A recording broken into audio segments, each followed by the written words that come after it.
level. We'll be starting at 8:30 and going today until 3:45. Each of our sessions are open to all secondary administrators. And so we want to encourage you to take advantage of what you have time to access today. So we'll be getting started here in a couple of minutes. And if you haven't seen the chat, you'll want to look in there quickly just for some important information. Thank you.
Okay, we officially have 8:30. So good morning, everyone. On behalf of the MTSS statewide initiative, we'd like to welcome all secondary administrators and possibly some others on your team who you brought along today to a day that's devoted to MTSS and issues related to equity as well as sustainability. So before we get started, we want to offer an apology. We believe that the calendar indicated a starting time of 8 o'clock and that was an error. And so we apologize if there was any inconvenience that may have been caused. And we also want to note that we'll be going today until 3:45.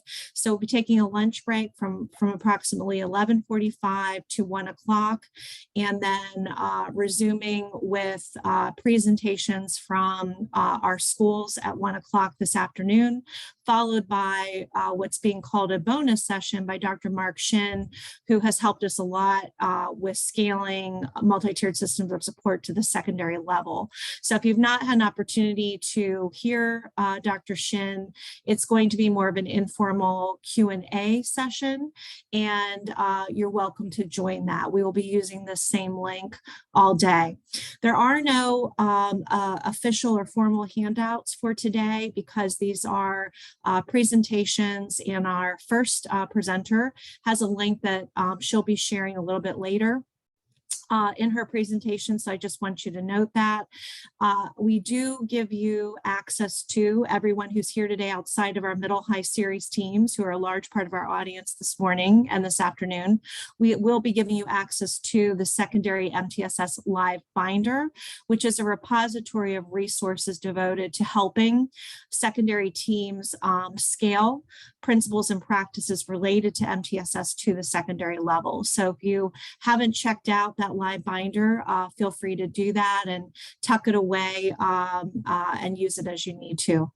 So without further ado, we want to introduce Dr. Amira Hill-Yancey, who works for Patton. She is a consultant out of the East office and contributes to many of the initiatives at the Patton level. And so Amira has been helping out along with Bob Shields with a lot of equity sessions related to MTSS this year. And if you haven't taken advantage of those, we would strongly encourage that. They certainly relate to today, but each time there's a targeted topic. So please check that out if you haven't had a chance. I believe there are a few remaining sessions before this academic year ends.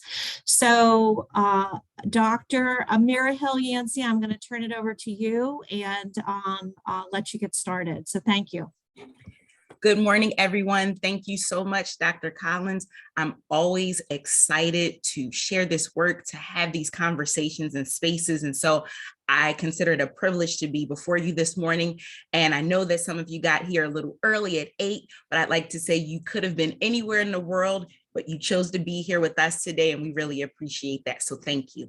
So just to go ahead and get started, we're talking about systemic change. You guys are involved in this MTSS grant. You have patent consultants working with you. You have your IU consultants partnering with them to provide what you need to be more equitable, right? To do the right thing for kids, right? To ensure that your MTSS framework is inclusive, to make sure that you're doing MTSS well. And guess what? If you're implementing MTSS with fidelity, that's equity, right? So I always like to say that equity is not a destination. We never really arrive. We're always on the road. But today we're going to talk about how we jumpstart that drive on the road, okay? So as anytime I share with an audience, I offer 4 agreements for courageous conversations.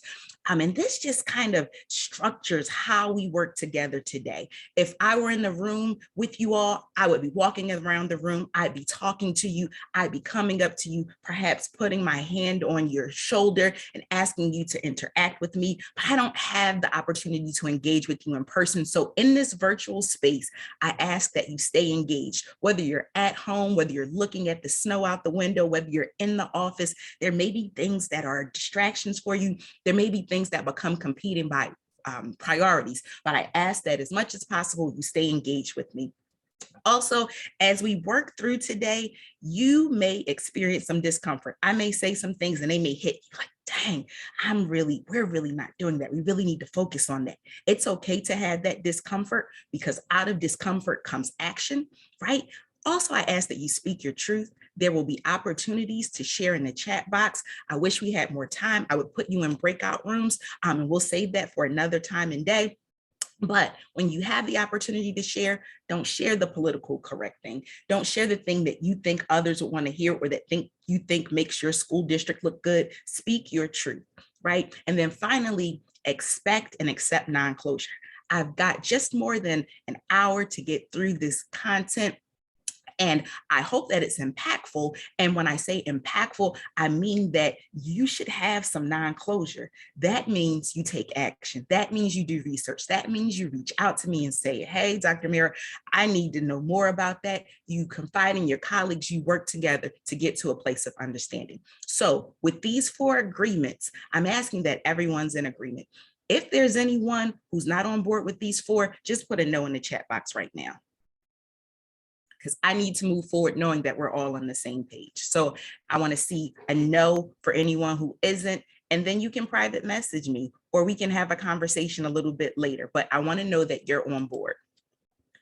And so right now, I am not seeing any no's, so that's my green light to go ahead. So first, I want to start with the equity pillars of practice. These equity pillars of practice are our guidelines in Pennsylvania of how we look at being more equitable, being better humans to other humans, right? Being sure to provide all students what they need when they need it.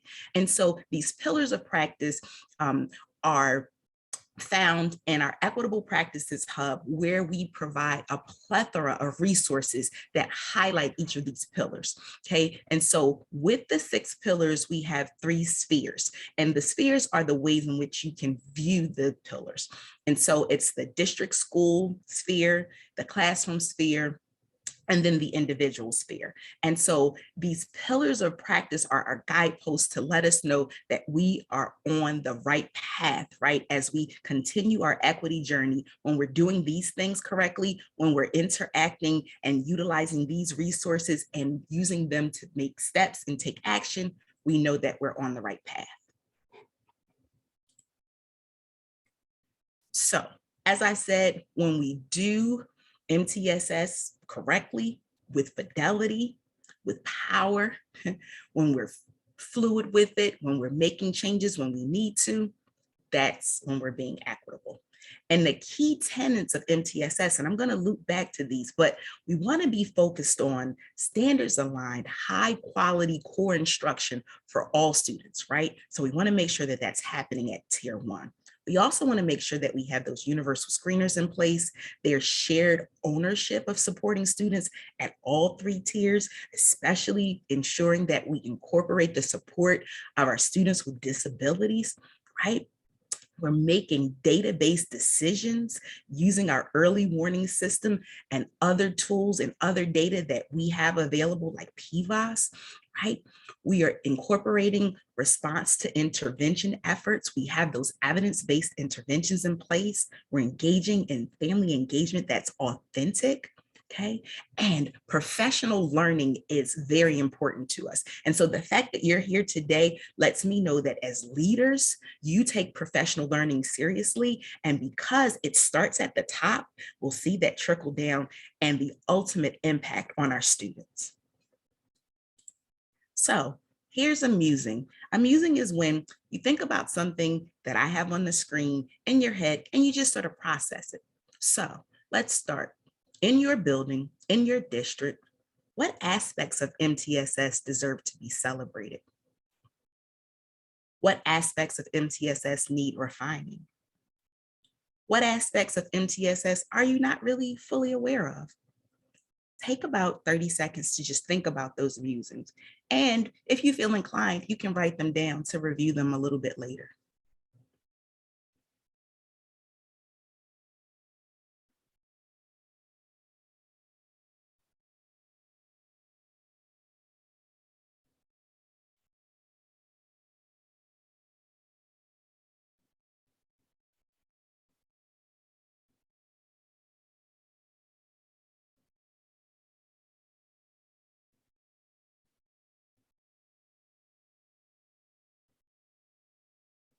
What you'll find about me is I'm very good about wait time. And so there will be opportunities for you to participate, whether it's a musing or a chat challenge. And I'm going to wait for you. I see that we have about 140 individuals on this Zoom. And so that means when I ask you to populate the chat, it's going to be popping. So I look forward to seeing that. Okay. So I wanted to share this document. This was developed by our former colleague, Dr. Nicole Holland-Sims, who led up the equity work. And I supported her in the development of this document, but it's something that we can find on the Equitable Practices Hub. And at the end, I can put the link in the chat. But we wanted to clarify some of the perceptions that exist when it comes to being more equitable, when it comes to creating an inclusive environment, and when it comes to creating a sense of belonging for our students and our staff. And so here you see definitions of equity, inclusion, and belonging, but I want to focus in on those perceptions and the clarifications around those. And something that we hear a lot of in Pennsylvania is this acronym CRT. And I think a lot of times when people say it, they don't even know what they're talking about. CRT, CRT, CRT. Well, CRT is culturally responsive teaching. CRT is culturally relevant teaching. And those are things that should be occurring in our schools. We want to make sure that we're centering students' culture. We want to make sure that we're inclusive of students' culture when we're educating them so that they feel a sense of belonging, right? But then there's another CRT, which is critical race theory. And it's something that I'm not even really well versed on. Why? Because I work in a K-12 space and CRT doesn't exist in K-12 spaces, especially in the Commonwealth of Pennsylvania. And so it's something that there's a lot of conversation about, but it's not something that occurs here. Now, do we need to be having conversations about history? Do we need to understand the difference between equity and equality? Do we need to understand how to support students who come from traditionally marginalized groups? Absolutely. But not through the lens of critical race theory and not in the Commonwealth of Pennsylvania. So I just wanted to point that out and highlight it, because whenever I come to the table and I say the word equity, some people shut down. They can't hear me. They don't want to be a part of the conversation because there's this politicized conversation about CRT, and it's something that we don't need to be concerned about in Pennsylvania unless we're talking about culturally responsive or culturally relevant teaching. So we're leaders gathered here to have this conversation, to engage. And so I wanted to share the culturally responsive leadership principles. And this comes from Dr. Muhammad, and he's out of the University of Minnesota. And so with being culturally responsive, that's that first step in becoming more equitable, understanding how to be responsive to all your students, right? However they show up. We want to be really mindful and reflective on our leadership behaviors, because let's face it, they are impacted by how we show up, our cultural background, the norms that we have in our lives, the stereotypes that we accept as fact, and our implicit and explicit biases. So we want to be really thoughtful, really self-reflective of those things, because they do impact our decision-making. Also, leadership matters when it comes to developing culturally responsive teachers, those teachers who are culturally humble, those teachers who understand that cultural dissonance can occur, because when students show up, they don't show up coming from our backgrounds, they don't show up having the same norms at home. And so that dissonance occurs when there's this clash, and teachers have to understand that being culturally humble is super important when interacting with kids who don't look like them, sound like them, and come from the same places as them. And we know sometimes that when there's that dissonance, right, there's also an opportunity for teachers to feel a certain way about students and kind of not like them because they don't really understand them. And we know that kids don't learn from people who don't like them. And so that ongoing professional development is so important for teachers to receive. In addition, promoting environments that are inclusive and culturally responsive. It kind of goes against the grain. I mean, when we think about education systems and the institutionalization of them, we know that there are things that are inherent in our current educational systems that harm children. And it's not something that we do consciously. It's not something that we even think about, but it does happen. And so we're using that data. We're having those conversations. We're elevating the voices of our students and families to ensure that we have the data to know how we need to move forward and create those environments where learning can occur, where we increase the outcomes for our students.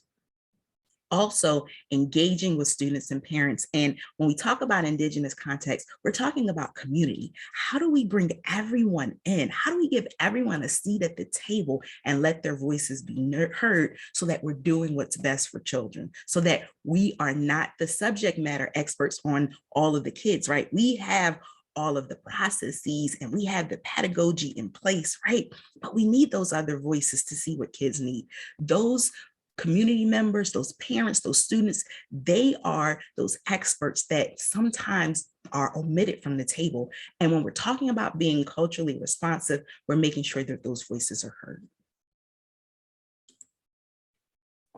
So equity and cultural responsiveness, right? When we talk about good MTSS, when we talk about fidelity, we want to make sure that leaders are striving for equity in educational opportunities for all students, because that's where we are successful with our academic outcomes, with our behavioral outcomes, with our social emotional outcomes, because we're getting to know the kids and we're not making them feel bad for showing up as who they are.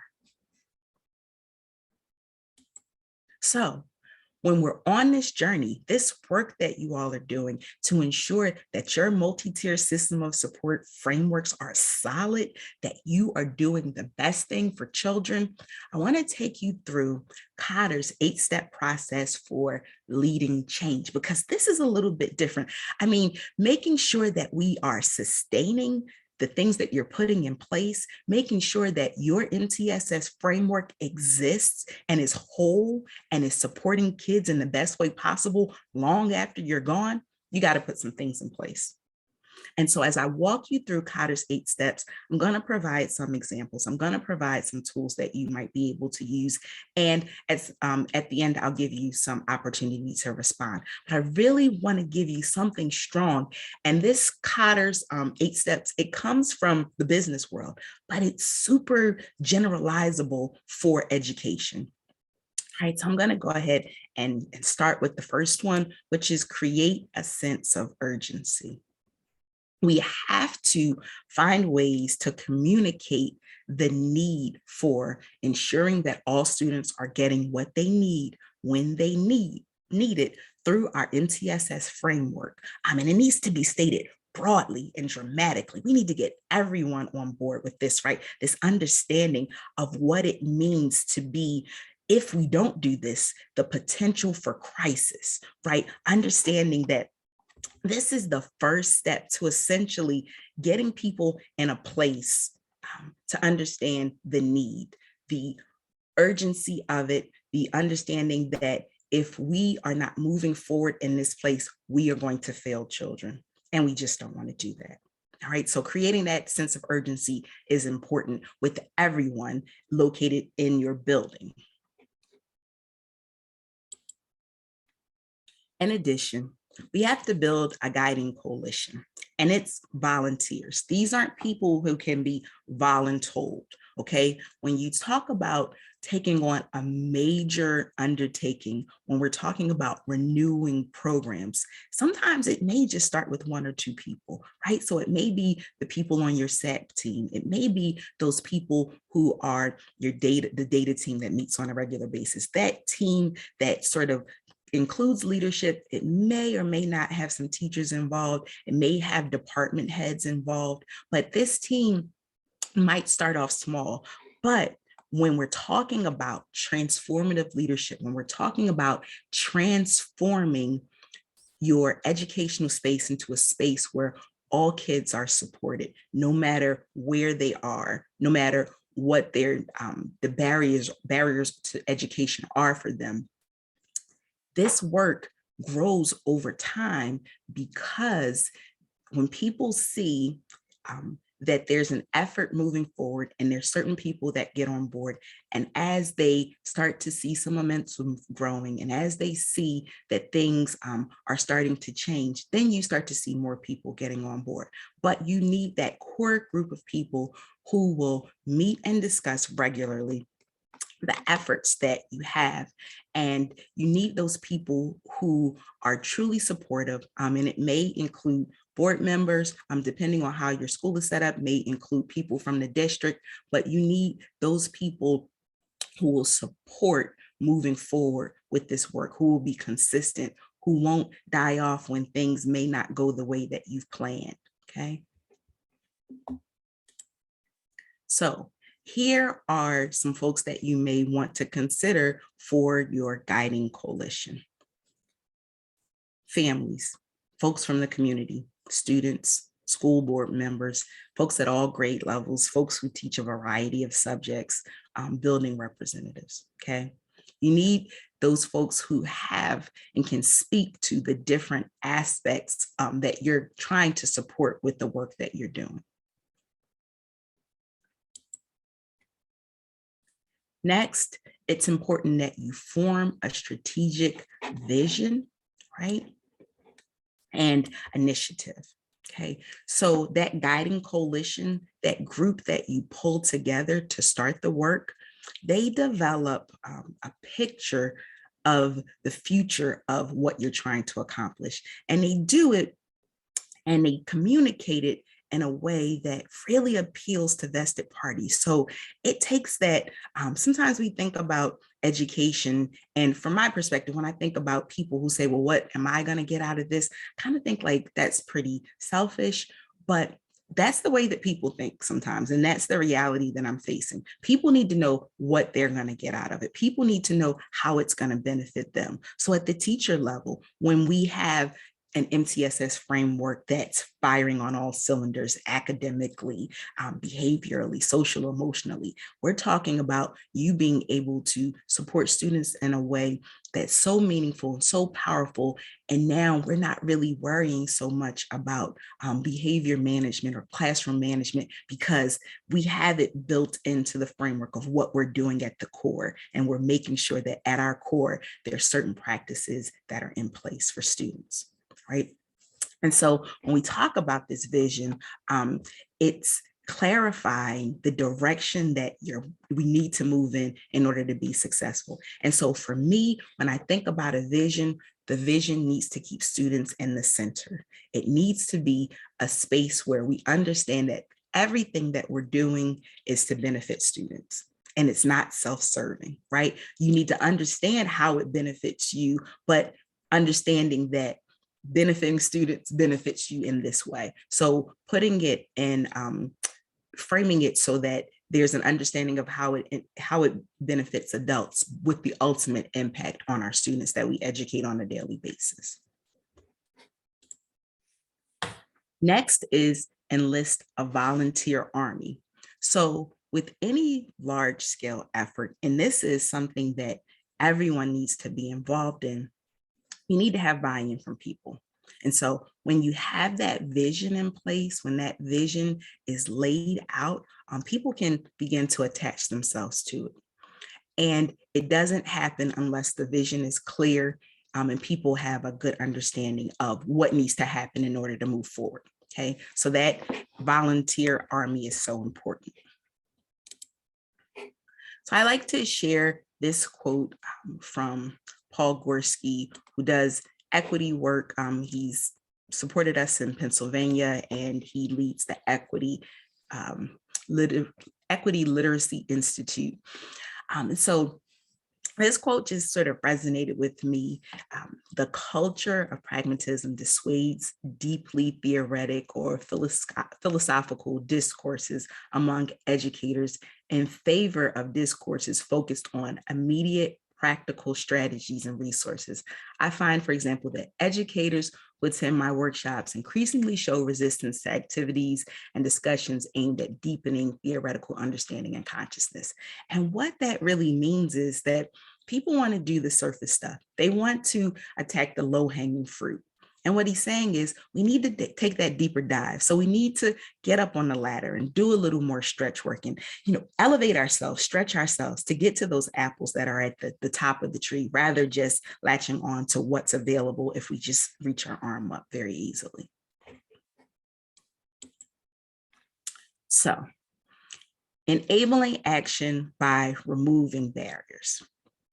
How do leaders remove barriers to work across those silos and generate real impact?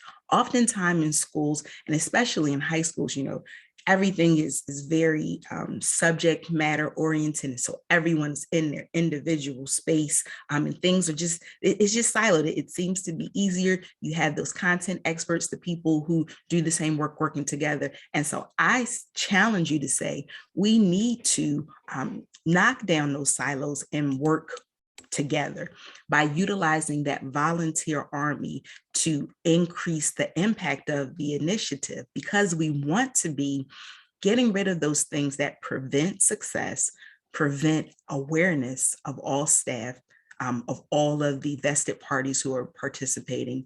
And we want to break down those barriers that prevent us from discovering new ways of doing things. I think in education, we typically do things the way that we've always done them. Teachers typically teach the way that they were taught. And so sometimes innovation doesn't occur because we sit in a comfort zone and we say things like, we have so many students and there's so many things going on.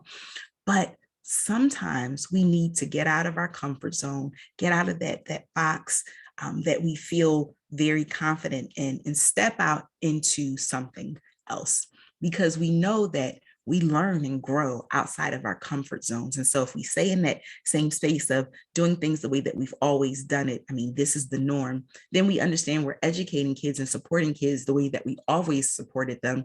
And we find that all students aren't finding success in that way. So there's definitely something that has to change. And it starts with us. And sometimes that's hard because educators, and I am an educator, we're the hardest people to teach, right? I do trainings all the time, and I will give an assignment. I'll say, go into a breakout room, and this is what I'd like you to talk about. And teachers will come back to me and say, well, we know what you had on the screen, but we decided to talk about this. And we know that you wanted us to do this, but this is what we decided to do. Teachers don't listen.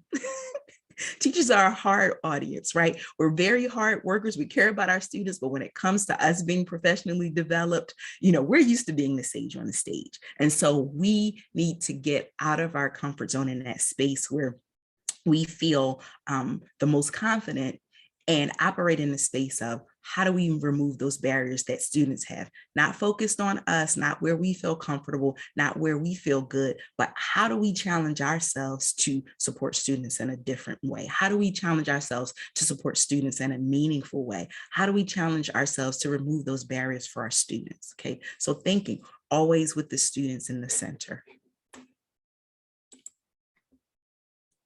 Next is generate short-term wins. Now, short-term wins matter, and they matter for the long haul. So let's think about it.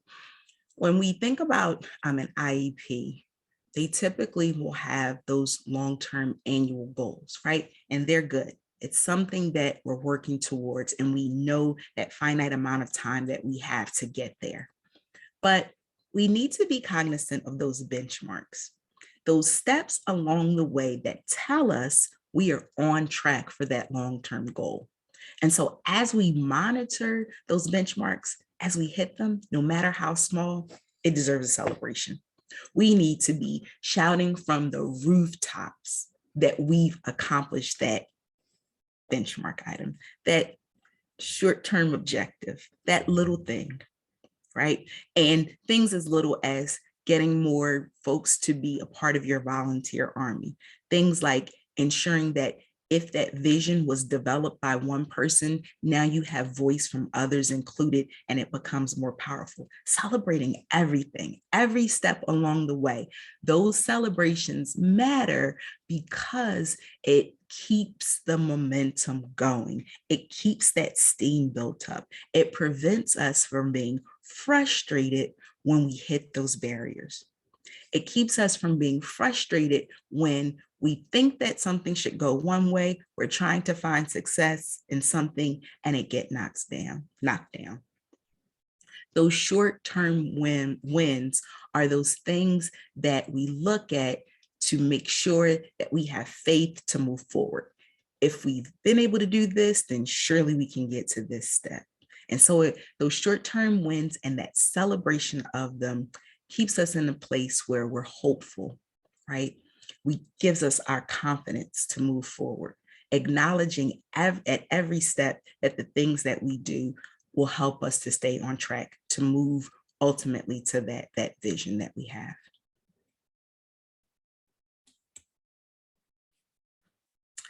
Now, once we have our vision, we have our volunteer army, we are celebrating our wins, right, that we're generating.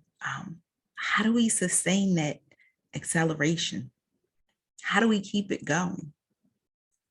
We have to ensure that this work is, while it's being celebrated, it's understood that there is credibility in the work that's being done. There's credibility in the folks that are doing the work.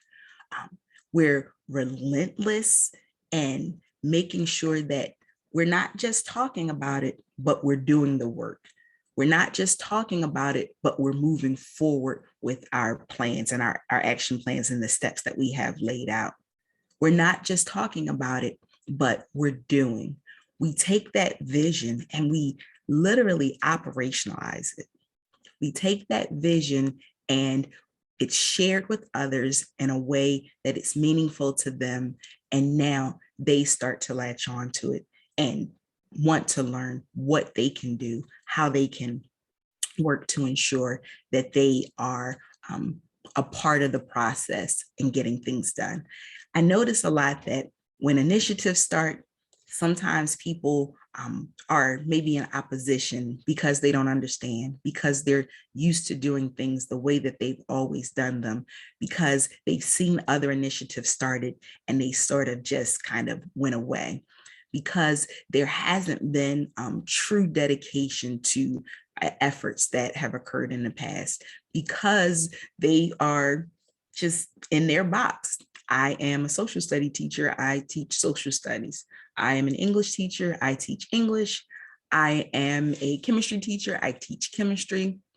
No, actually, you are a teacher who teaches children about a specific content. And so when we humanize it, when we refocus it on the kids, that's where you start to see people understanding. And again, this is with that professional development, those ongoing conversations, celebrating those short-term wins, right? This is where you're having those conversations with people who may have been skeptical about this work, who may have been skeptical about their roles and how they could be a part of this system of support for all kids. And now you start to see them latch on to the efforts. Now you trigger something in them that says that this is something worthwhile, and now I want to be a part of it. That sustainability, that acceleration needs to, in order to move forward, it needs to include more people. It needs to include those who were skeptical. It needs to include those who wouldn't give it a chance, right? And so that continued professional learning is where we see that occurring. Those continued conversations, those courageous conversations, those opportunities to discuss what this work looks like, sounds like, feels like, and what it isn't. And again, keeping students in the center. How does it impact me to make sure that students are successful? What does that look like for me? Okay. Next is instituting change. And so instituting change looks like leaders articulating those connections between the behaviors that used to occur and those behaviors that need to occur, those things that need to replace those habits, those policies and procedures and practices that existed that may have caused the further marginalization of certain groups, those things that are in place that really don't serve all children well. Doing that comparison, right?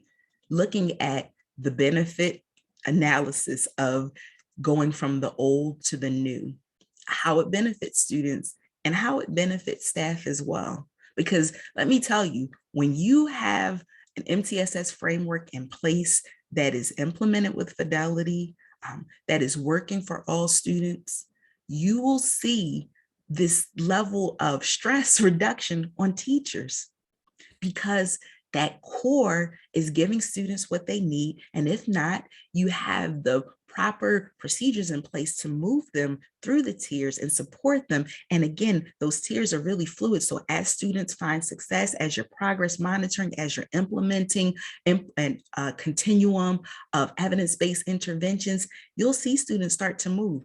I visit schools all the time and their triangles are upside down, meaning all of the students, like where it should be, only about 3% of students should be at tier 2, 3 to 5%, right? You have like 75%, 80% of students at tier 3. How can that be? It's because our tier 1, our core, doesn't give students what they need. And so we tend to look at the students, well, they're failing and they're not doing what they need to do and they're misbehaving and them and them and them. And no, it's us. Instituting change means we take responsibility to say our core sucks. What do we need to add to our core to ensure that in those classrooms, students are supported? All students, not just some students, right? Because equity means that every student is getting what they need when they need it, and they get it through the tiers. That's where it happens. And so if you don't take anything else from today, look at your multi-tier system of support framework. And if you don't have one, there are ladies on this call, and maybe a gentleman, that will be there to support you. You have your IU TAC who are here to support you to get this right. Hey, when I ask you those musings, like those things that need refining, those things that you don't know about, start to have those conversations. Because if you want to talk about a school building, a school district where students are flourishing, it's where MTSS frameworks are in place and they're done with fidelity and they're fluid and we're talking about them and we're making adjustments regularly. Okay, that's the heart of the school, honestly. If you have MTSS in place, if you have response to intervention and PBIS, and you have social emotional supports for students in place, all students, that's when you're flourishing, right? Because you're looking at the data regularly. Teachers are being professionally developed. You have that instruction that's aligned to the core, right? You have in place what we know works for kids, and you do it through that multi-tiered system of support framework, okay? So in instituting change, I like this wheel, and it comes from Wisconsin. And so when we talk about an appropriate MTSS framework, we're talking about equity. And a part of that is being culturally responsive and having those culturally responsive practices in place. And a lot of times when I talk to leaders, they want to get to the work. They want to get started. What can we do? What do we need to do? I want to check off this list of things that need to be done so that I know that I'm doing what needs to be done for kids. And I love the passion. I really do. But there's steps that we have to take before we get to the work. And so if you look at the outer portion of the wheel, it starts with will, and that's the desire to lead. You got to have that desire to do this. Again, as I said, it starts at the top. And sometimes there may be situations where it doesn't start at the top, it trickles up, but you need buy-in from leadership. Has to be that will to lead. Then there's the fill, and that's gaining cultural knowledge. And we have to, again, be culturally humble enough to understand that we don't know everything about everybody. Finally, it's that applying the skill. That's the application piece. But when we look at the will, that's where we become self-aware. And that's what I talked about in that culturally responsive leadership principles. That's principle number 1, becoming self-aware, critical self-reflection of who we are and how we show up and how that impacts our decision-making. Then it's examining the system's impact on our families and students. So that's where we're looking at our early warning system data. We're doing surveys, we're talking to families, right? We are getting that input from a variety of resources, data sources to ensure that we're able to see where we're going wrong, what changes need to be made, and how we can include families in the community and teachers, how we can include them all to make better decisions, right? But we need to have that examination. Next, it's the belief that all students will learn. And I know sometimes we say all students can learn, but there's a difference. When we have that desire to lead, when we have that will, when we're talking about being more equitable, when we're talking about being better humans to other humans, the belief is all students will learn, because there's a change in our intention there. The can is like, oh, well, they could possibly do it, perhaps, maybe. I mean, if what the will is that we're going to do everything that we need to do to ensure that they are learning. And there's a difference in that. And when we move to the fill, which is that gaining of the cultural knowledge, now we start to see, wow, we do have all unique worldviews and perspectives. The way that our kids see things might be much different than you do. It doesn't make it bad or wrong, it makes it different. And so you need to have that understanding so you understand what elements you need to add to the curriculum when we start to talk about that skill. So you want to gain that knowledge, right? And then know the community. You won't know the community unless you enlist the support of those gatekeepers, those folks in the community who can give you access to a better understanding. Now we move into the skill and applying knowledge. And again, this is where everyone likes to start. at that use, but we work our way around the wheel. And so now we lead and model and advocate for equity practices. Okay, so we are the change that we want to see. And then accepting institutional responsibility. As I previously stated, there are policies and practices that adversely impact certain groups of students. That's sometimes why we have disproportionate outcomes for students. Okay, it just is. And so we really need to acknowledge it and figure out what we need to do moving forward.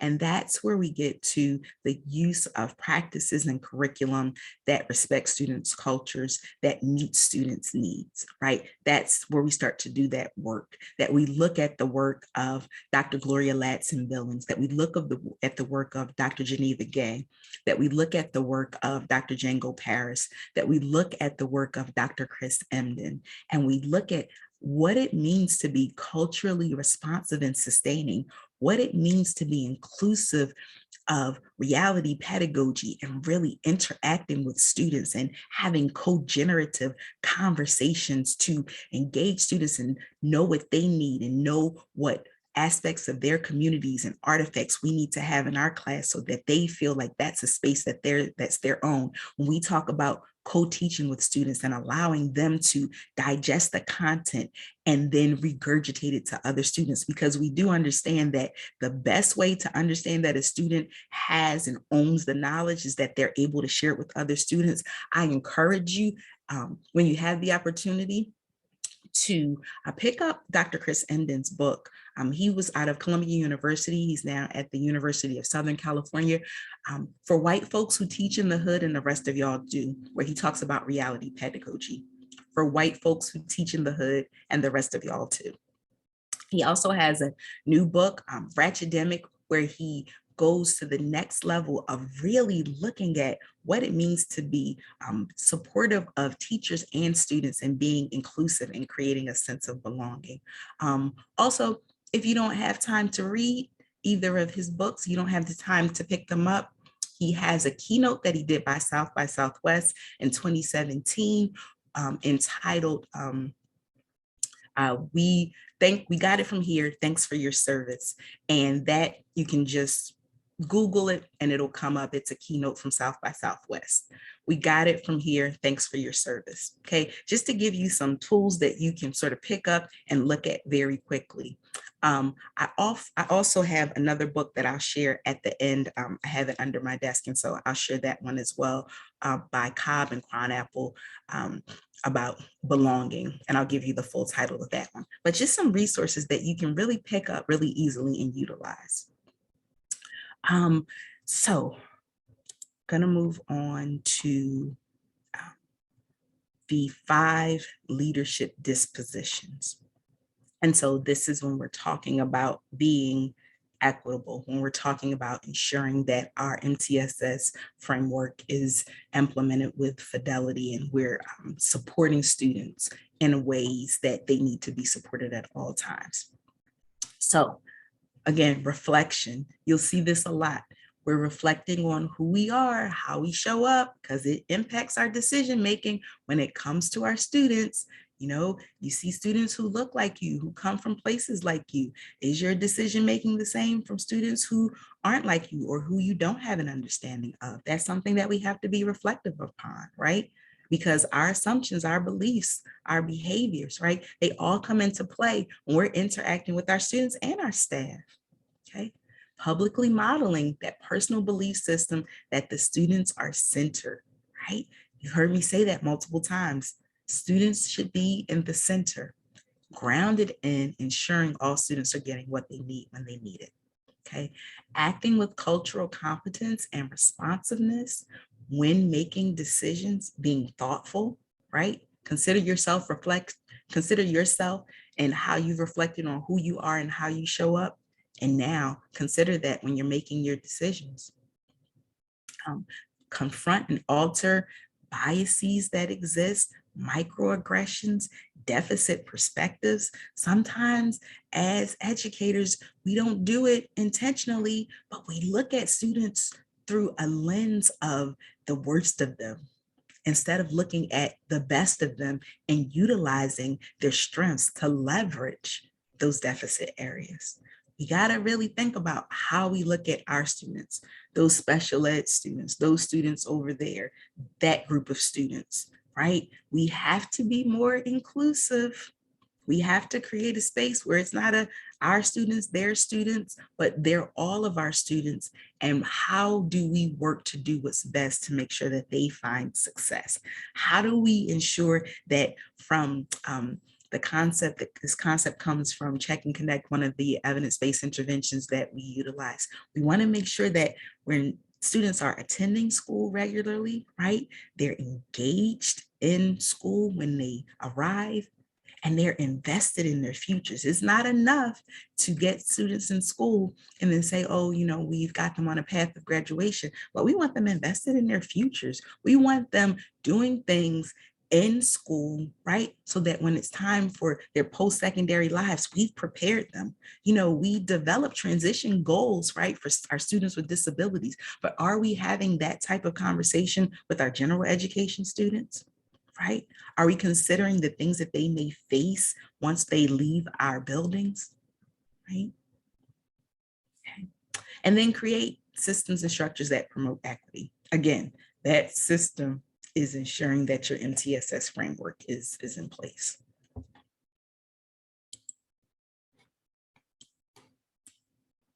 So, equity-focused leaders. Directly address this mismatch between students of colors and the adults who lead them. And sometimes this is hard. And when I say students of color, I mean BIPOC students, right? So Black, Indigenous, people of color, right? So considering the fact that in Pennsylvania, 94% of all teachers are white, and the students who show up are not always all white.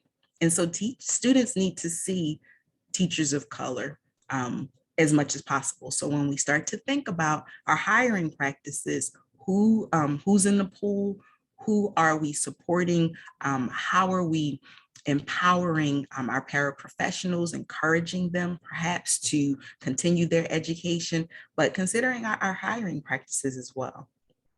And then continuously reorienting yourselves toward educational equity. I'll keep saying it, making sure that every student gets what they need when they need it, right? Building the capacity of our teachers to implement, right? That professional development aspect. Approaching school discipline with equity in mind, leading with that. Do you have restorative practices in place in your building? Or are we considering alternatives to suspension and expulsion? Because guess what? Our MTSS team can support you in that. If you don't have those practices in place, those are things that you need to be doing if we're keeping students centered. And then again, engaging with families and bringing to the table the least of them, those parents that you don't always hear their voices, the students who are not doing as well in school, those students who come from families where there's this respect placed on school leaders and teachers, and sometimes parents don't necessarily feel comfortable to come forward. We're reaching out to families. We're continuously trying to develop relationships with them, right? We're not only talking to them when their child is doing something wrong, if they're failing, if they're misbehaving, but we're reaching out to them before it gets to the point where those things are happening. That proactive relationship building, it matters.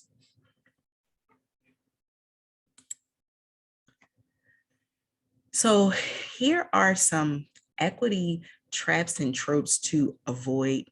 And to summarize these, there are things that occur in buildings all the time, and people feel really comfortable moving forward in the work of being more equitable, right? But just some mistakes that can be made along the way, like this idea of doing equity, like it's just these strategies and compliance, we're checking off a list. So we're just sort of doing equity in this sort of abstract way, right? Where we really need to focus on identity, and culture and healing, because those traditionally marginalized groups have been adversely impacted. Siloing equity, and I talked about that, equity occurs here, everything occurs in its own little box where there needs to be that cross communication. The idea of the equity warrior, where there's just that one person in the building who's standing firm and on their soapbox about what the work of being more equitable looks like. Spray and pray equity, where you have someone come out and do one, 2-hour training. And so now we're all equitable and we can move on with life. Okay, we want to avoid this. Boomerang equity, when we start efforts and we kind of gain that momentum, right? But we're not able to sustain acceleration because a barrier comes up and we go back to the status quo, the way that we've done things before. And then tokenizing equity, when we see a person of color, a BIPOC person, and we choose them, they're voluntold to be the equity warrior. They're not really interested. So things that we just want to avoid when we start this process. This is the equity-focused decision-making tool, and it comes out of the Austin Independent School District. And the focus of this is ensuring that you have the right people at the table and everyone's voice is elevated. I know most folks have heard of SMART goals: specific, measurable, attainable, relevant, time-oriented, but the SMARTY goal adds inclusive and equitable. And so when you consider creating a space that's more inclusive, being more equitable, and creating a sense of belonging, consider the goals that you have developed and consider how the goal will impact equity, improving equity, impacting it in a positive way, and inclusion in your building, okay, and how those goals affect traditionally marginalized groups. So we want you to be equity-oriented change agents. Have an equity attitude, initiate courageous conversations, be persistent, maintain an asset-based attitude, and have a coherent focus on what you're trying to do moving forward. So here's the chat challenge. What systems, policies, practices are in place in your building, in your district, to ensure? You can pick any of the following. Standards aligned, high quality core instruction is occurring for all students in all classrooms. Universal screening are used in appropriate intervals to proactively identify areas of need. Shared ownership is encouraged and time is provided for collaboration. Database decision-making are equitably made with the appropriate people at the table. Response to intervention is done with fidelity. Family engagement encourages effective partnerships. Professional learning is ongoing. So in your building, how are you doing these things? Pick one, pick two to focus on. And I want you to share in the chat what systems, practices, policies are in place. We really want to know how you're doing all of these things, but for respect of the time, just pick one or two that you're doing really well on, because guess what? This is how we network. If I were in person with you, you'd be sharing, and guess what? Your colleagues would be taking notes and they would be like, wow, you're doing that. Oh my goodness, we can do that. Oh, wow, I never thought of that. So please share in the chat what you're doing well. We want to know. And you've been in this for those of, I know there are a lot of LEAs represented, but for those LEAs who are participating in this grant, how are you leveraging the tools that you've been provided thus far to improve in these areas? Share that. How have you changed your systems? How have you reviewed your policies? Have you looked at your practices? What are you doing? I need to know. And I don't see nearly enough responses. I see like 10, and there are 150 people on. I need you to be telling me what you're doing. I need you to talk about yourselves. I need you to brag on what's going well. I need you to tell me what you plan to do moving forward. I need to know what the next school year will look like because of all that you're learning as a part of this series, because of what you learned today. I need to see it. I see like 20 responses, and that's not nearly enough for 100 people on this call. I need you to talk to me, because I would be walking around the room talking to you saying, hey, what do you think? Hi, I love your sweater. I love your hair. Tell me what you think. I need you to respond. I see like 34. not nearly enough. I need to know what y'all are doing, because are you telling me you're doing nothing? I'm going to ask Jen Collins, hey, Jen, who was on the call? I need to know these school districts. Do we need to go out and reach out to them personally to see how they're supporting their students? Tell me what you're doing. We need to know. We need to know, we need to see. Now I'm just going to look in the chat because Jen is probably telling me that I need to be moving on. Oh my God, I'm seeing so much stuff. Thank you, Tara. Oh, wow. Thank you, Stephanie. Thank you so much, Diana. Oh my gosh, Dina, Joe, yes. April, yes. Tanya, yes, yes, yes, yes, yes. Joseph, I see you all the time. McNamara, I see you often. Thank you for being here. Stephanie, yes. Karen, yes. Shelly, yes. Kendra, yes, yes, yes, yes. Please continue to populate the chat. And so while you're doing that, I want to share some actionable intentions. And that means these are things that I want you to take with you. These are things that I want you to do when you go back to your office, when you're kind of decompressing and you're taking in the day and you're reflecting on what you've learned, because I'm just the tip of the iceberg. Perhaps as you process what you learn, what you gather, what comes of the rest of the day, when you get to Dr. Mark Shin, that's where you need to ask those good questions, because he's going to give you amazing feedback that's going to help you as you continue to focus on your MTSS framework, right? So what is your educational vision for your school, and where does equity, particularly for traditionally marginalized groups, fit into that vision? And how do you determine the needs of different subgroups of students across your district? And then how do you decide how resources are allocated? And now with this new lens of critical self-reflection, what are you doing when you consider how are you doing it? When you consider how you show up every day and how that impacts your decision making, what are you doing and what might you need to do differently? That's what I want you to take from this, okay? So I have exactly 1 minute left. So if anyone has any questions, you can put them in the chat. And Dr. Collins is, if you could take questions that come in, if people ask questions later, send them to me and I'm happy to respond. Here is my contact information. I have no problem with you reaching out via email. If you want me to come to your school and support, I am happy to do so. I appreciate this time today. Thank you, Dr. Collins, for giving me this space to have this conversation.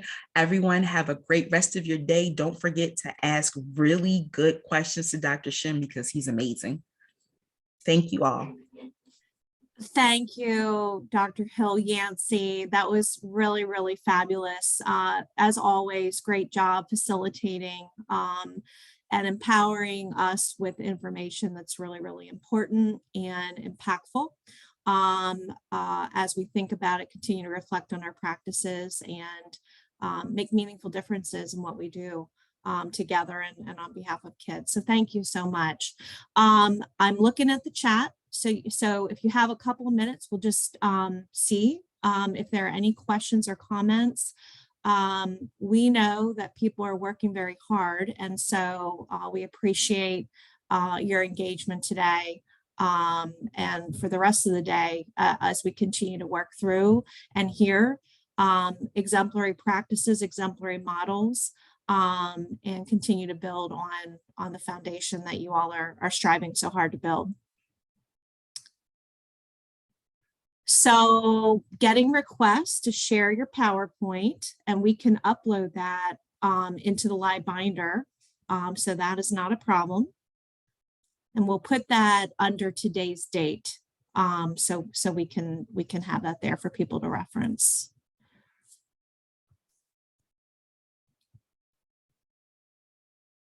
And if I missed anything, please feel free to unmute. Things were coming in really quickly.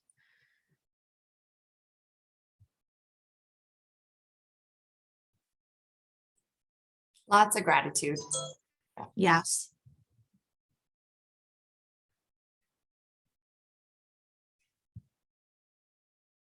Okay.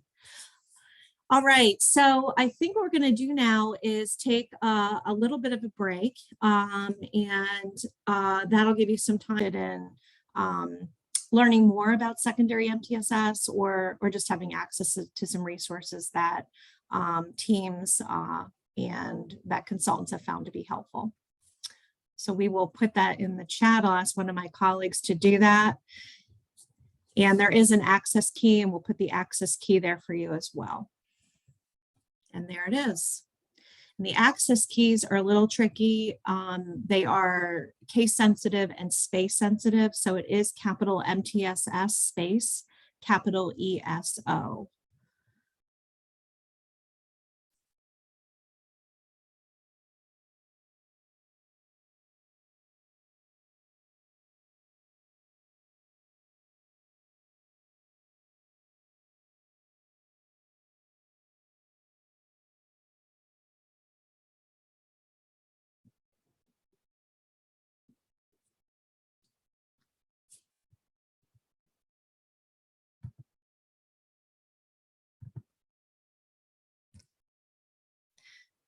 And Rob, do you have a PowerPoint, or yes, do you want to share that?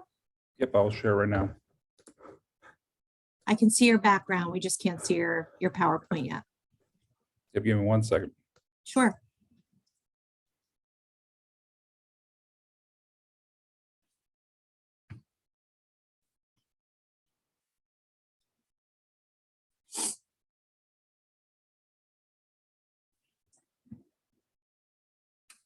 Can you see the PowerPoint? I can see your not yet.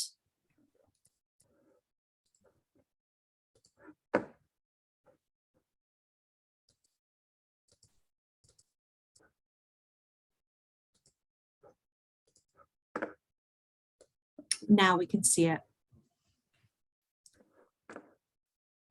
And you can, if you want to, under slideshow, put it in presenter mode. Yep. You've got this. I know you've got this. You've done this before, once or twice, right? Yep. Thank you. It looks great. It's very cedary.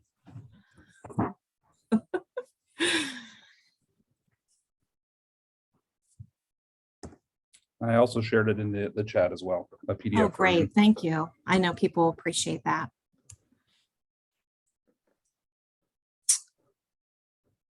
Okay, welcome back, everyone.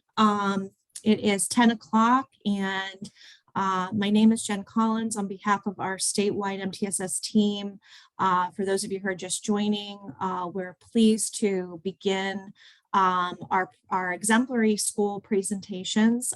They often don't feel that way, but they are. And we're starting off with Rob Nordahl, who's the assistant principal at Lebanon High School in Lebanon, PA. It's a Lebanon school district. And Rob and team were former participants in our, I'm trying to think, Rob, maybe 19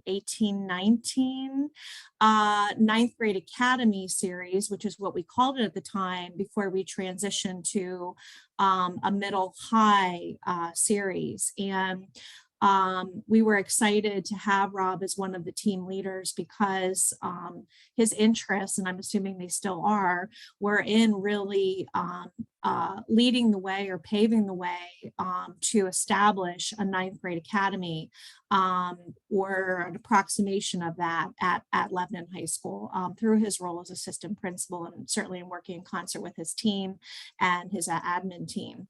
And so we watched him for a couple of years work to implement an infrastructure and practices that serve students in the way of enhancing core instruction and intervention, working toward improving graduation rates, and a number of other things, which I'm sure they'll speak to today. So Rob, I understand you'll do the bulk of the presenting and have one of your team members who I'm sure you'll introduce help you. And so I want to encourage folks to ask questions, ask you to pause every now and again, Rob, and I'll monitor the chat for comments or questions as you go. And this will be recorded. So we will put this into the live binder for your access at a later point, should you have folks that weren't here today who may benefit from hearing the two schools who are going to present. Warrior Run will present after lunch, and they'll present on their middle school efforts as well as their high school efforts. Rob's presentation is going to be focused on the high school. So Rob, thank you for being here, and thank you for being such a great model. And so I'm going to turn it over to you, and you are muted. So I'm going to mute, and you can take it away. All right, again, good morning. My name is Robert Nordahl. I am the assistant principal at Lebanon High School.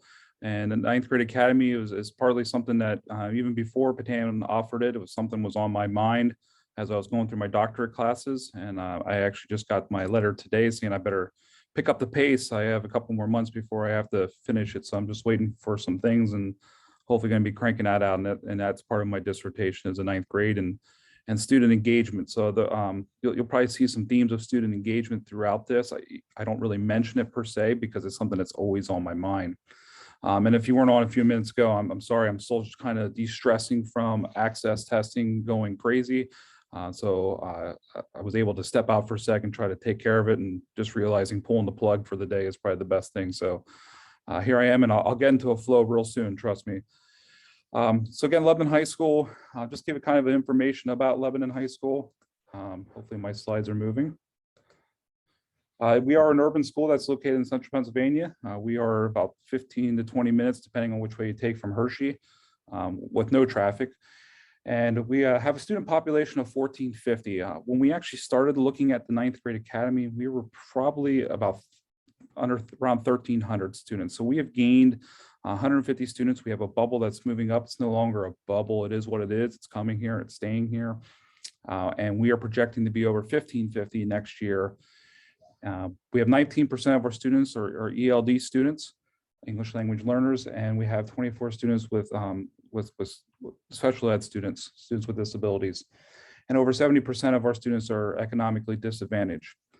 I'm going to mention that we're on a trimester bell schedule because there's some things as you see as we move throughout this that is kind of, I'm personally a big fan of the trimesters, but there was some issues that when we moved the trimesters, and one of the themes that throughout my presentation today is once you do something, you can't stop improving it. And that's something we did with trimesters. We moved to it, and then we kind of took a back seat on it, and then we didn't really utilize the power of that schedule.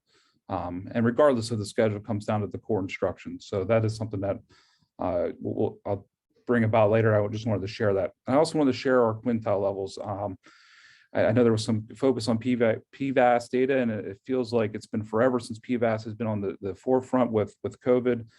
But we do have 75% of our students either in quintile 1 or 2. And so we have a big need to move a lot of our students forward. And that's a mindset change as we had to go through, because until we started looking at data, we didn't realize the true scope of what we need to do here at Lebanon High School. So that's our data from this past PVAS reporting. It's not when we first started this. However, I would say that it hasn't changed too much since then. So kind of given, and what I'm going to be doing today is kind of sharing like a history of how we got to where we are and the advantages, our opportunities, and our challenges that we had along the way. So in 2016-17 school year, that's when I was actually hired as an assistant principal here at Lebanon High School. Full disclosure, I worked here my entire career, and I also as a graduate of Lebanon High School. So I am a true Cedar. So this was a very exciting opportunity for me. And then in the end of that year, the board decided to go with a zero-based budget, and we had to make some cuts. And one of the things that got cut was we had a 10-month principal that worked next door to me. Believe it or not, it was my wife too. That was even another interesting story. But we were able to, between the three assistant principals, myself, Dave Bentz, and Jen, we were able to split our discipline along with the principal with our counselors. So our counselors are by alphabetical order. We were able to work with the counselors. There was an issue, we were able to keep them in the loop, and it was a solid idea. But I think what happened from that is we decided we can't do that anymore. We only have 3 of us left in a school of about 1,350, and you'll see some discipline data here in a minute. So we decided that one of us was going to have to take freshmen, and one of us were going to have to take the upper grade levels. So what we did is I knew the data before when I went into the meeting, and I said, I'll take the freshmen. I'm sure not many of you would volunteer for that in a heartbeat, but I did. I realized that our retention rates in the 9th grade, our promotion rates and kids that stay in 10th grade, I was kind of cherry picking my data. So I jumped right into 9th grade, and which led me to some of my thinking here in a minute. Leadership changes, we also had a new superintendent come in. So you have a zero-based budget and a new superintendent comes in, and we did what we call a SWOT analysis. And that was interesting. We did that not only with all staff in our high school, we did it with leadership, we did it with students, and we did it with parents that came in. So we really started to look at what are some things that our district need to do. And I heard some items from Dr. Hill Yancey when I jumped onto the presentation a little late, but really finding that, getting to the core of all of our students and getting their voices. We even had a focus with our ELD students as that population has increased over the last few years, especially with Hurricane Maria. For a school of 1350 at the time, we had 60 students that came from Hurricane Maria just in a month's time. So we had a lot of needs that we needed to get out there and have a lot of voices share those thoughts as well. And what we came up in this poster is actually going to be redone. It's not going to change. We because of the pandemic, we're sticking with what we came up with a few years ago because we were making great progress, and we want to return to that progress. But data evidence driven culture. There was a lot of decisions made. I remember my first year, it was a lot of I feel statements, and we wanted to make sure that we were focusing our decisions based on the data or research that was available. Relentless reading culture is something that was more focused at the elementary level. However, for the high school, we were focused on that love of learning, to try to get high school students to love learning again. Student-centered, and this is going to really start to tie into the 9th grade academy, looking at, what can we do for kids? What can we build for those students? And then that led us to eventually PBIS. We were not going to be a PBIS school at the high school. They were going to stop at elementary. And I'm really glad that has changed, and part of it due to 9th grade academy. College and career readiness and community connections are something that I tie together. I look at Act 158. I didn't have it in 2018, but as a big focus right now, and how we could tie that together. So when we look at the whole thing of where we want to go as a district, I started looking at what is it that one thing that we can ensure that kids get to that point. Where can they get college and career ready? And all the researchers started looking at is the biggest drop off is happening in 9th grade. So I did a data search, and I didn't want to change this data from, I actually pulled it on February 9th. You can see there's a little asterisk there, and just to give a kind of perspective of where we were and why I started really thinking of 9th grade academy. If you look at the 2000, and I color coded for the cohorts moving through. If you look at the 2010-2011 school year, there was only 61 referrals, and that's still pretty high, but it's half of what it was in 17-18 for 9th grade class. And I had to stop and ask myself, why was it half? And what I realized in that moment was actually 2010-2011 was our first year of renovations here at Lebanon High School. So in order to renovate our building, we took all the 9th grade students out of the building and put them in a old Catholic school building downtown that we were able to rent. And they were there for 2 years. And that showed right away, showed significant improvements right away, but it was a temporary thing because of construction. But if you look at that cohort, and when they were 9th graders, and then 11, 12, when they came up to Lebanon High School, again, partly due to renovations, there was a lot of places to hide. And as a former graduate, I know a lot of those places. There was 215 referrals. So right away, we significantly jumped up to the point. Is anyone not seeing the numbers? Okay. I don't know what happened with school year 14-15. Those are numbers I highlighted because it's not accurate. We don't know if there was a coding error. We had a change in secretaries. There could be a lot of different issues. But when we started coming back to the school, when we were full force, we started to notice that the numbers started to jump. So that was defiance and disrespect. And then moving into another big issue. So, and I'll talk about this, an issue with our building, but the skipping of classes going from 36 to 216 over a couple year span. So the skipping of class being a huge component. If they're not in class, they're not learning. And I know there was, I don't know, there's a recent article I saw, I don't know if it was this year or past year, about schools that were suspending kids for this. I don't know if that's the answer, but we definitely noticed there was an issue with that.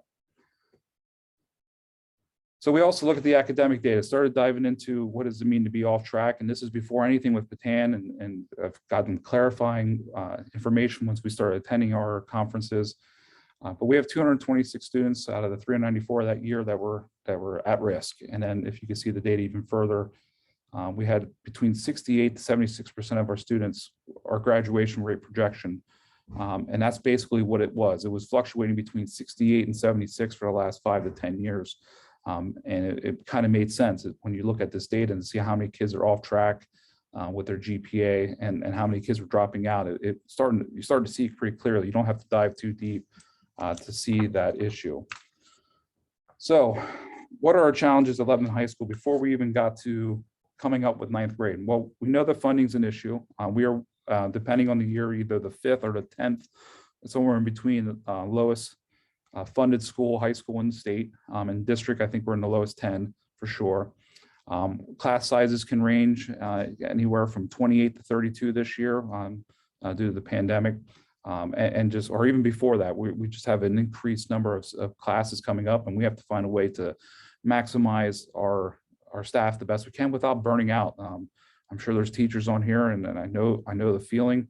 I'm extremely blessed to be still friends with a lot of the staff members that are here, and they tell me the truth, and I listen, because I think it's important to hear that and know the stress that is happening, even just with COVID or just in general. Like I said, we had a trimester schedule. So up until this point, we had students that could come up to take English and math, and they could have 3 different English teachers for the year. Every trimester, they could have 3 different teachers. And that's one of the items that we should have worked on when we went to trimesters, was building building teams and using the power of technology with Power School to build those teams. We had initiative fatigue. We were a hybrid school that adopted all 1-to-1 all in 1 year. We adopted Collins writing in 1 year. We went to trimesters in the same year. So a lot of our staff was just burned out with a lot of the changes that we were doing. And that's a significant challenge as you move forward with anything you decide to do. And I would throw up a picture of our building, but I know it's against practice to throw your map of your building up to the public. But we are a building with 3 circles. If I walk outside my office, I can only see 2 or 3 classrooms. I cannot see down the hall. So it is easy to hide. It's easy to get away in our building. So how can we physically design a building that is better for students and make sure that they are in class and they're not finding a way to get out of class. With that, we had opportunities too. We are, like I said, this is my 17th year here at Lebanon. So a lot of my teachers are on the retirement end, which is a scary feeling, knowing that you're now one of the older people in the building. Like I said earlier, we had a new superintendent come in 17-18. That's also was kind of a challenge, because for my career up until then, we had 1 superintendent for 13 years. And the year before that, we had a superintendent for another 15 years. So Lebanon has been very well at keeping their superintendents in place and trying to keep things going. So that was a very big unknown for us. We have a very caring staff. There might be different philosophies on how to teach, but everyone cares about the students. And if you can change that focus, that care to change their mindsets, you have a big opportunity to make an impact. One of our board members right now, who wasn't on the board at the time, came to me about doing Our City, Our Cedars. Our nicknames are the Cedars. Doing a program where we can have 9th grade students actually work with our community members. And another opportunity that we didn't realize back then, that we were not in the pandemic. So I think that is something that we all wish we could go back to, or that wasn't on our mind on a daily basis. So what we decided to do, these were our goals. And I think it was earlier, I remember that I typed into the chat about that ongoing professional learning being a major component of that. And that's kind of what's going on here at Lebanon. I am very passionate. I believe education moves way too slow to change. And if you ever done, it's called a compass point activity. We're a critical friends group school now as well. I am in North. I am probably too much of a North. and I want to get rolling. So I made these were my desires as I met with the group for ninth grade. We were going to have a dedicated administrator. We are going to find that staff and make sure at that moment there's teachers teaching from seniors all the way down to freshmen. We were going to move all the ninth grade classes to one part of the building, except for science. We're not doing another renovation, but science would be the one class that we were going to keep out of that area. Team our English and math teachers have a ninth grade only lunch period and absolutely no repeaters in ninth grade, because what we were noticing with behaviors is they were following the behavioral issues. So that was our goal. And I crossed off what didn't happen. But the dedicated ninth grade administrator remained. That was me, and it still is. And we did decide at what staff we were going to do. And when we were doing that, we really were careful to make sure that we were getting staff that had the best heart and the ability to change. And what were the staff members that you were going to get that were going to just go the extra mile? You don't want to be voluntold to do anything, but who are those early adopters, and who are the individuals that were they're just rock stars, and you're going to meet one in a little bit. We were not able to move all rooms, but we did realize that if English and math are going to be our focus with teaming in the future, let's at least get them together. So we did move 3 or 4 rooms. The other reason we did it was because there was retirements and changes anyway, so moving rooms was not an issue. And up until the pandemic, I'll be honest with you, touching somebody's room at the end of the year, I mean, even asking them to take posters down was difficult. And I've heard stories of other districts where you pack up every year and put it on a skid. We were the complete opposite. Your room was there until you retired. And we were able to make sure no ninth grade repeaters were in the course. And you'll see in a little bit how that actually impacted, I think, the most. That start right there of making sure we could focus on kids that were getting the content for the first time and really diving to their needs, instead of kids that were frustrated that they're back in with ninth grade students. One of the biggest things that came out of that year, though, is staff started to see a vision. They were really starting to focus on the grades and the credits. We weren't teamed yet. We still have what was called period 6 at the time, and that's like a dirty word here at Lebanon. It used to be called flex and all these different terms. It was at the end of the day. It was 25 minutes long. So we tried to make an advisory period out of that with the focus of ninth grade. More parent contacts came out of that ninth grade year because I saw teachers started working together. If they knew, we actually created like a general email that year that if you sent it out, it went to all ninth grade teachers. So if there was an issue, they could all work together on it. And then buy-in and input from the teaching staff was, like, as you can see from what I'm talking about, it has been huge. We started to also have more retirements happening this year. So we kept some ninth grade teachers in content areas. They didn't leave the ninth grade academy because we knew we had opportunities to hire new staff, and that would be more directed towards the ninth grade. And we would actually go through the interview process with that in our mind.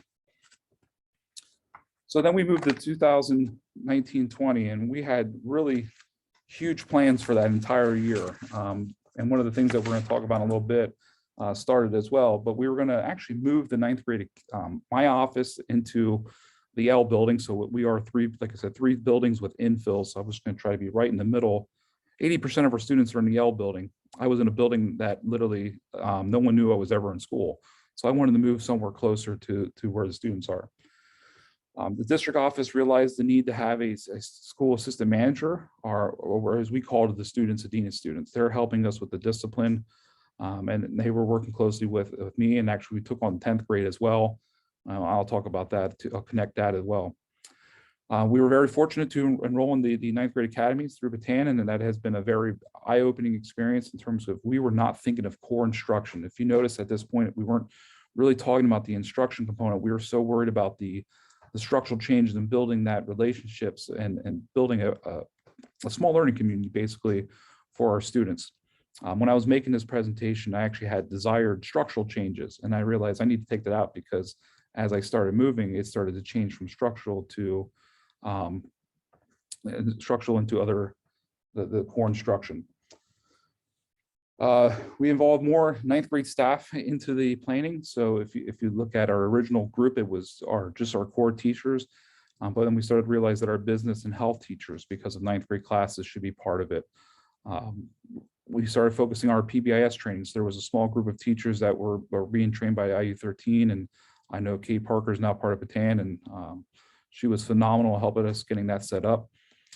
English and math teachers were teamed, and that was phenomenal. They were working, calling parents, focused on a freshman seminar. So we were actually an ATSI school, and we had to change our schedule to get collaboration time at the end of the day. And one of the benefits of that is we were able to manipulate our transitions and then get rid of some wasted time in our schedule to actually get longer classes, to get longer lunches, believe it or not, for the kids, because we combined our lunches and actually built more time in the schedule by eliminating time at the end of the day. So we were able to do that. It's not often you could take 10 minutes off your day of school day and actually increase your instructional time. So that was something we were able to do that year as well. We wanted to move all ninth grade rooms together and plan major room moves for the 2021 school year and plus team all subjects. You can see the growth here. And one of the big things that you get from this that I want to explain here is that even though we still didn't do everything we wanted to do, we were still able to make progress, but it was that mindset change. If you talk about moving the entire school, you're moving the cheese. I know our superintendent says that. So what is it that you have to get in order to do that, to make that happen? We did involve, like I said, the staff that was planning has been great. They've been coming in, they're buying into it.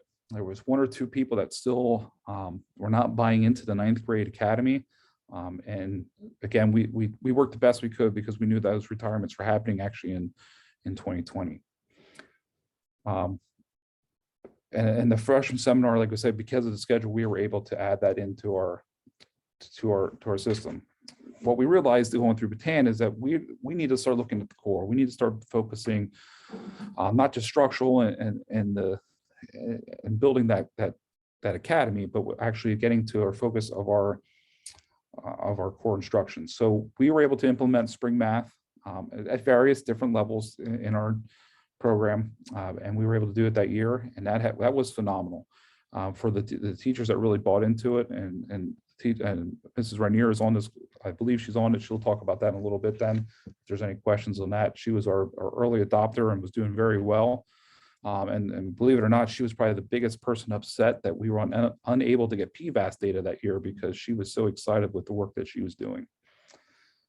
Collaboration between our English teachers. I was trying to find the name of the professional development we came through at Patan with our English teachers. They are doing such a phenomenal job that I sometimes go in there and I'm completely lost what they're doing because of that one-day training. And they collaborate every day. Their rooms are right next to each other, and they're doing a phenomenal job. And I wish I had more I can share with you. I'll be honest. I know this is about core instruction here, but I couldn't tell you a better group of teachers, and they're working together. And here's the interesting part. We've had 3 different English teachers replaced in one position in that time frame as well, and they onboarded the last person, and they're still rocking and rolling. So that shows you the energy and efforts of our English teachers.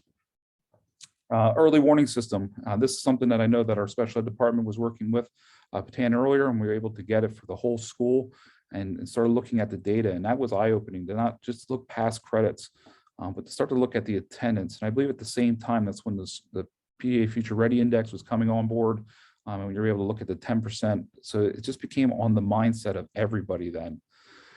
And then we really wanted to go check and connect. And we're still not where we want there, and I'll explain later, but we are moving too slow for me, but we're moving probably at a fast pace for change in our school with check and connect. And I'll share why I think it's too slow, but why I think at the same time, I think we're moving at a good pace. So our early returns on what we just did up until this point, by just talking about putting teachers together, having those conversations with students, we saw that and I had to average it out per day because of 2020 being shortened due to COVID. But 0.66 referrals came in a day on defiance and disrespect, and that dropped by half. And I could tell a difference. I didn't have to look at the data to know it dropped. I could tell, like you just walk through the building, you could tell having the same teachers teach ninth grade and they're all at least communicating and collaborating. You started to notice a different feel of the ninth grade academy. But skipping did not change. And I think that's important to kind of go, why was that happening? Like even though they're more likely to be in class, why are they still skipping? Why they're able to be more respectful, but they're still skipping. So what we noticed, again, they're working together. We have a group of teachers with a common goal now. They were going to help the math. We did shift the math teachers, and one of the additions we had was actually bringing an 8th grade teacher up, who will speak here again. As you can see, I was a rock star. Brought her up from the middle school, and that actually gave us kind of insight to what the middle school was doing and how they connected. So when you have a teacher that's going through the same transition as a student, they can relate to the students. They can actually bring all the things that we need to know as a school to make that transition better. So again, we were wondering why was skipping not decreased. So we were about ready to plan what we were doing next. And then obviously everyone knows that logo, that started changing everything. So we were able to take a step back and realize what is the momentum we had. And I remember when COVID started and we were starting to close down schools, I remember saying everybody was so worried about getting through the next couple months. I said the next couple months, I mean, as the state was starting to make their stuff, I said, you know, we need to start looking at what it is when we come back. Even though we didn't know what that was going to look like, and it definitely wasn't what we planned either.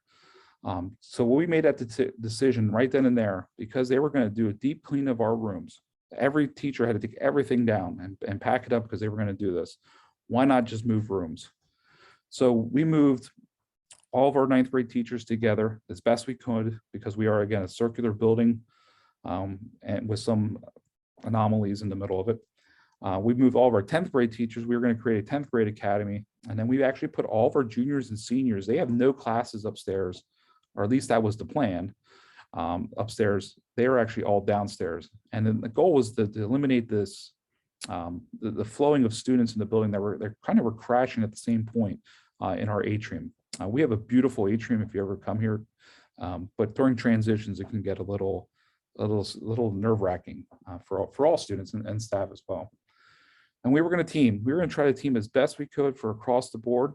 One of the issues you have with trimesters is that social studies is only 2 out of 3 trimesters. So is science.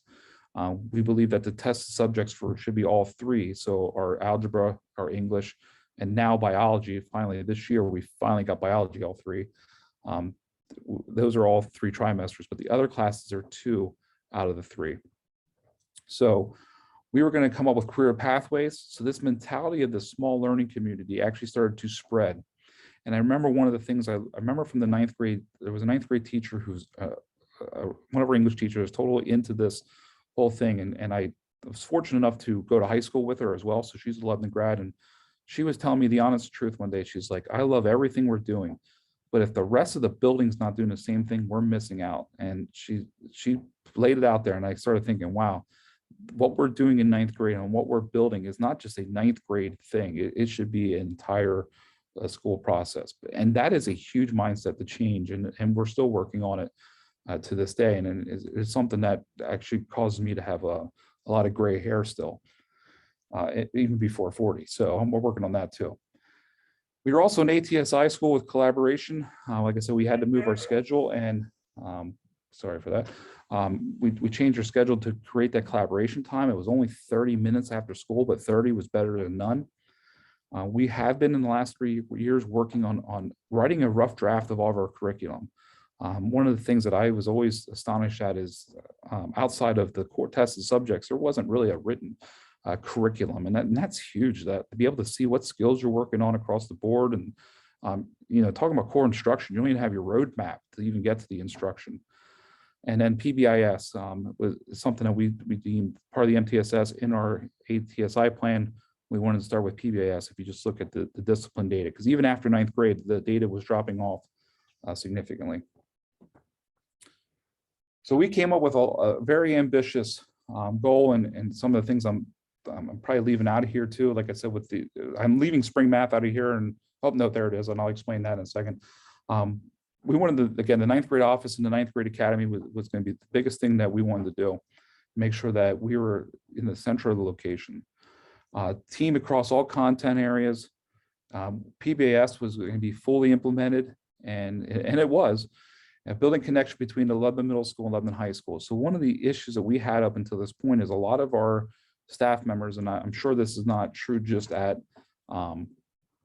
at Lebanon, but there's, when you get a certain degree, you know, that to be able to expand that degree and teach those content levels, we had a little bit of a shift of middle school teachers wanting to come up to Lebanon High School to teach.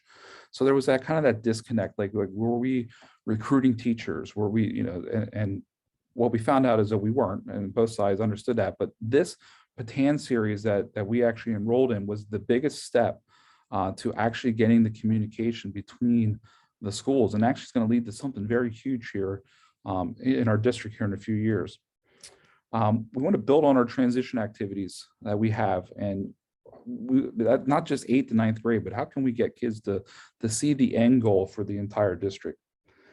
We wanted to put spring math in place, and I know on the next slide I'll have it crossed out because it didn't happen because of COVID.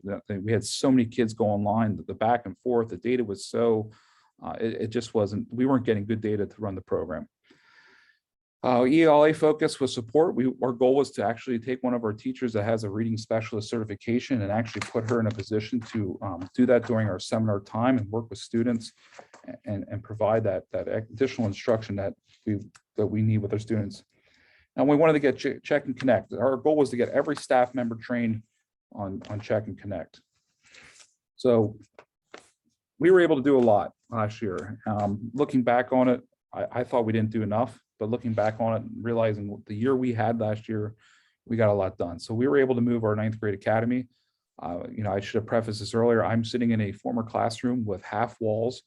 So everybody in this office right now can hear me. If anybody comes in and starts talking loud, you'll probably hear them. And you know what? I wouldn't trade it for anything in the world. It's been great to be right in with the kids. They see me. They talk to me more, and it's been a great experience. And if you have an ability to move your office, if you're a 9th grade administrator, to the 9th grade academy or be more in with the kids, I highly recommend it. It's the best thing that ever happened to me. We got PBIS fully off the ground, and setting those expectations and having those common language. I'm a former football coach and baseball coach, and I realize that if you don't have that common language when you're teaching, it is unbelievable how difficult that can be. So having that same language, or even that academic language, was huge in behavioral language. I put the connection between Lebanon High School, middle school with blue because it was starting to get there. It wasn't fully where we wanted it to be, but it was starting to build. And our Check and Connect has, like I saw just a post now, we got everyone trained.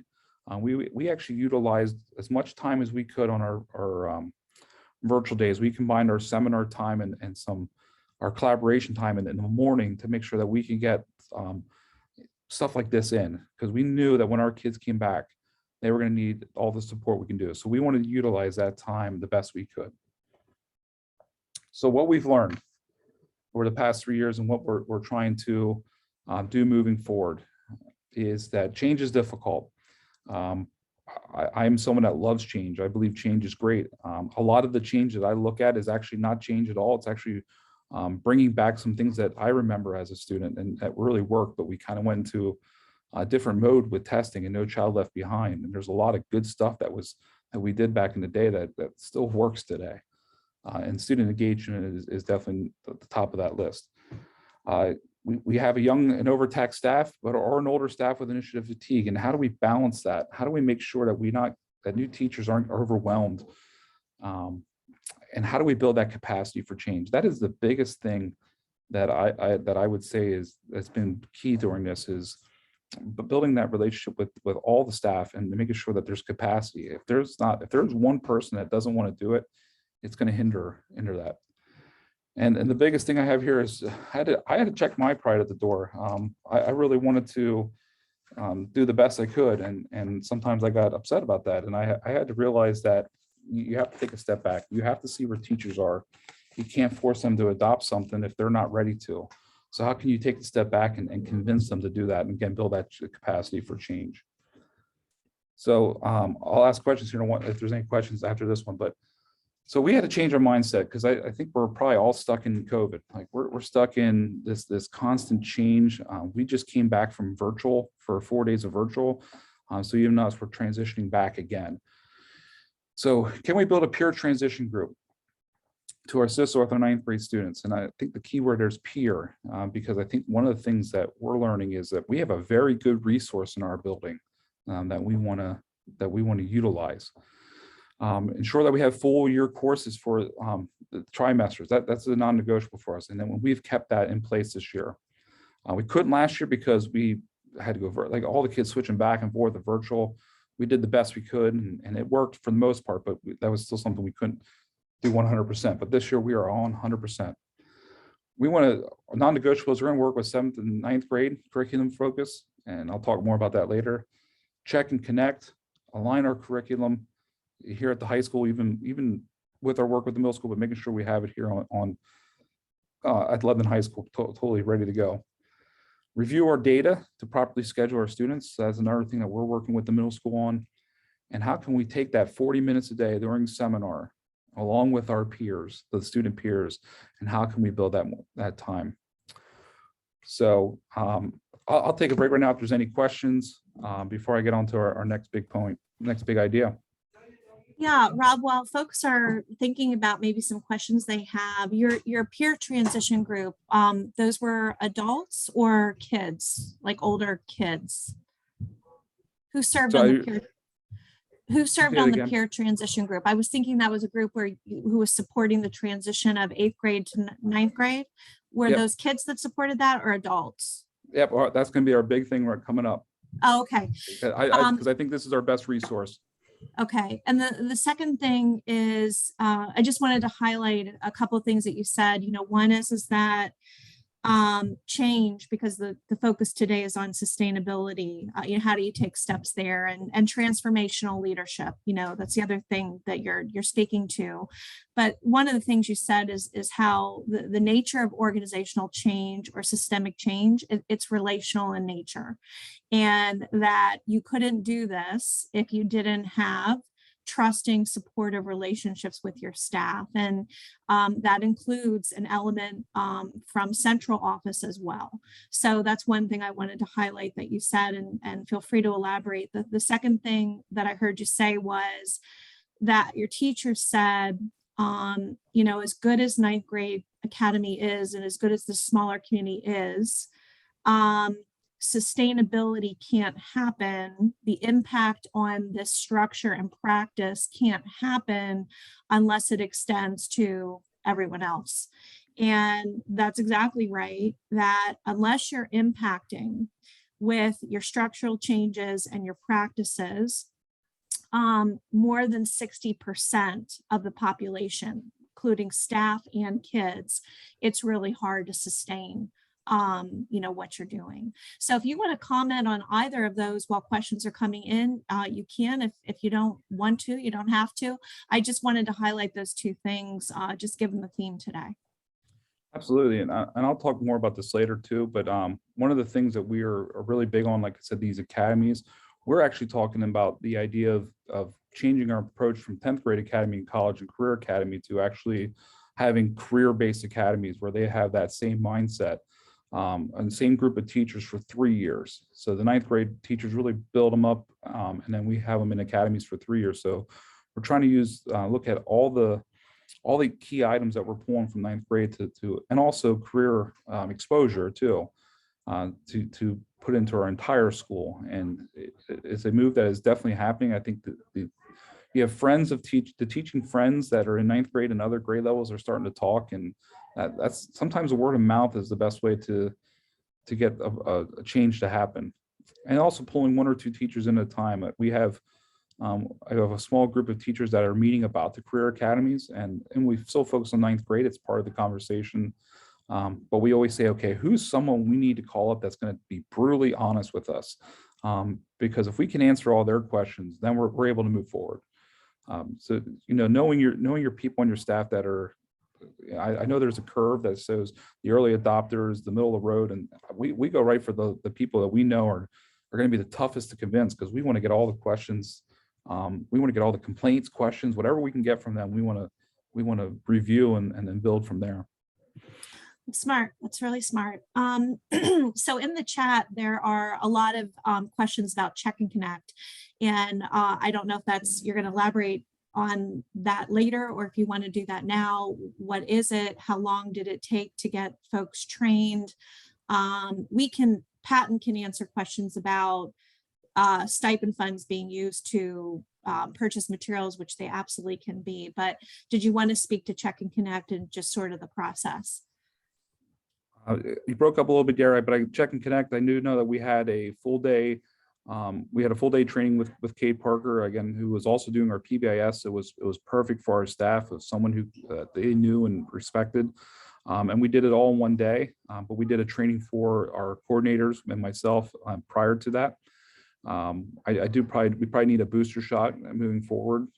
Not to play on that word too much right now, but it's definitely something that we have built into our system that we expect all staff members to take on at least one freshman, and that's been the only apprehension to the staff is what if they don't know the kid? Well, that's the point. You're going to get to know them. So it's changing that mindset. I also see a question here about the overworked and young and overtaxed students and the veteran, working with them. I just check in on them. The best part of my office being here, not only the students, is they see me more. I am out in every transition that I can be, as long as I don't have a student in front of me. That's actually something that the three of us in our SAM position, we are out every transition, and we just check in. How you doing? And it's amazing. Sometimes I get more of an earful than others because it's just my visibility, and I take that earful in strides because it's good to hear where they're at and try to make sure that we can help them. Rob, could you repeat again for me, because I might have missed it, for Check and Connect, you're asking that all ninth grade teachers take one student over the course, staff. The whole staff. Okay, Yep. Great. Yep. And they all have to take one student, and are they sticking with that student for 2 years? Are they staying with that commitment? That is the goal. Yep. Okay. And then just to add that when we kind of look at impactful practices at the secondary level, mentoring, which is what Check and Connect is, pretty much ranks at the top. So if you're not, for those of you who are listening, if you're not familiar with Check and Connect, we've put some links in, thank you to colleagues who've done that and who are answering questions about Check and Connect. In the live binder, there's also information about Check and Connect. So don't hesitate to reach out to your IU and or patent consultants, because we do have a lot of Check and Connect trainers who could help you explore mentoring and whether that would be something that you'd want to pursue. So thank you, Rob. Anything else you want to say about Check and Connect or anything else before you move forward? No, I just see the last question here is about all staff. We have, I would say, all educator staff, I don't mean educated, but educator staff. So our teachers, our counselors, we try not to use the counselors because they're usually for the more serious issues. But I know that all of us as administrators have taken on kids to mentor, and we actually take on more. But you try to balance out if they're a behavior problem too. I'm already mentoring them, so I want them to see someone else too to kind of get even more support. So we've taken on all of our educators, from our counselors, our teachers, special ed, itinerant, everything. We've asked them to do it, and especially our ELD staff. But we actually enlisted more, so it's a good time to move on. You may do whatever you would right. like. I think you addressed a lot of it. So yeah, let's keep moving, and we'll keep monitoring comments and questions as they come in. So one of the people we're enlisting, and I'll start off with this, and Amanda Rainier I'll introduce here. She is a ninth grade math teacher. She'll be joining in here in a couple seconds.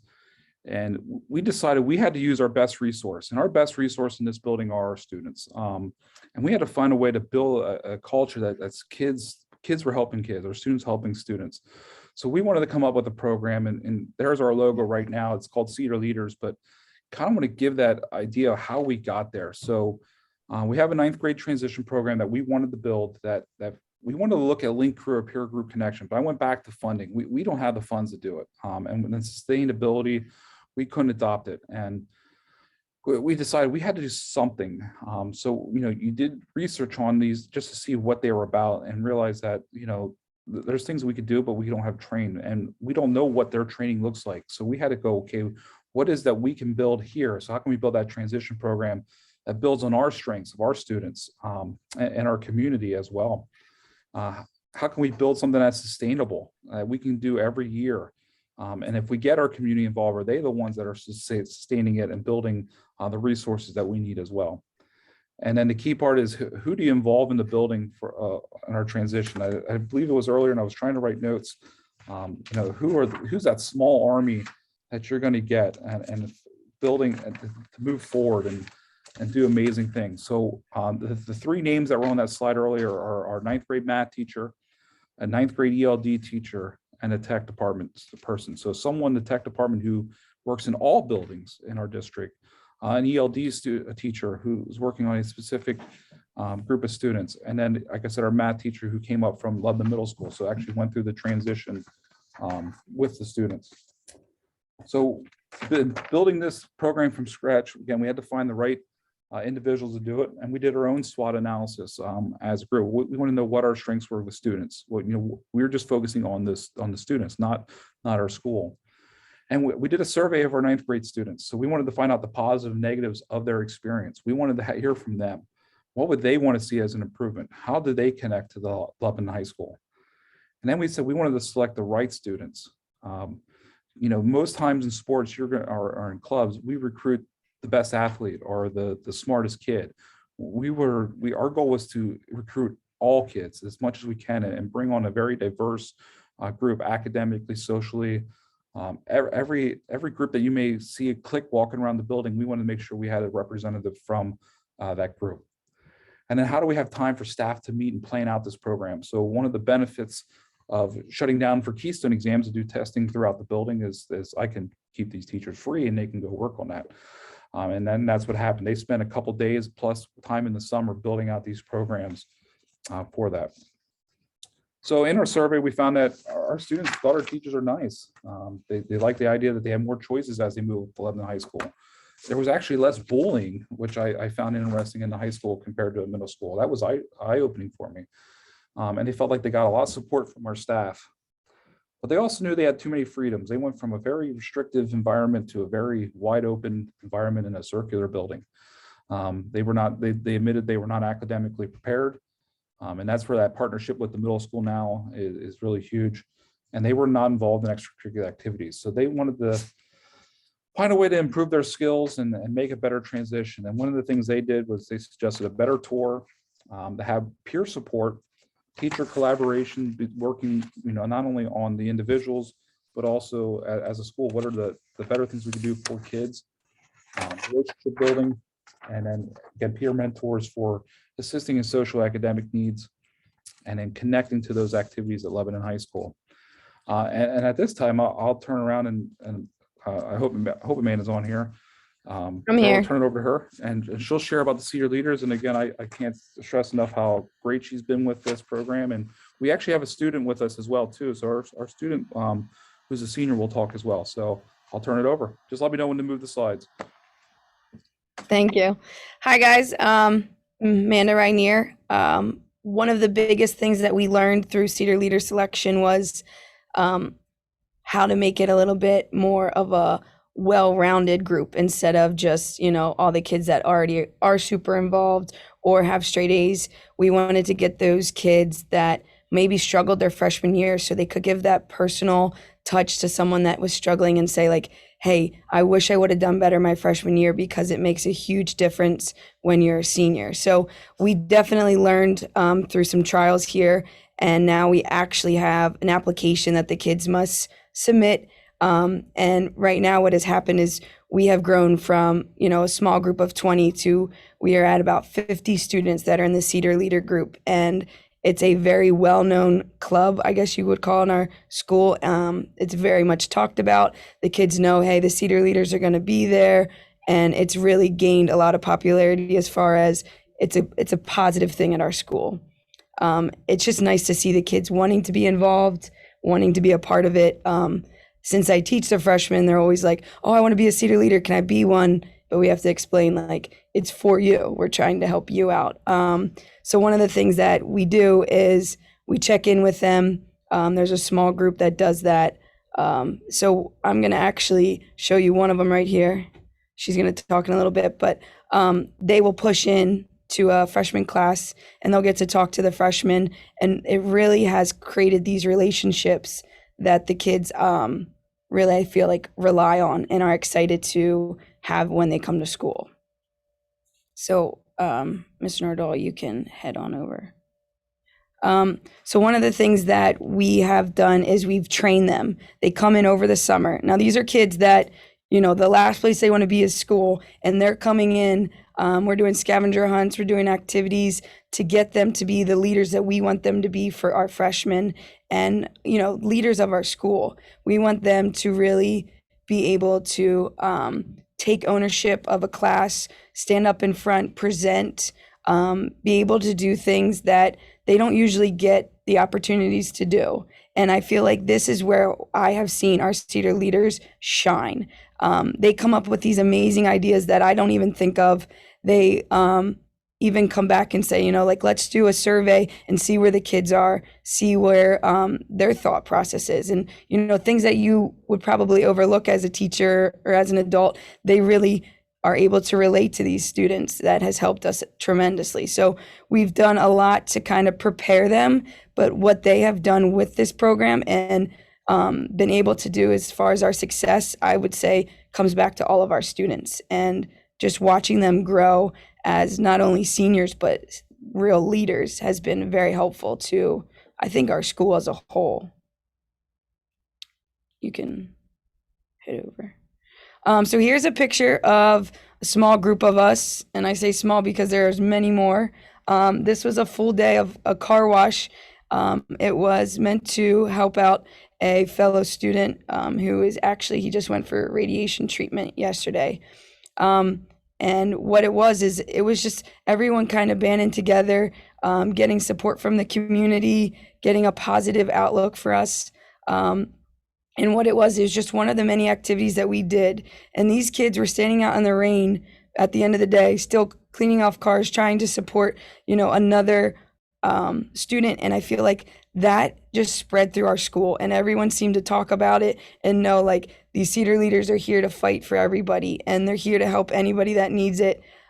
It was actually part of the boys basketball team was there to help support us, and we actually were able to make a great donation to him and really help out a fellow student. And I think in doing this, our students really gained that empathy that they needed to have and realizing, like, hey, you're making a difference and just doing little things can go a long way. We have a ton of activities that we plan, if you see on the left. Yes. So we do a 5th grade letter of intent, which I think is something that just seems so small but makes a big difference. And if you talk to the Cedar leaders that are seniors, you can get, like, things that have really touched on them and how much it's made an impact for them. We did, like, a mock graduation for our 8th graders, which was the one thing that I asked Ms. Nordahl. I said, you know, when I was the 8th grade teacher, I remember watching my students come through that mock graduation. Like, that is something we need for our students to continue. We need to bring that back and amp it up so that we create this notion, like, here is your end goal. We want you to get there. How can we do that? How can we get you more involved? Because the students that are more involved in our school, you know, we normally will see more success from.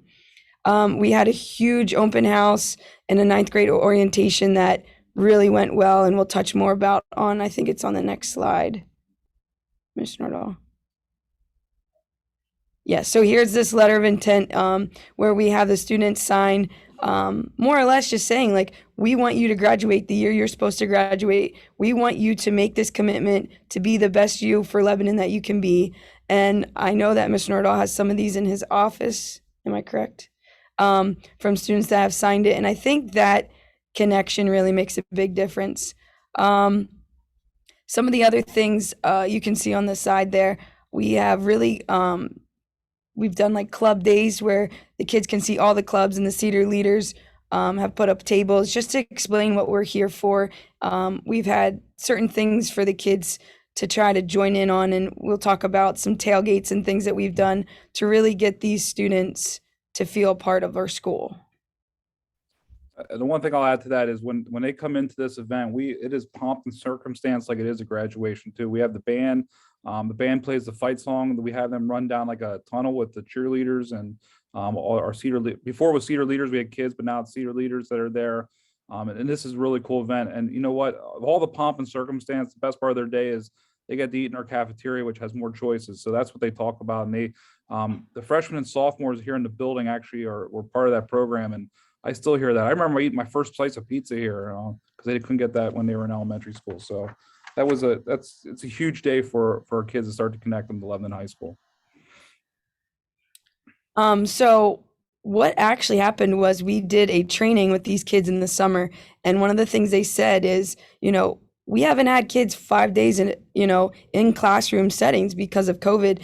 Why don't we just welcome them back with a strong, like, Lebanon Cedar welcome, where we gave out goodie bags, we gave out tours, we had the Cedar leaders all over, and they just took it and went. They just did an amazing job with that open house. And if you see, that's just the picture of the entrance, and the kids, I felt like, got a great start. They realized, hey, I'm coming to a high school that wants me to feel included. I might have met someone new that I didn't know before. They helped me out. Things like that really, I felt like the kids have talked about a lot, that we didn't have in place before. And the Cedar leaders, I do have to give them a ton of credit. They come up with these great ideas and they really make them come to life. And certain things like this graduation practice and this orientation, they make it so memorable for our students that I feel like, what were we doing before? We were not getting to that connection that we needed to.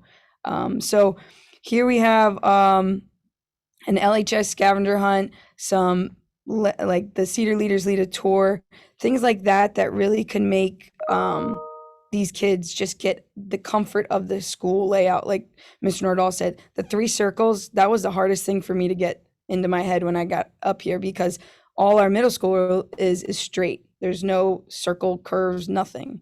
So this school building is a hard transition in itself. So things that I felt like people weren't thinking about because they've been in this building for so long were things that I was like, what do you mean there's 3 rings? 3-ring circus is what people would call it. That's what it felt like. So we wanted to make sure we made them as comfortable as possible in getting to know this school. I'll jump in with 2 things real quick. Is going back to that core, like when you're looking at the tiers, like we were realizing that we were not helping all of our students transition here.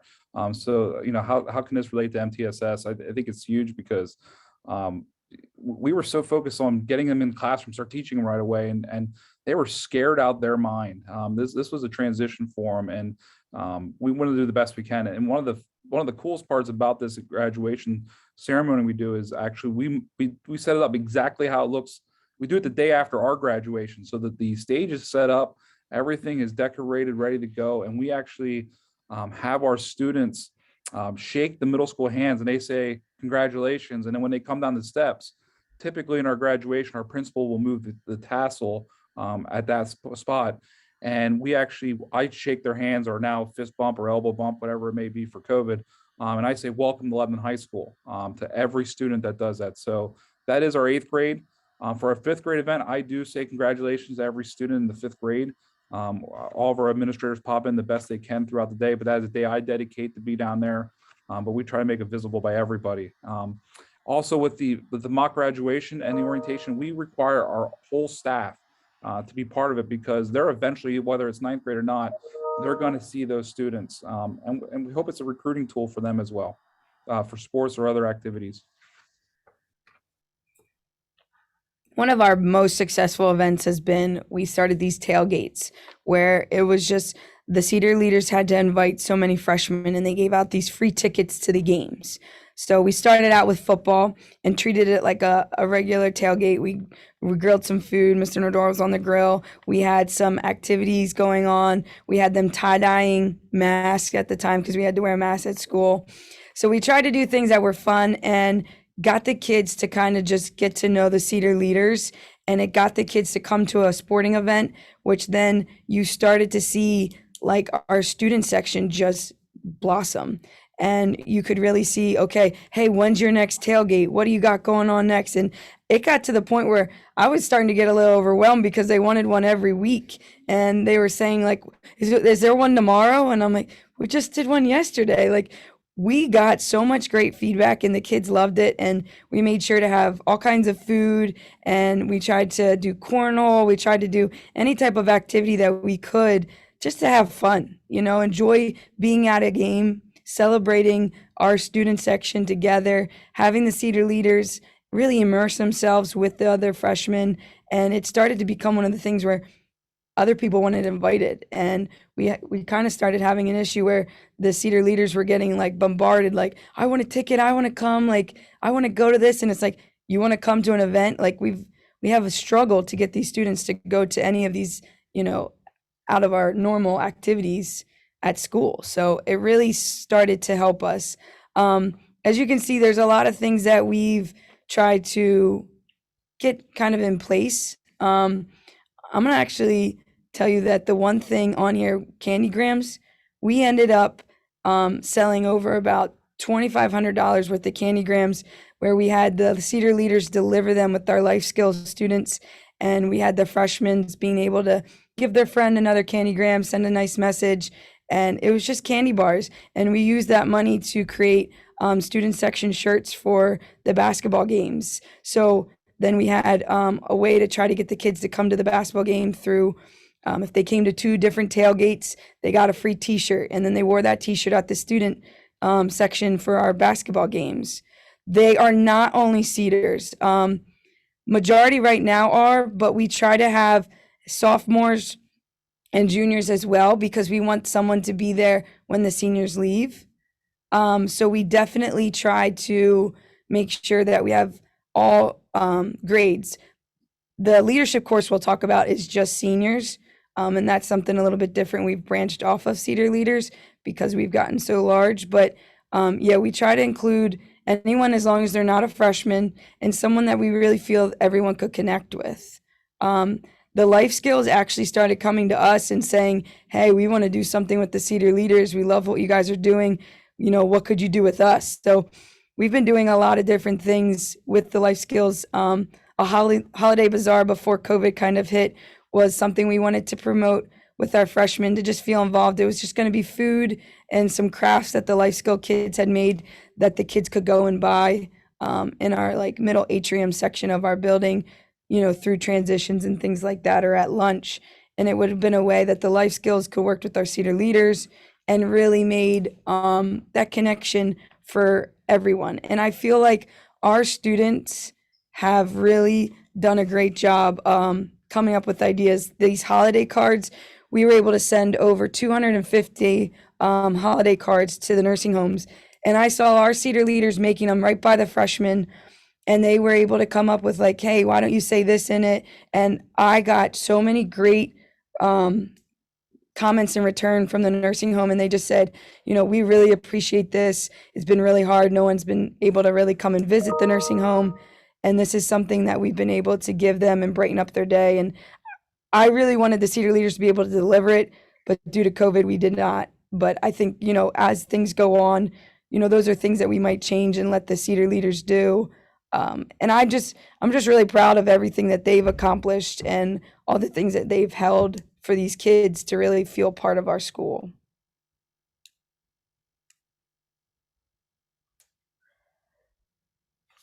All right, so for our freshman classes, they all have a Cedar leader that comes in and meets with them. And one of the big things that we created together as Cedar leaders is this poster on the right hand side that we have hung up, and it's just saying like, we want someone that is understanding of a freshman, and that you once were a freshman, and that you really need to make sure you can make every freshman's year the best that it can be, so that we keep them in school, we keep them involved, we keep them here.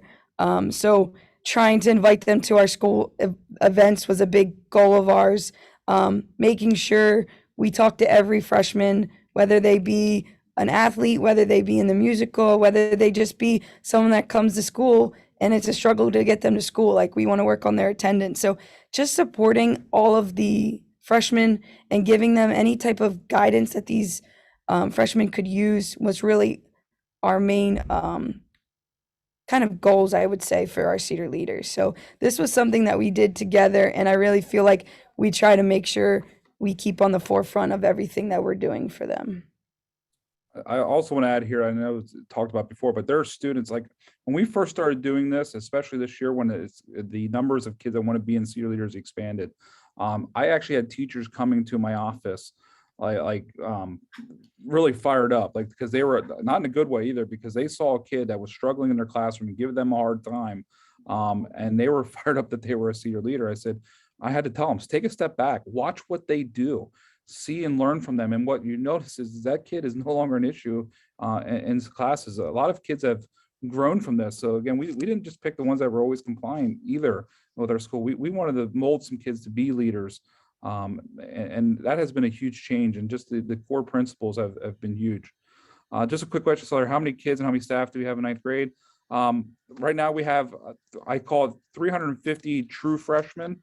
Because if you look at Power School, we have an extra 100 kids. The pandemic has really hurt our credits, and that's one of the things we're focusing on. And I'll talk about that later. But we have 350 freshmen, and we have I think 12 core teachers. So we are definitely underfunded when it comes to staffing, and I'll talk about that with the 7th and 8th grade building that's coming.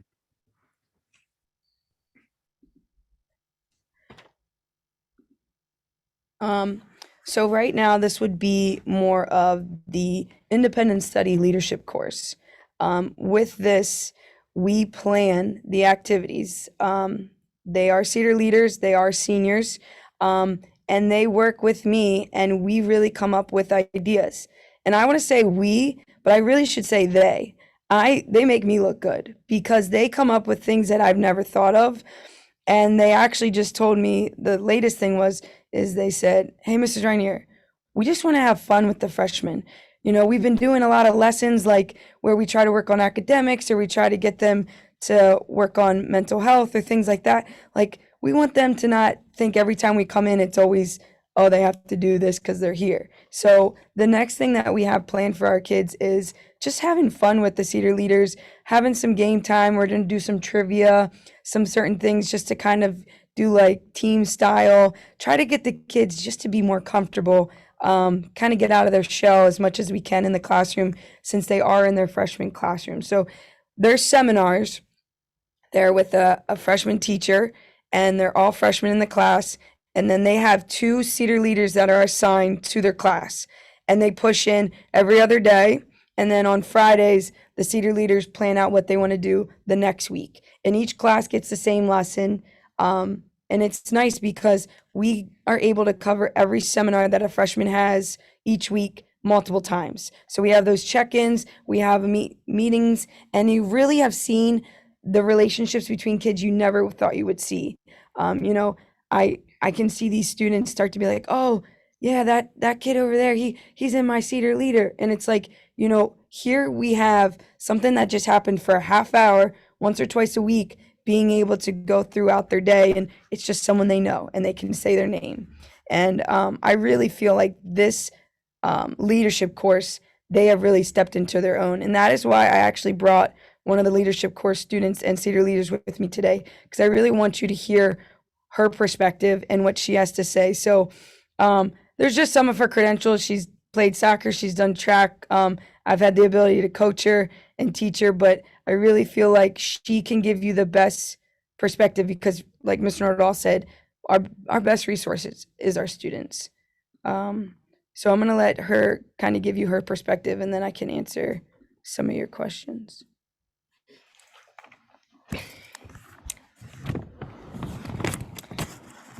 Oh, let me fix it. Okay. So I'm Chanel, and I'm a senior at LHS. So I've been in Cedar Leaders for 3 years, and the progress I've seen has been big. The involvement has progressed ever since we started this club. The club started my sophomore year, unfortunately. So making a difference now and the difference that I didn't get makes it 10 times more special. Finally seeing how us upperclassmen can interact with the freshmen, and now we have a special relationship where they can ask for guidance and making them more comfortable in a new building, new environment. I have no doubt that this program will grow after I leave, and I see big things. Why don't you tell them what this was? Oh, so right now we have going on at all the home basketball games, we honor a teacher that has been important to us.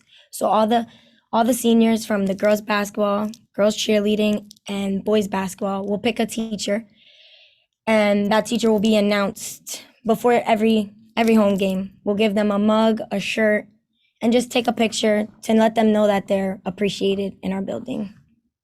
And that's one of the many ideas that we had this year. And I'll add to that real quick. I saw the stats the other day that, 10 years ago, there was about 21,000 graduates that were become teachers. And I think in the past year, it's now down to 6,000.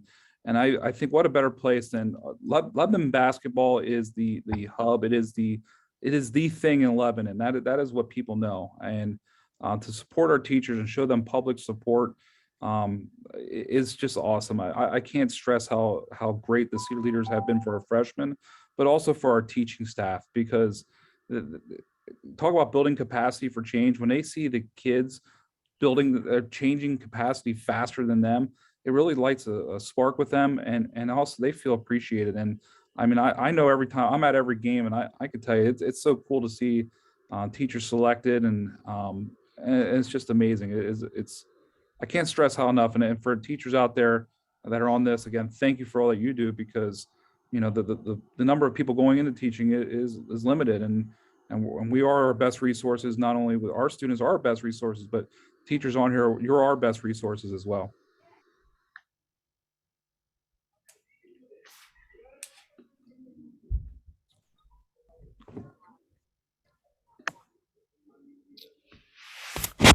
So I would say for us, some of the things and goals that we have for our students, and this has been things that Cedar leaders have brought to me as well, is we really want to make sure we are helping our students just with maybe the coping strategies you would need with the mental health. We've been seeing it more obviously prevalent right now, but it's just something that our students have not gained those skills on how to deal with certain things, and we want to make sure that we can do that.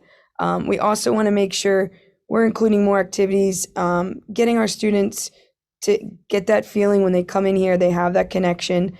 We also talked about the tutoring, and we want to make sure that anyone that's struggling, maybe within a class, again, the seniors and the Cedar leaders and anyone in the Cedar leader group, they know what it's like to struggle in these classes. And if they don't, they can help those that are struggling, as far as, hey, I can help you, or I can tutor you, get that connection made even stronger for the students as far as academic wise and the mental health piece. So that was, I think, kind of where we're headed in these next few steps as far as Cedar leaders is going to grow. So we obviously want to make it bigger and better, but it's just nice to see someone like Chanel show you the true meaning of what this has done. And she and a lot of them always give me a hard time, like, why wasn't this here my freshman year? And it's like, I really wish it was, but unfortunately, the Cedar leaders that are seniors now were in my 8th grade class.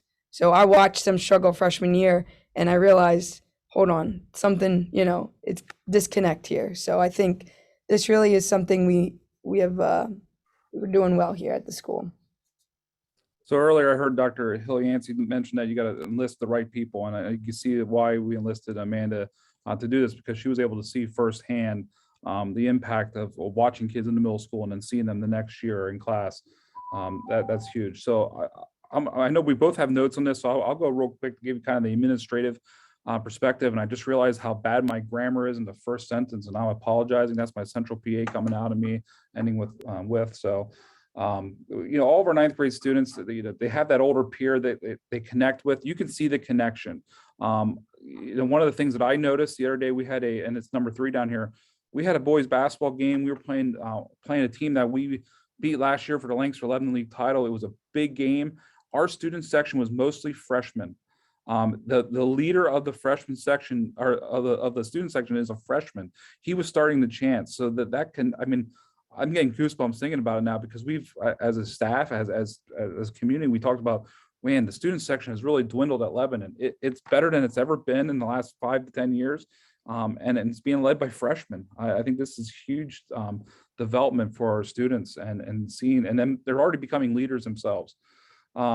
I know Amanda, and she'll probably talk about this in a second. She walks around during that independent study with them, and they kind of clean house in the hallway. They actually catch the kids if they're skipping before we do, and actually get them back to class. And I can tell you, as an administrator dealing with discipline, if I get a 9th grade referral, I'm shocked right now. And it's usually not a, let me restate, as long as it's not a repeating 9th grade, I'm shocked, because our kids are buying in this year. This program is taking off.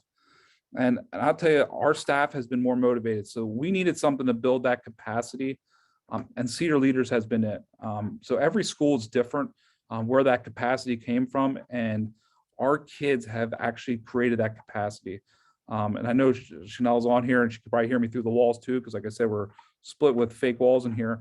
But it's been huge for our students. You know, I can't be more proud as a graduate of Lebanon High School, not even just working here. Just as a graduate, it's amazing to see what they're doing. So I'll let Amanda add any more she wants to add. The number 2 spot right there. There's about 6 of us, and I don't really have to do anything except make sure that they are, you know, keeping it appropriate, because we've had some vandalism on our bathroom doors, and now they go in and they make sure if anyone's doing anything they're not supposed to, they're checking up where they're supposed to be. They'll walk them to class. They'll make sure they get there. There's even been some skippers that we've had a senior leader put with, and you know, they make sure that they get to class on time and that they're doing what they need to do. And it's nice because sometimes it's one of my Cedar leaders that was in trouble their freshman year, and here the tables have turned, and they'll make sure to get that connection. Like, hey, don't do what I did my freshman year. Don't screw up. Don't get yourself, you know, down the wrong path.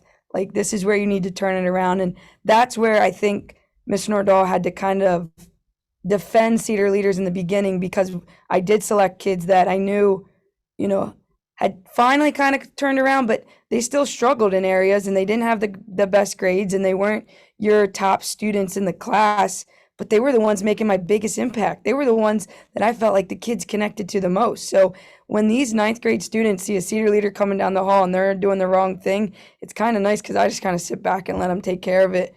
And I'm like, all right, on to the next bathroom. Here we go. Like, it's nice to see them take ownership of their school. And, you know, sometimes they'll come into my classroom and they'll get into the kids like, are you doing your work? Is that out on the desk? And it's nice because it's not coming from me all the time. It's coming from an older student that they look up to. So that makes a huge difference.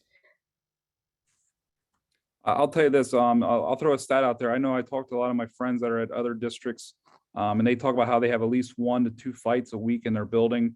And I'm gonna have bad karma saying this. I know I shouldn't, but I gotta talk about how great it is. We've had 4 fights here all year, and I'm saying Don't say it. and it's only been 2 days. So 2 days, 2 fights each day. And I'm going to be honest, it is due to Cedar leaders. They are holding each other accountable. Before a fight break, there was a near one today. They actually, not even a Cedar leader, just another student grabbed the kid and brought him to my office just so I can cool him down. And so they are the ones taking charge of the building. It is definitely, you know what? I know it probably is bad karma, but I'm proud to say it because I do think it's working. So hopefully I see full moon and everything. Hopefully we're not attempting anything to happen here this afternoon because access testing was already screwed up. So I really wanted to make sure that we shared what the Cedar leaders are doing, because they are really building the capacity for change and improving what we're doing with their academies. And I know I'm here for 9th grade academy, but I think there's this connection that's building. And I just kind of want to end here. I'll go through a couple more slides. I know there was a question too about seminar, and it's coming up. So again, we are teaming our students in English and math. That has been another great addition. They have the same teacher all year, and that has been phenomenal in terms of building those relationships. We have 64-minute classes, so it's a good amount of time to be with that teacher. They work together. The conferences, I know we have conferences next week. It'll be amazing to see the number of 9th grade parents that are moving through the building are on Zoom, because we are doing it a hybrid version of it. They are starting to build their own interventions. So then when we first started this academy, we're talking about, what are all the interventions we're doing? We were thinking so big as the academy, but now it's even getting smaller. What can the individual teachers do and build with their students? PBIS, this is one of the other cool things we do as a group. They meet on their own. I don't even know if I get the invite anymore. Maybe they booted me out of it, but they actually meet to determine who gets rewards. And they post the rewards in the hallway. We put them on the TVs. Kids get a shirt. So we're building that, like, for most improved, best attendance. Like, we're trying to build all the items of the ABC and the early warning system. We're trying to build into our reward system and try to look on the more tiering in the other direction. What can we provide for the kids that are really getting it done as well? We are looking moving forward about how we add some ninth grade staff, so maybe we can team better with our social studies and science, and how can that be done? And one of the biggest things we're talking about, if we could ever get more funding, I cross my fingers for the state funding, the fair funding or formula. But if we could, we want to build in that sampler course, so we can actually build supports throughout all of our electives and make sure kids are getting that wide range of opportunities to learn about different careers, because we are moving in the career pathway route. Check and Connect, we've realized that every student coming back from COVID should probably be in Check and Connect. It's something that we feel strongly about. Our attendance it goes with the transmission rate with the virus. Unless they're online and it's struggled, if they're fearful online, they're struggling online as well. So the attendance online is not good.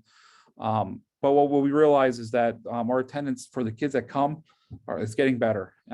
Again, take away this past month, but we are definitely making improvements there. But we want to realize that we want all of our teachers to do a check-in process. So not check and connect, but check in with their seminar. We actually have a younger staff member, which we did not give a seminar to. He's a very calming individual, very positive person. He's actually going to all seminars and just checking in with all kids. We wanted to see where we're at mid-year here, and we're at that point where we're now going to start assigning the mentors. So we want to make sure our staff came back and was fully ready to go and take their temperature. So we are at that point now with conferences coming up next week. We are ending our third marking period. Like I said, we are on a trimester, so this is a halfway point of our second trimester. We have our conferences, and we're going to start assigning mentors because we can see the credit counts, we can see the grades, the attendance, and that's what we're going to do. And we actually coordinate that with our in-school suspension teacher. I know it's probably an odd choice, but he actually can meet with the students. He knows the behavior. If they're coming in, he knows where he can talk to them and actually find them a mentor that connects. And our SAPE coordinator, our school attendance improvement plan coordinator, who's also our head basketball coach, who helps out with a lot of the activities here. He is also part of that. And it's nice there too, because he knows if their attendance and what some of the plans he puts in place. And when he meets with them, he can assign it, he can ask for the right mentors to be part of that. I'm really excited to say that our partnership with the middle school through Patan actually grew into a very large opportunity when the ESSER funding came. We were able to, our district has been putting money away to renovate our current middle school, which has, I think, 9 or 10 classrooms in mod classrooms out back behind the school. And that is the last building that has to be renovated or built. And with the ESSER funding and money we've been saving, we're actually going to build a brand new Lebanon middle school, literally stone's throw from our school.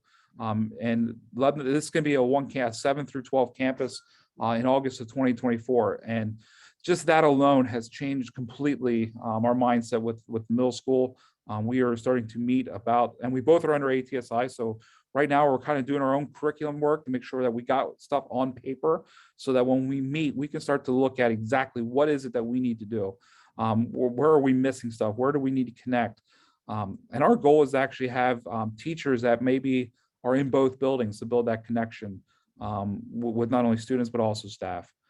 Lebanon Middle School, actually, because of our implementation of spring math and being part of this program, actually is, I think throughout the whole school, if I believe so, has adopted spring math. They believe highly in that, and they're hiring a reading specialist this year through our ESSER funding. And I know Dawn's comment to me, and we have definitely gotten.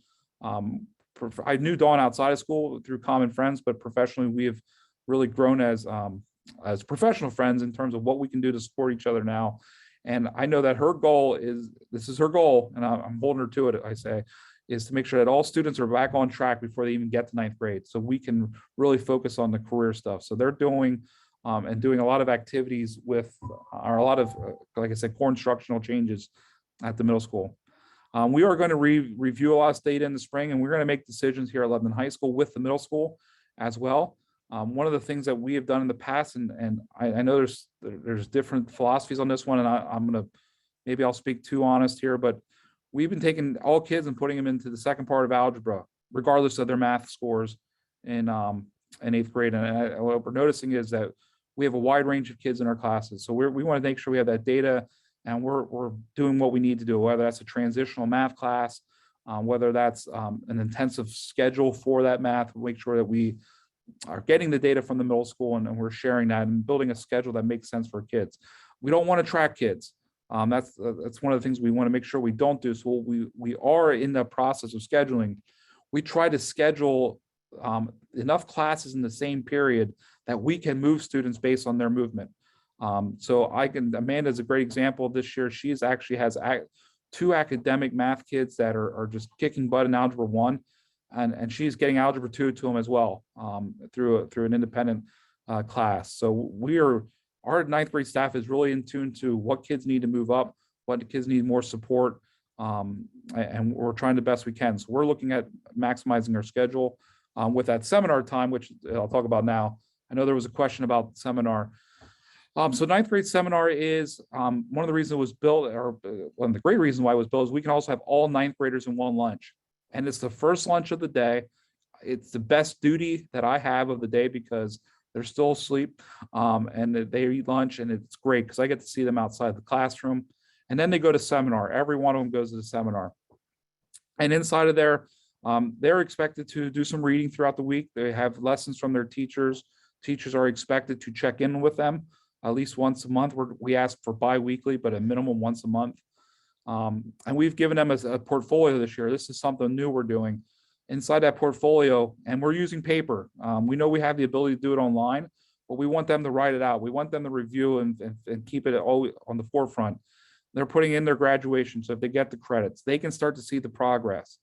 Because I know one of the things that students always talk about is, basically they never had to worry about credits before until they got to the high school. Now everything counts. So we want them to see that as much as we can. We're having them chart their Keystone data, and they're going to keep this portfolio for the rest of their 4 years at Lebanon High School. We would like to moving forward, we'd like to make sure we put those students that have the deficiencies in the same seminar and expand on that 40 minutes of instructional time to the students that need the most support. In order to do that, we want to make sure we have the right teachers in place. We want to make sure we have the right professional development, and that's where our focus is shifting here in the next month as we shift from course selection planning to actually start to build the schedule that's coming up. And we really want to get our community members involved. We want them to be able to come in and speak to our students and show the careers. We got the PA SMART grant, the Advancing SMART grant. So we're building a lot of new career activities, providing project-based learning across the curriculum. So that's another core instructional strategy that we're implementing here at Lebanon High School. I mentioned this before about the scheduling. We want to make sure we actually have scheduling that's based on data. Before we got to get a schedule filled was kind of the mentality, and now we're really looking at breaking it down and looking at the needs of the students and creating those opportunities for staff to build up students faster. By the way, this is the longest I've ever talked. I got to be honest with you. So maximizing our resources as well. We do have a 9th grade teacher that is, and an itinerant teacher that are a reading specialist. So we want to see how we can maximize their schedule to see, as we did before the pandemic, but we want to try to see how we can do that. We want to grow our senior leaders. We have, one of the fortunate things about escrow is we got tons of funds that we can use for SEL activities. So our goal is to wait and hear approval is to get some leadership courses, not only for our senior leaders and actually expand on it, but then actually have those activities for our 9th graders and develop even more leadership skills. I hope I can say what I'm going to say, but that we have just approved ROTC. I know we just sent our letter of intent back that we are going to do it. So it's going to be even more of an opportunity for leadership building in our school. And I can tell you how exciting it was to sit in that meeting yesterday, and as we were going through all the things that it can do for a school. Our district also is investing in curriculum instruction specialists, and I think this is where we're really going to get some help. is that these individuals are going to be not only working on curriculum, but what are the instructional practices that we can implement. And then we are actually going to have enrichment over the summer. So we've always worried about summer school and credit recovery, but we're going to focus on that. I do see a question here regarding supports for ninth grade repeaters. We have actually created what we call it independent study. We don't want to put a credit recovery on their schedule, but it's independent study, and we actually are using right now Edmentum. I don't have any problems with Edmentum. I know that when you use any curriculum online, that you're kind of not aligned exactly to what your school does. So we're looking at building some of our own courses and more support here as well. But we use that, and they are in with the teacher, and they're expected to complete so many lessons per day and work back on the credit recovery. But we do put them in their next English class. We do not put them back into math classes. We have used 10th grade seminar as a chance for them to recover the algebra and also work on their next level, which is geometry. So that's something we've done with math. Another opportunity is I know the biology teachers have created a Schoology class that is more in tune to our school as well. So kind of reflecting on everything and then kind of tying it all together. And I'm like I said, this has been a lot, and I looking back on it, how much progress we made. I know in talking to Jen, sometimes I feel like we haven't made progress and I get frustrated, but last night was a great reminder of the stuff that you have done and how far you've come, and how much more you can do. So I heard this earlier. I did not make this slide after hearing anything from earlier. I promise, and you can even ask Amanda because she saw the slides last night. But one of the things we knew, we had to get the right people. And even before we did this, the Compass Point activity from National Reform, I'm a North person. I want to get rocking and rolling. But we needed other people involved. We needed the details. You need people that care and they're looking, for the heart of all people involved. I would recommend a SWOT analysis. You got see what your strengths are, see what your weaknesses are, because you'd be surprised when you get more people at the table, what those may be. Some of the things I thought were strengths, people saw as weaknesses. And after discussing it, we could make a determination that it was actually more of an opportunity for us because it's something we can improve. One of the things I put here about analyzing data, I think as an educator and as a science person, I'm definitely a quantitative person. But I will tell you that I've been doing a little qualitative work lately. I've been walking the halls. I started doing that, like I said, that's one of our expectations, but the amount of data you can collect in your mind, just watching kids transition, watching their interactions, and I can see that with senior leaders now. Research any literature and review your past. One of the things that I say about our past is some of the good things we have done in the past that have gone away is when I was a student, I remember we would actually send our basketball team down and do pep assemblies in the fifth or in elementary schools. And because of No Child Left Behind, we don't want to take any instructional time. We want to get away. And I think what we've lost is that connection to all of our students. So we're still trying to maximize our instructional time. Any of the activities that Amanda had described are after school, but we have built in time to make sure we still connect to our elementary. And that's been huge. And having kids in the district, myself, I know my daughter came home the other day. One of our basketball players is reading in her class. She came home right away. She had to tell me all about it. She was so proud to know a high school kid. So I think you're connecting that group together is huge. Develop our plan. We've had a couple different plans in place. I was looking through our senior leader folder last night and seeing the plans from the 1920 school year till now. A lot has changed, but nothing has changed at the same time. We're just constantly reviewing it, building it, and support from district office has been huge.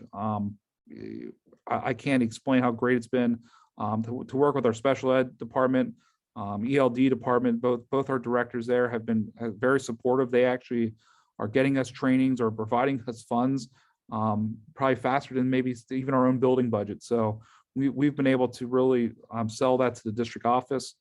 Our superintendent has been very excited about this. This is when he came on, he asked for us to think big.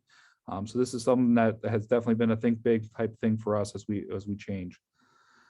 And then one of the mistakes that I made is actually building that capacity for change, getting out and talking to students and staff and getting the right people involved. That's huge. I can't tell you how important it is. And Amanda is also on our committee to build our career pathways. And the other people we have on there, they have the capacity and they have the connections to the other staff members. And I think that is important. And then team commitment to excellence, never stop working for that end goal. We wanted to make sure that we changed our freshman year. I would love to throw data up there and show you how much has changed. But I'm going to be honest with you. If I throw academic data up there right now, I don't know if we'll see what we want because of the pandemic. I'm not making excuses. I'm just being honest. But I can tell you, qualitative wise, just walking in a classroom, you can feel the difference. You can see that the teachers care more. Quantitatively wise, I used to see about 10 to 15 cell phones out of class. If I see one right now, I'll be shocked, and it's only because the kid's having a bad day. So even just that alone, like the support and respect between staff and students has completely changed. So I don't have any hardcore data to show right now. I'm excited to see some of the growth that we're going to do on our assessments, even with the pandemic. But like I said, I can't be more proud of the stuff we've done here at Lebanon High School. Rob, anything more? Just like I said, like we are taking this approach, ninth grade academies, and then we are completely expanding it throughout our entire school in terms of building the small learning communities. We know it's best for kids when they can relate to a certain group of teachers or a certain group of students even, and they can start to build those leadership capacities. It's something we're definitely doing. It's been frustrating at the same time because we know we want to do this, but there's also that, again, you gotta have the capacity with everyone. There's sometimes that people don't want to change because of sometimes the staff related issues. And one of the things I always relate back to with our educational priorities, and I always look up because it's above my desk, being student centered. What I found out with Cedar Leaders and our ninth grade academy, that is a student centered leadership goal of ours. And sometimes we get caught up in the staff centered management. So that is something I believe is huge. If you can change your mindset to student centered and be students focused on everything that you talk about, the staff will come. Just make sure you have the right people to sell it. Thank you so much. Before just offering a few comments, I'd love to just invite people to offer anything in the chat, questions, comments, feedback that they care to provide. And while people are are doing that, Rob, I just want to say a huge thank you to Chanel. I don't know if she's still there. She probably got back to class, being the good, oh, there she is, being the good Cedar leader that she is. And Amanda, thank you so much for everything you shared and your role, as a catalyst for building this initiative at Lebanon. And Rob, I'm just, you haven't talked to somebody for 10 years. That's how I feel. And so I wasn't sure, I haven't talked with you since probably 18, 19, really. And for you to share all of this, I mean, really, this is something that really the nation should be seeing, in my opinion. And we have had secondary schools across the country feature kind of what they're doing, but you speak from the heart. And I know you keep saying you can't talk, but you can talk. And the reason you can talk is because this is service leadership and you truly speak from the heart. This is transformational leadership. It involves transactional leadership. And it involves student leadership. And it's just amazing. Forget about MTSS. That's just a structure, right? That's just a service delivery model. What you have managed to do through your leadership, individually and collectively, is just astounding.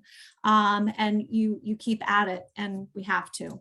And so I just want to thank you on behalf of our teams, who I'm sure are taking away things today that they'll think about and take back to people who couldn't be with them today. But this was just incredible. So I hope my colleagues were looking in the chat, because I wasn't able to see, or maybe Rob and Amanda, you all are. Were there any other additional questions? Feel free to unmute if you want to. We have a few more minutes. But anything else that our audience wanted to share or communicate to Rob and Amanda. And there is one question, and it is, what supports do you use for your 9th grade repeaters? Other than that, really just immense gratitude and for your bravery and your authentic sharing. And yeah, that is the only question as of right now. Well, I'll tell you what we are doing, and I'll also tell you what our hope is. Our goal right now, like I said, we are using an independent class where they're going in and using Edmentum, or some of our teachers are building their own courses, and they go in and they're expected to complete a lesson per day with that teacher. That is a Band-Aid, to be honest with you. With math, we put them in a 10th grade seminar focusing on math. Our goal, and it's, you know, again, it comes down to funding. If we could find a way to get another core group of teachers. So since I was administrator, we've added over 300 kids into this building. We've added 0 staff. So our goal is to get a little bit more staff, but to actually focus the new staff not only on AEDY, which is what we're planning on doing. We don't want to use that staff just for that, because we won't have a lot. We don't have enough kids to do a full AEDY program. What we want to do is build the same kind of mentality here with this academy. We call it Cedar Academy, and how to connect them to the community, get their credits recovered, and build them back so we can get them back into their career academy as fast as possible. I say that's our dream, because if we can get the staff, then we have to turn around and plan exactly what it is, because we do not want it to become an alternative school. We want it to become the school that is energized, focuses on the community connections, and get them back on track as fast as possible. And that is our goal. And I'm crossing my fingers that it can happen. We put in for the staff, but that's something, when you're building a new building, they're kind of a little focused on that right now too. So, we'll keep holding out hope. And our goal, by the way, is also that team of teachers would also what we call 8.5. We want to build a program for our students that in the middle school that we don't want to hold them back because of their age. We want to bring them up to high school, but maybe they're not ready yet. So build a program for them as well to get them back on track in their classes as fast as possible. To be honest with you, it'd be better just to do it in our 9th grade academy. And that's one of the things we're going to look at with the data this year as well. Thank you. Very, very helpful. Many, many accolades, Rob and Amanda and Chanel. And so thank you again. And do we have permission to, we did record this. I failed to ask you because I just made an assumption, which I should not, but is it okay to put this in our live binder so that teams could look at your PowerPoint with your voice? Would that Absolutely. be okay? Okay, Yep. Great. Thank you. There is a question here about a master schedule. If you happen to have one handy and you want to send it to us, we'll also put that into the live binder for sharing. If you get a chance or you think of it. All right. I'll work on a master schedule for 9th grade and then get that to you, and along with our bell schedule as well. Great. I think people would really appreciate that. We'll have an enjoyable rest of the week. It is Thursday, right? And so, and I just want to let you know, I would like to be a Lebanon Cedar leader. I'm sure everyone on the call would. So thank you, Rob. We appreciate it. And we will be in touch for sure to see where you are as you continue your journey. But thank you for being an exemplary model. Absolutely. Hands Thanks for down. having us. Thank you. Have a good one. Thank you. Okay, everybody, that concludes the morning part. So we're going to take a break for back to our continued effort to showcase 2 schools that, from our view, have worked really hard and really steadfastly toward making their tiered system as healthy as it can be in order to enhance secondary outcomes for their students. And so we heard from Rob Nordahl from Lebanon School District this morning. And now we're going to turn it over to Andrea Landis and Amanda, I don't want to say her last, Belte or Belt? Belt. I was going to add a flair there. Amanda Belt from Warrior Run Middle and High Schools. And so just a little bit of context about Warrior Run. They have been working on scaling MTSS. I would say, my goodness, I don't even know how long it's been, Andrea, because you've been a part of the district for a while and you were at all levels, but it feels like to me for like 9-10 years. And they're another example of central office working very closely with principals and special education and everyone in between to scale effective practices K-12. So we're excited, Andrea and Amanda, that you're here with us today. We're excited for you to showcase all of your efforts, and I don't want to take any more away from you. So we will monitor the chat for you, encourage you to pause occasionally, and we'll keep you up to date then on questions and comments when you pause and you're ready to go. We will be recording this session for anyone who's here who may need to look at it at a later time with other staff. So thank you again for being here. So welcome, Warrior Run. Thank you very much. We're very excited to be here today to share with you about our secondary MTSS framework. So with us today, shared from middle school, we have Amanda Velt, who is the middle school principal, and we have Yami Mountain, who's a school counselor. I currently serve in the role of co-principal at the high school, and joining us will be Courtney Shandera. She's our 9th grade English teacher, and Nicole Morgan. She's our 9th and 10th grade learning support teacher, as well as our student council advisor. So just to share a little bit about where we're located in Pennsylvania, we're right in the middle of Union, Snyder, and Northumberland counties. And unlike the presentation this morning, we are a very small district. We have an enrollment of around 1,500 students. Our academically disadvantaged around 37.4%, special education population around 15%, and representing a 95.8% of our population being white. So a little background about kind of our setup of our school district. So currently we operate 3 buildings. We have a K-3 elementary school, a middle school, which has grades 4 through 8, and high school grades 9 through 12. As you can see there, we are going through a restructuring. And so we are in the process of building a brand new elementary school, which will house grades K-6. And then we will have a 7 to 12 building.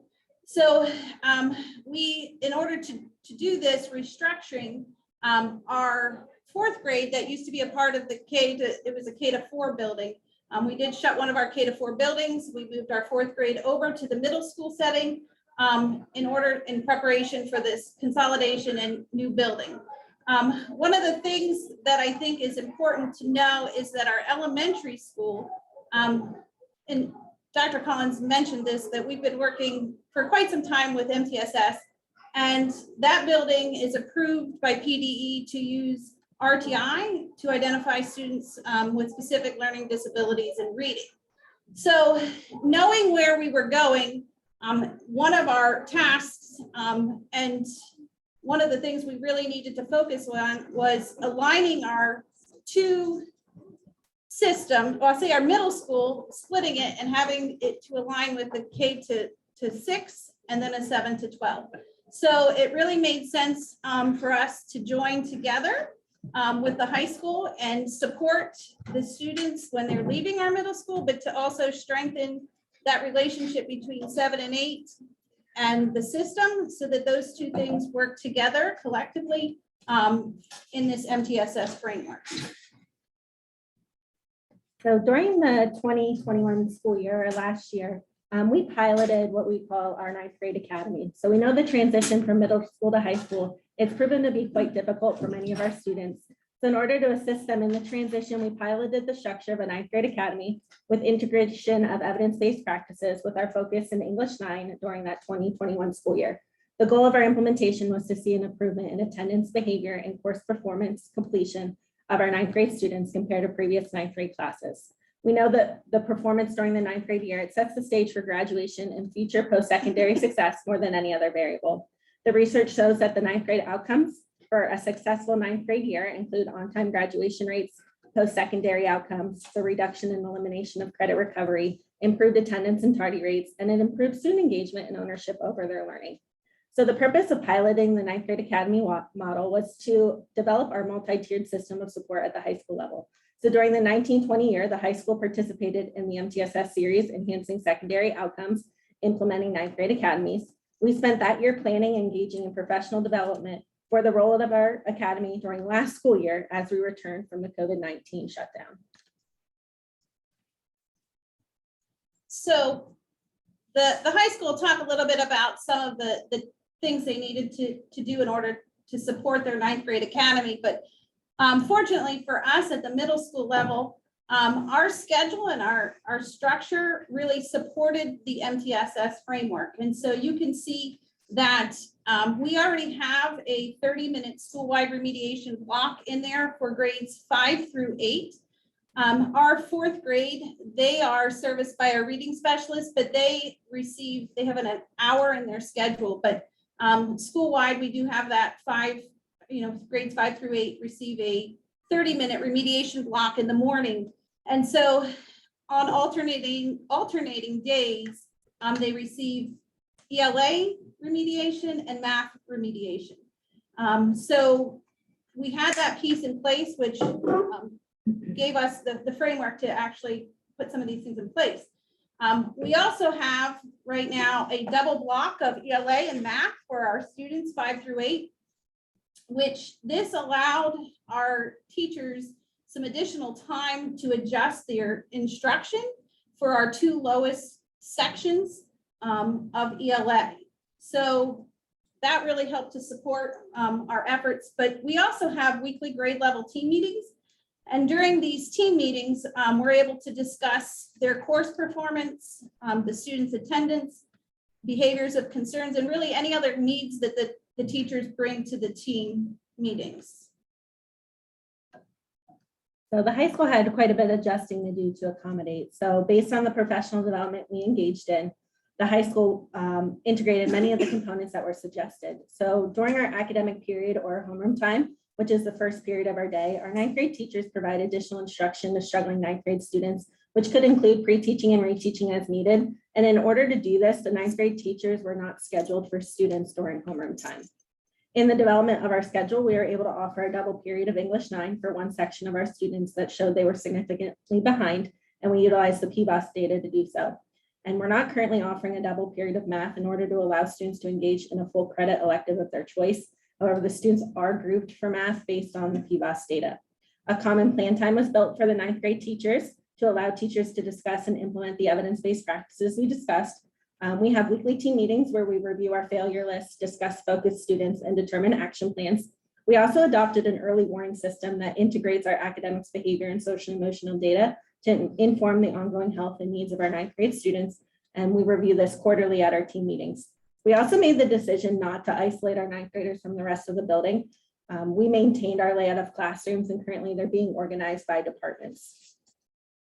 So the early warning system that we use was based on the recommendation from our training developed by CAPS to determine when our students fall off track for graduation based on the components show. And after the first marking period of our pilot year, we also decided to include our grades for science and history as indicators with the same benchmarks as math and ELA, since these courses are graduation requirements. So at our quarterly dating meetings, we review our individual students and discuss students who flagged in 2 or more areas. Based on the conversations, we develop a plan of action for next steps. We've noticed that the students in need of additional interventions to be successful were not necessarily the students that were receiving them during their core instructions for math and ELA. So for most of our flagged students, we did move into individual check-ins with assigned mentors. I wouldn't say it was exactly the check and connect intervention, but more of those individual check-ins. Last year, the mentors included myself, our school counselor, and Miss Morgan, who again, she's one of our special education teachers who works with our 9th and 10th grade teams. So what did those individual check-ins look like? We had a spreadsheet that included the students' absences, behavior, and then their current grades. So the mentor and the student, they reviewed their ABCs and set a weekly goal. Some probing questions included what went well last week, how did that make you feel? What do you need to work on this week? What support do you need to achieve your goal? And in addition, the mentor would connect with the student beyond academics to make sure their basic needs were being met to address other concerns that the students may bring up. So at the conclusion of the 2020 school year, we had about 15 ninth grade students that were receiving those documented weekly check-ins. The example I share here is a student I started checking in with during the third marking period because she was failing 4 classes. By the end of the marking period, you can see she was passing them all. I continued to meet with her throughout the 4th marking period to ensure she finished strong.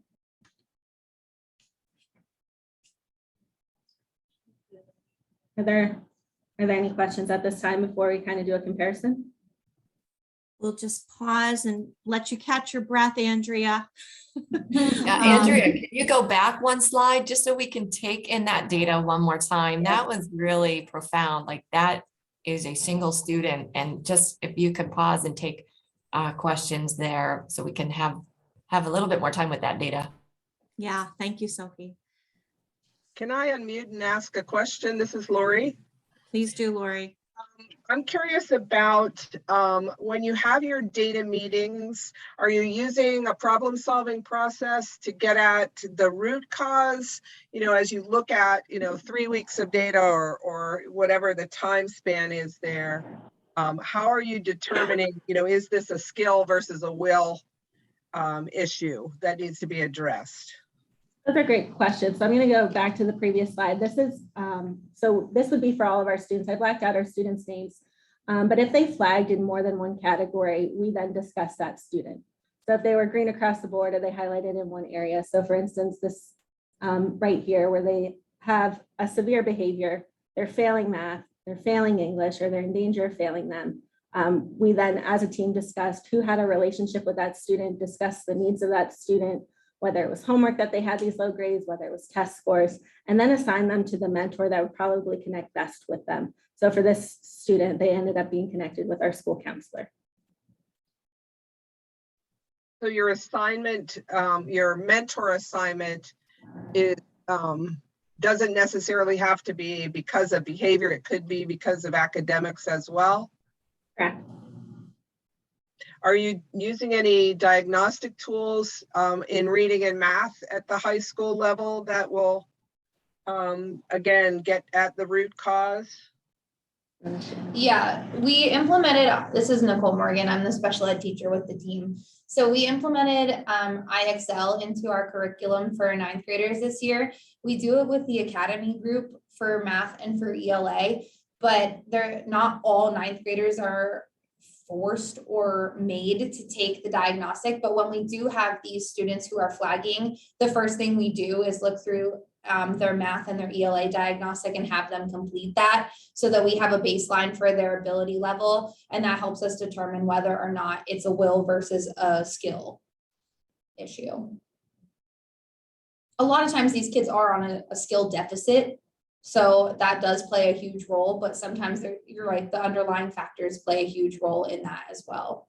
And that's when we pair up with our mentors, whoever could best make that connection or already has started to have a connection with that student to get to the root cause more quickly than starting from a fresh relationship is kind of how we base those students and the mentor connections.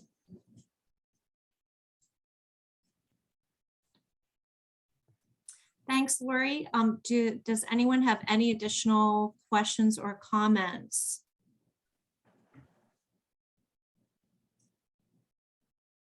Okay, I don't see any coming in at the moment. Thanks for pausing there. That was great clarification. Appreciate it.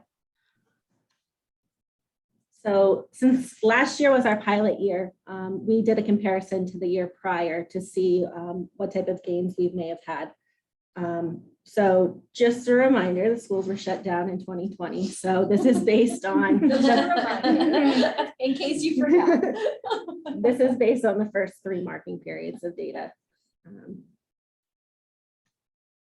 So for our attendance piece, last year, like most years, we had a decline in the percentage of our students that met our attendance benchmark was being present 90% or more of the required school days.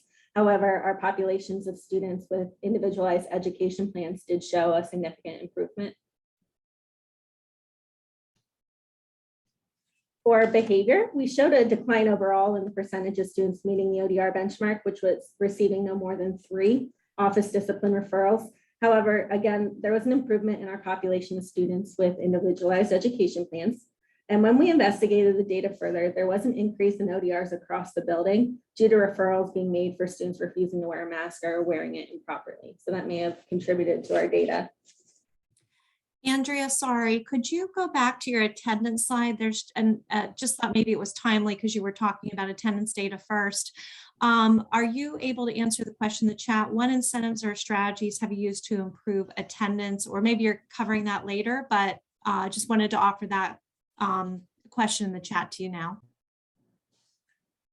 At this time, I don't know that we have incentives specifically for attendance. We will talk about some of the incentives we have going on, at least with our ninth grade students. When we have just the standard, if they have 3 illegals or more, they're having school attendance improvement plan meetings, and then following up with our community schools coordinator to kind of get the root cause of why they weren't attending. But last year, we having synchronous days, and in December and in January, we had half the population in our building one day and half the population was at home. So December and January were a little rocky. So hopefully this year we can get a better baseline of where we're at and see what we need to do for attendance. The other piece we looked at was then in regards to suspensions. The percentage of students meeting the benchmark for suspensions, again, also decreased slightly, but we did notice an improvement for our population of students with IEPs again. There was an increase in the number of suspensions across the building, and we can relate that to the number of incidences of vaping that took place as we installed some smart sensors in our building, which made us a little bit more aware of what was taking place. So that did increase our number of suspensions. The most significant gains occurred in our course performance. So you see it kind of across the board. We had improvements since implementing our ninth grade academy model. I wanted to note our population for students that were economically disadvantaged improved greatly, but most impressively was our students with IEPs. All of our students with IEPs passed all of their core classes last year, which was phenomenal, especially if you compare that to the year prior. So we're going to share now what we've been doing differently since the pandemic and since we put our MTSS structure in place.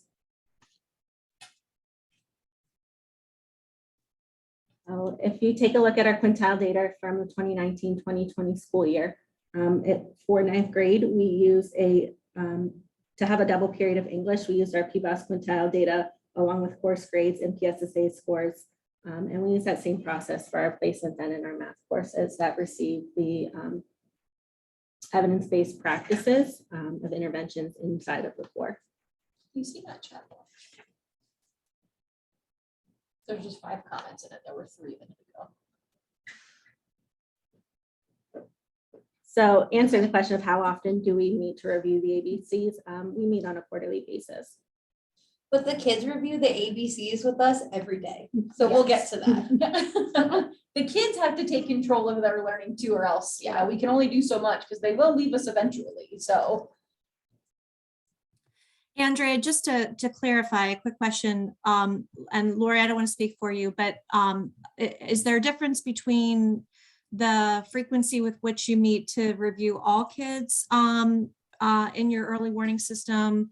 Or do you meet the same amount of time, quarterly for kids who have multiple risk factors? The question is, do you meet on the kids who have multiple risk factors more than quarterly or before the quarter reaches its end? Or do you just meet on everybody regardless quarterly? I think that's the question.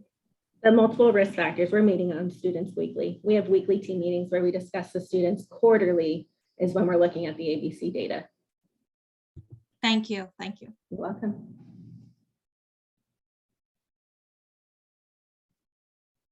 Sorry, I just saw it go up by 2 and I was like, ooh. I'm gonna get too far past it.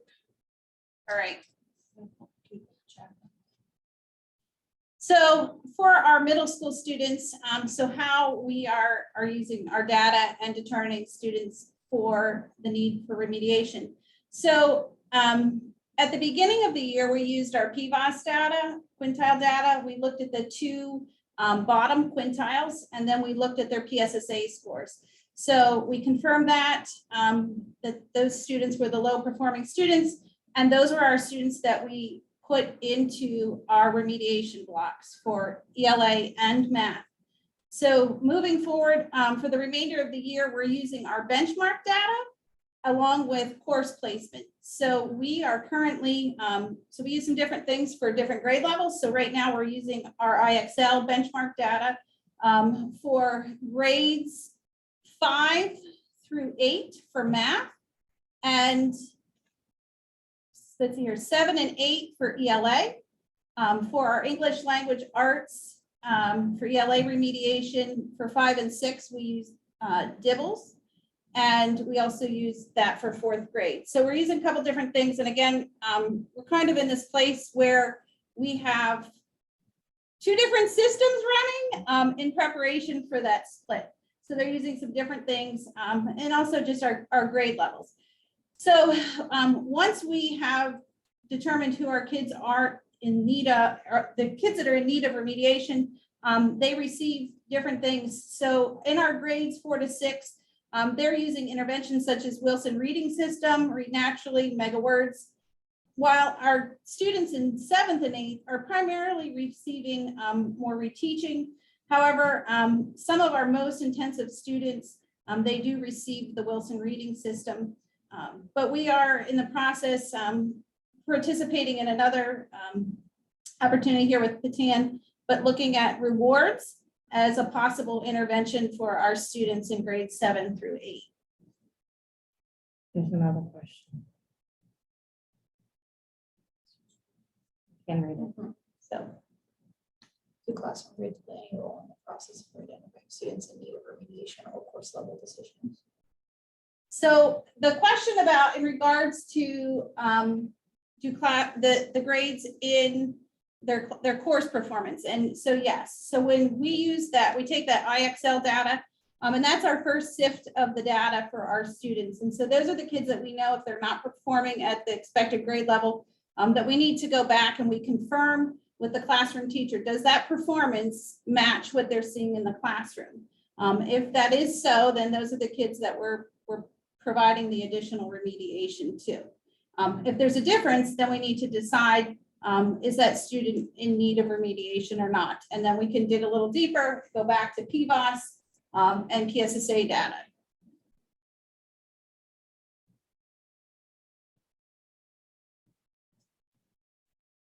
So with 84 minutes for our 8th grade students, our ELA teachers determined that they really needed to adjust their instruction in that ELA block. So they had more time to be able to do some things differently in that reading block. They realized that these students were still learning to read and they needed instruction beyond things such as writing and text analysis. So they found ways within that 84 minutes to incorporate instruction in phonics, vocabulary, or reading fluency, and they used the materials and the curriculum that they already had established to do so. And I will tell you that it was really new for an 8th grade ELA teacher to kind of think that way of kids are still learning to read. So we actually have one teacher, she's now, she's working on her reading specialist certification, which I think is kind of a celebration because she felt like she could see that her kids were struggling to learn with the basic reading skills. And so how could she provide the skills they needed? And so she's working on herself as a teacher to make sure that she makes an impact in the classroom.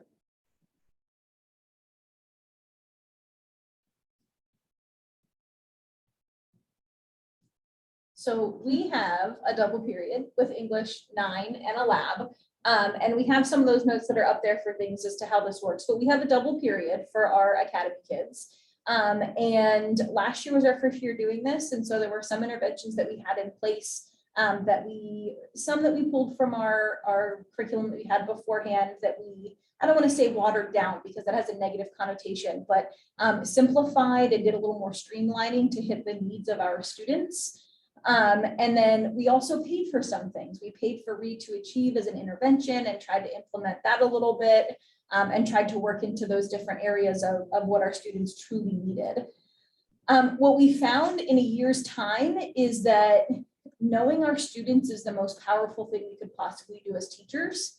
And so while we do still teach things like note-taking strategies explicitly, instead of just doing a note-taking unit, it's more kind of getting to know who our kids are, how they can best take notes, what that could look like not only in English 9, but when they go to biology or to history or whatever other subjects they might have, and making sure that we are giving them strategies that work beyond our classroom walls.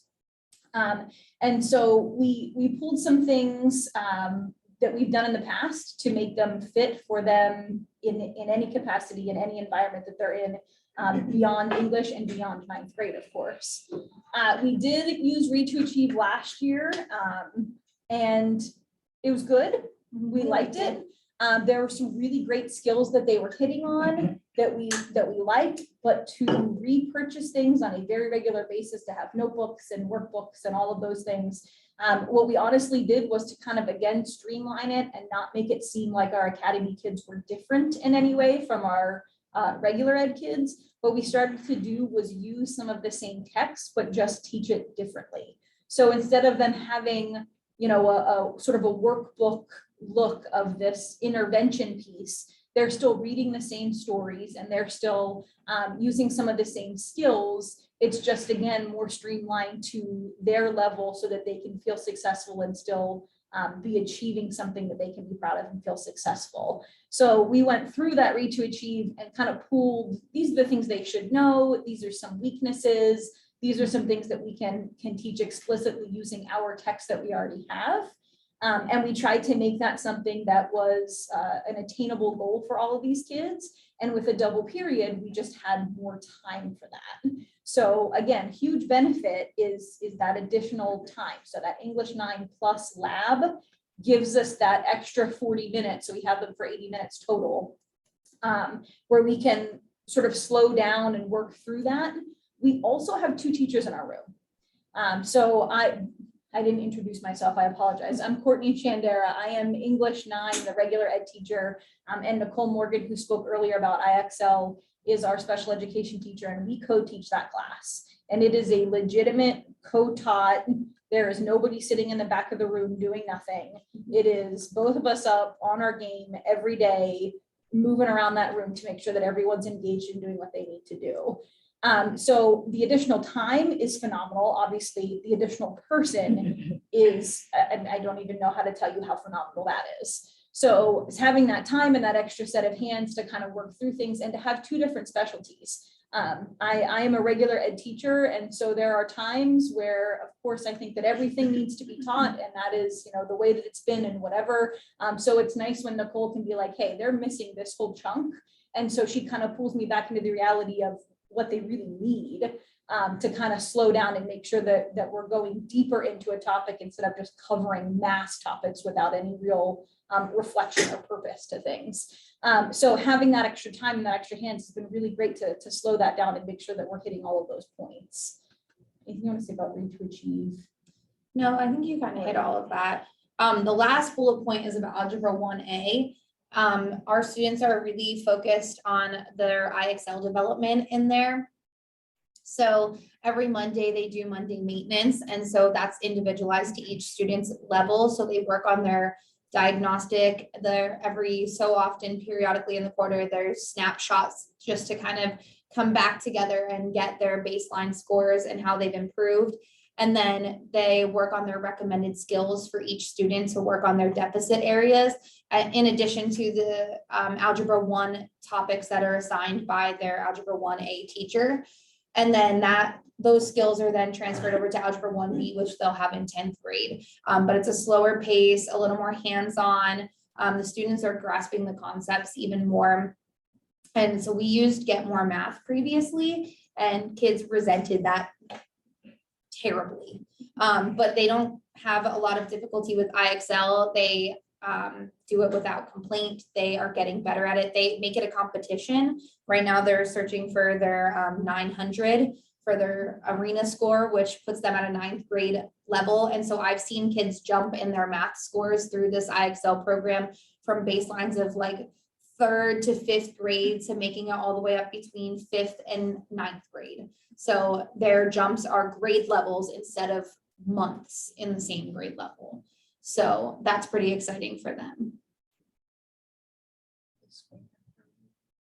In the high school, we use the baselines of IXL diagnostics for math and reading to determine the student ability levels. And we're going to share a lot of positives through our presentations. At this point, we wanted to share with you the challenges and barriers we have come to. So the first one was really kind of our strength of our team members. So in the last presentation, you shared how you had to get the right people on the team. Like having the right people on the team is really how we made this idea a reality in our planning phase and making it happen. So having those rock star teachers on the team. I'm going to transfer it back over to Nicole and Courtney for them to share a little bit more about those details.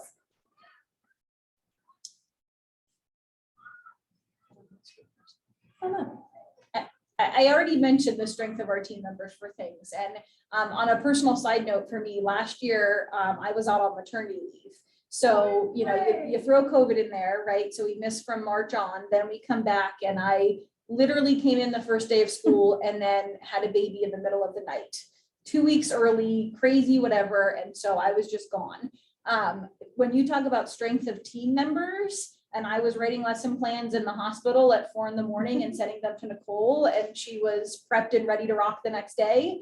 Not only to step in and be like, it's fine, stop doing this, just go have a baby, but also catching my sub and saying, hey, you're up and here's how I'm going to help support you, is a very powerful statement that started from August until I came back December 1st. So your strength of team members is a huge deal, that you can really trust the other person when someone is absent to do things like, I don't want to skip down, but that last bullet point that's there about the first marking period being hard, there's a lot of classroom management that goes into this, a lot, and it is exhausting. And sometimes it feels like you're not getting anywhere at all. But then all of a sudden it just starts clicking and they, thank you, Laurie. So it starts clicking and you start seeing that all of your exhaustion and all of your effort and everything is 1,000% worth it when they start, you know, pulling out words that you've been teaching. And the other day, Nicole just said, they're listening. Do you hear this? They're listening to us. So when they start pulling things out that we're not even expecting, they're having seminars with this great conversation that before we couldn't even get them to open their mouths.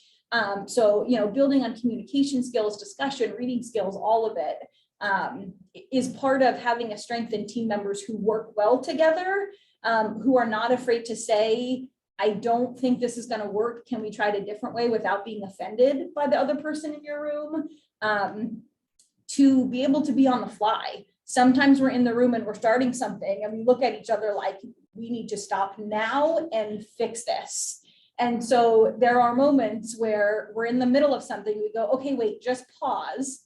And we have a 20-second conversation with the two of us. And then we change what we're doing because our direction is all wrong for what we intended to do. So there's a lot of strength in knowing you're not going to get it right the first time, but being able to work well together and be flexible is hugely important in the challenges that come along with this.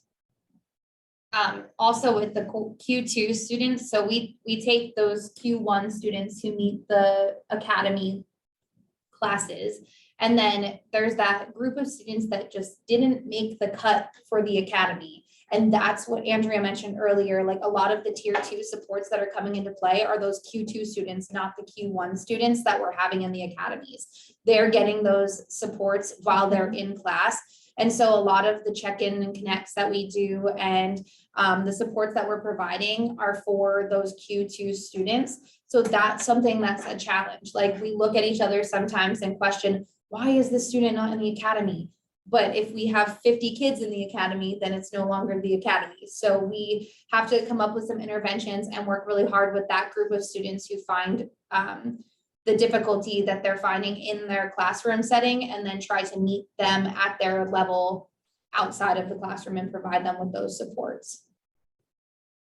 And the students know who to come to for that kind of thing. Like they, you know, we establish that very early on, even if they're not kids in the academy. But, you know, Nicole comes in on bump up day the year prior and she sticks her head in every period in that very first day, the first week that we're in school, And so we make sure like, this is Miss Morgan and this is where her room is. And if you need help with anything, we always throw out our free periods when we have plan, when we have lunch, if you need to come and see us. You know, these are our times that we can be flexible and help with you. Or help with your work for things. So it's very much a matter of even those kids who are not necessarily in the academy, they know they're supported. And so if they choose not to take advantage of that, then that's something that's also a very serious conversation we have with them, because we want to see them do well, but they have to want it themselves as well. So before we move into social emotional learning, are there any questions about our academic piece?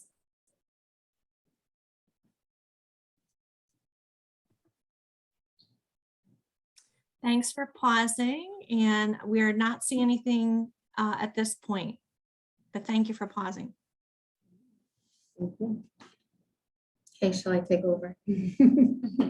My name is Yami Melton, and I am one of the middle school counselors here at Warrior Middle School. This current year, I have half of grade fourth, 6th, and 8th. Let's begin by starting to recount our tier 1 practices that we have. And so the first one we have here is the PHQ-9 screener. A few years ago, we determined that we wanted to streamline the process of how we were able to identify students based on data, and based upon that data, how we were supposed to give a student intervention. And so we decided to do the PHQ-9 screener, which is 9 questions, and which we have given twice a year. Our first time is sometime in the fall in September, and we try to do the first half of the year and then again in the second half of the year. The PHQ-9 helps us to determine those students who are having some issues with mental health, primarily those that are suicidal in nature. So we have a whole day that we based upon that all of the counselors within the district pull together, and we do the middle school on one day, and then we replicate that for the high school as well. And so we all come together and we have a process that we have established so that we flush out the PHQ-9, which the students take during homeroom.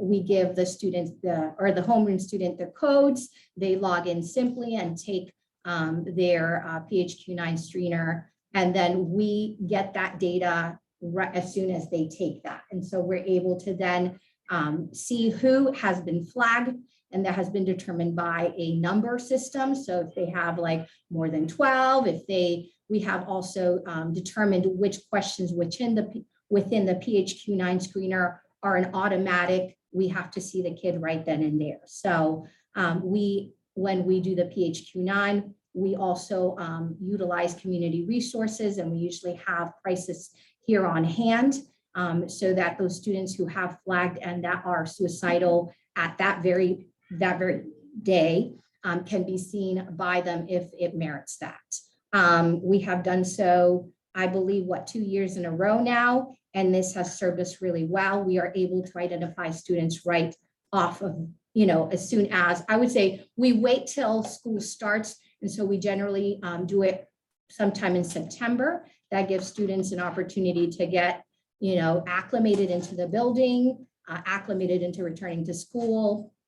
And then we give them the PHQ-9 screener. We then have determine after they have taken the PHQ-9 what interventions are necessary. Oftentimes, all of the kiddos who have flagged and who also merit a follow-up end up having a one-on-one check-in with the school counselor. So that is the intervention that we provide for those students who need the follow-up.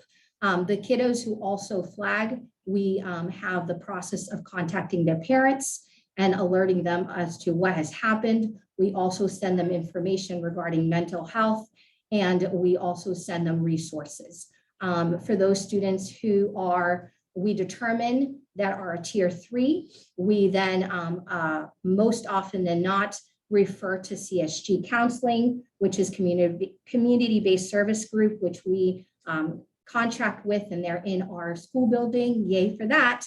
And so we are able to provide them with that necessary, with the necessary counseling component. Since we are a rural school district, we know that there are challenges for parents to provide students with the means of transportation to counseling. And so that's why we're so thankful that we have CSG on hand and they're able to provide the counseling aspect that we required for our students.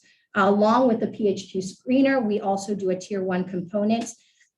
2 years ago, we used the SABRS, which is the social, academic, emotional behavior risk screener. And we utilize that also to determine tier 2 groupings. We did the SABRS and we determined that that was not our cup of tea. And so we decided to look at a different screener. And for this year, we used the PASS. And so that's people attitudes to self in school. We have found that we like how the data component better. We're able to group that data more simply. We're able to see exactly the measures where the students are having some difficulty. And so we have been able to utilize that data to put tier 2 groups according to their, the issues that they have at that moment in time.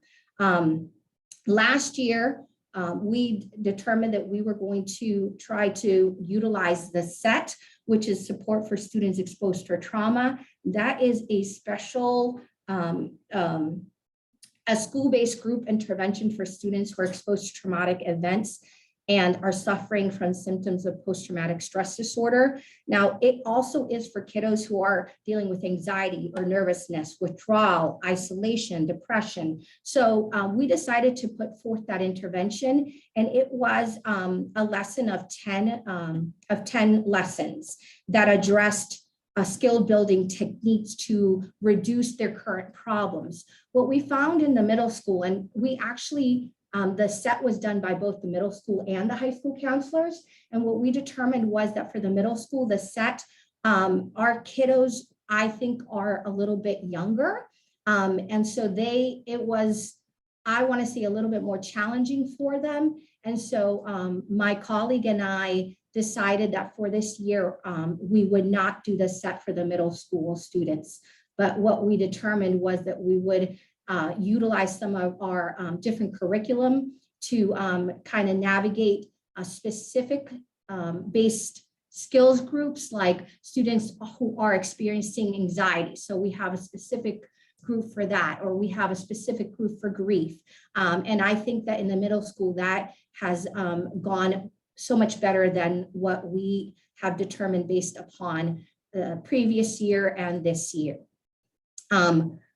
We also, at this time, we do tier 2 lunch bunch groups, which we say. So we go into all of the grades. So grade 4 through 8, we make a presentation at the beginning of the school year. And so that's our tier 1 component, where we kind of talk about RAP, we talk about safe to say, we talk about bullying, and we introduce ourselves. And we give all of the students the ability to see us if they want. And the opportunity is given in this lunch format. So we call them lunch bunches, which are different than our tier 2 groupings that come about from our data. Okay. And so those groups are continually happening within the school year. So we oftentimes have a large number of kids that want to be in these lunch bunch groups. So we kind of do it every 6 to 8 weeks. We have a different grouping of kids that we're able to allow them to come to us during lunchtime for once a week to get to know us, for us to get to know them and build those relationships. And we have found that a lot of times just that tier 1 component is enough to help those students so that they are not needing a tier 2 component.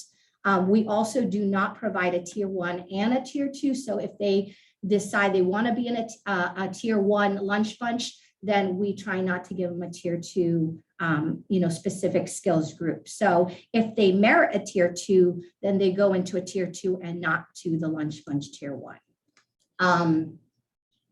What is that question? I can't read it. How 'cause I'm- often are you screening with PHQ-9? Are you using any of these tools to progress monitor counseling goals, or do all students needing individual counseling go to CSG? So we're doing the PHQ-9 twice a year. So one time in the fall and one time in the winter, spring. And we do that to determine whether our interventions have worked throughout the school year and to see where the deficits lie. So if it's still the same kid that's flagging, then we see what interventions we've given them and to see if we can do more for them. Are we using these tools to progress monitor counseling goals? So within these, the kids that flag, we have the specific groups. And so within each group, we have the goals for the students. Or so I have a 6th grade girls group. And so that grouping is primarily for identification of emotional regulation. So I have goals specific to that group and what I want to see. So we have pre and post surveys that we give to these kids to identify whether they have learned the goals that we have set for that specific group. Now, when we have our individual one-on-one, which have been determined by also the data, we also have like temperature gauges and different things like that we monitor the kids to see how, so they self-monitor themselves, I should clarify, to see where they are and within any specific check-in. New this year is the pass. And so we did that in the fall, and we are set to give that here on the 3rd of February. And so that's going to give us some data that will be, the data that it gives us to like grade level spans. It gives us by gender, ethnic group, IEP. So that will be, this will be the first year that we actually do the pass, but it will give us a look at our population to see, are those things that we've done at tier 1, our kids that we know identified, as needing some additional supports, because we can drill down in that system to individual kids. So that one will be the first time we have a look at it, will be here after the first week in February. But that will give us an idea of, are our efforts, showing up and really impacting students. So hopefully we'll see some better results. The other thing, the other reason why we want to do a second round is to determine whether there are new students that flag as well, because that would be our second round of interventions. So after our PHQ-9 data and a past data came about, we determined those kiddos and then put them in a tier 2 or a tier 3 intervention. And not all of the kiddos go into CSG. It's only if it's merited. And only those students who cannot find transportation for outpatient go into CSG. So some of our students, their parents are able to transport. So that's when the resources, and all the parents get this, so because it's sent out, so that they have the ability to actually, be able to get outpatient, within the community. So it doesn't have to be necessarily CSG. But this second round in February will help us to determine, has those interventions for the first round been effective? And then also, is there any other student that flags so that we can create new groups that we can run for the second half of the school year? So moving on to additional supports, we 3 years ago started something called Raptor. And Raptor was specific for students who we thought were, the average kiddo who may have been overlooked, So we happen to know all of our behavior students because they're in our offices and we're providing them with support, those academic kids who need our interventions, or the very highest kiddo, because they're always asking for resources, or their parents are asking on their behalf. But we were talking about those kiddos who are kind of like, they're doing all right, they're doing good. So we wanted to offer them something extra. And so 3 years ago, we came up with the idea, or I should say, Mr. White came up with the idea of doing the Raptor program. And Raptor is specific to just the 8th grade. It is 3 years ago, and I should say for 2 years, was a unique homeroom. Raptor stands for Reaching, Achieving, and Persevering Through Organization and Rigor. Mr. White happens to be the leader of the Raptor program, and I happen to be his co-facilitator. So the two of us work hand in hand. He primarily focuses on the academic piece, and I kind of focus on the social emotional. Some things that we do in Raptor is that we help with organizations. So we get them a binder in the beginning of the school year. We help them to set up that binder. He teaches Cornell notes while we're there. We do logs for the kids so that weekly they know what they're within every single one of their academics, what they're getting. You know, we do time management. Like, we really help them to learn how to become a better student and to set goals so that they can achieve those. And so our goals for all of our kids is for them to get honor roll or high honors, or if they were getting a D, for them to get a C, to get a B, to get an A. We want them to be the better version of themselves that they can be. And so this year has been different. And I have to say this year has probably been the best year for Raptor, because we have actually taken it from just a homeroom to a section. And so all the kids are now together in a section. They travel together for homeroom, they travel together for their academics. And the only part that they don't travel in is in specials. But since we have made it a section, they are a family now, and that's how we treat them. And so they look out for each other. They've become like study buddies. We have been teaching them on how to study because we realize they don't know how to do it. And so a lot of them are failing tests because they don't know how to take notes, because they don't know how to do the study note cards and things like that. So that's stuff that we do with them on a weekly basis.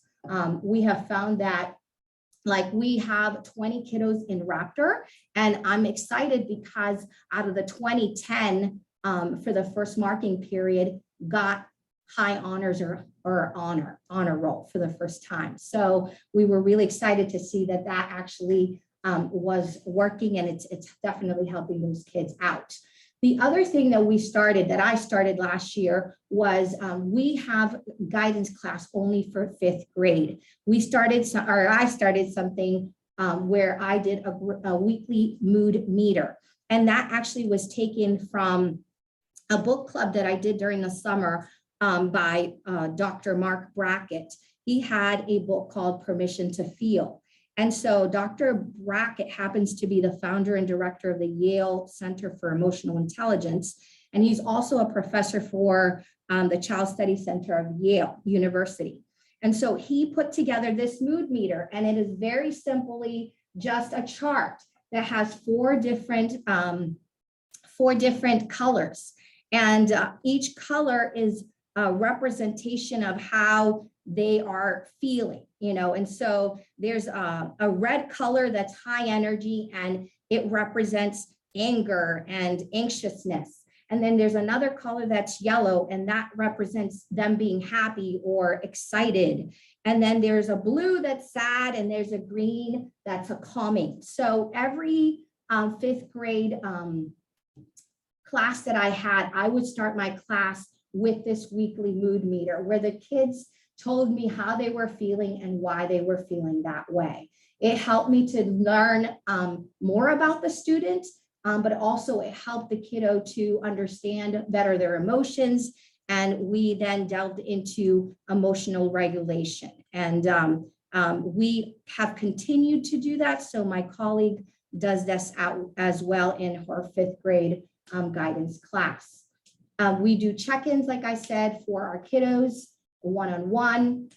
And then this year we started something new, which is our mentor program. And so I don't know if Ms. Velt wants to discuss the mentor program since this is her baby.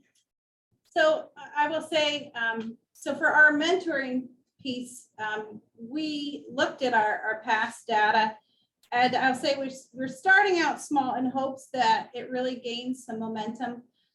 So based on that past data, we had overall, our middle school came back our results were really good.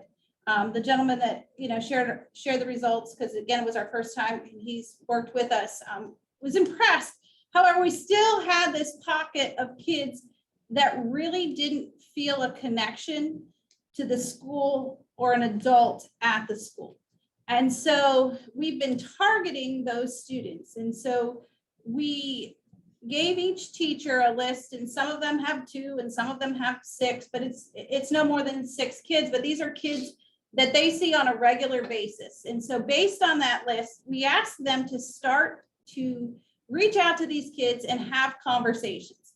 And so it's not, and this piece is not, I would say, the true sense of mentoring, but it was forming those connections. And that was the first piece of this. And so one of the examples I'll give is, so we needed to know which kids they were so that our teachers could really target them.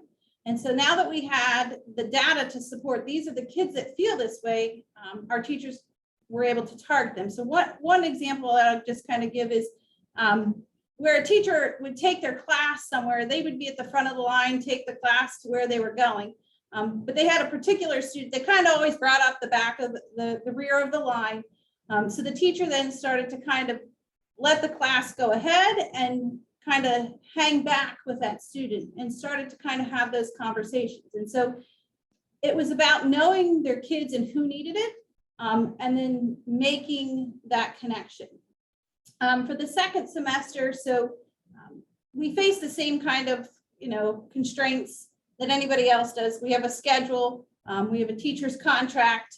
And so how do we get our kids the time to be able to meet with a mentor?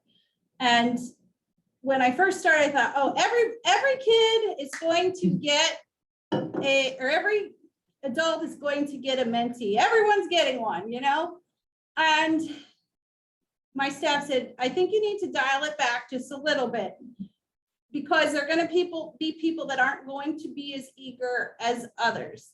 And so I listened to them, and I took volunteers. And so we have about 15 adults.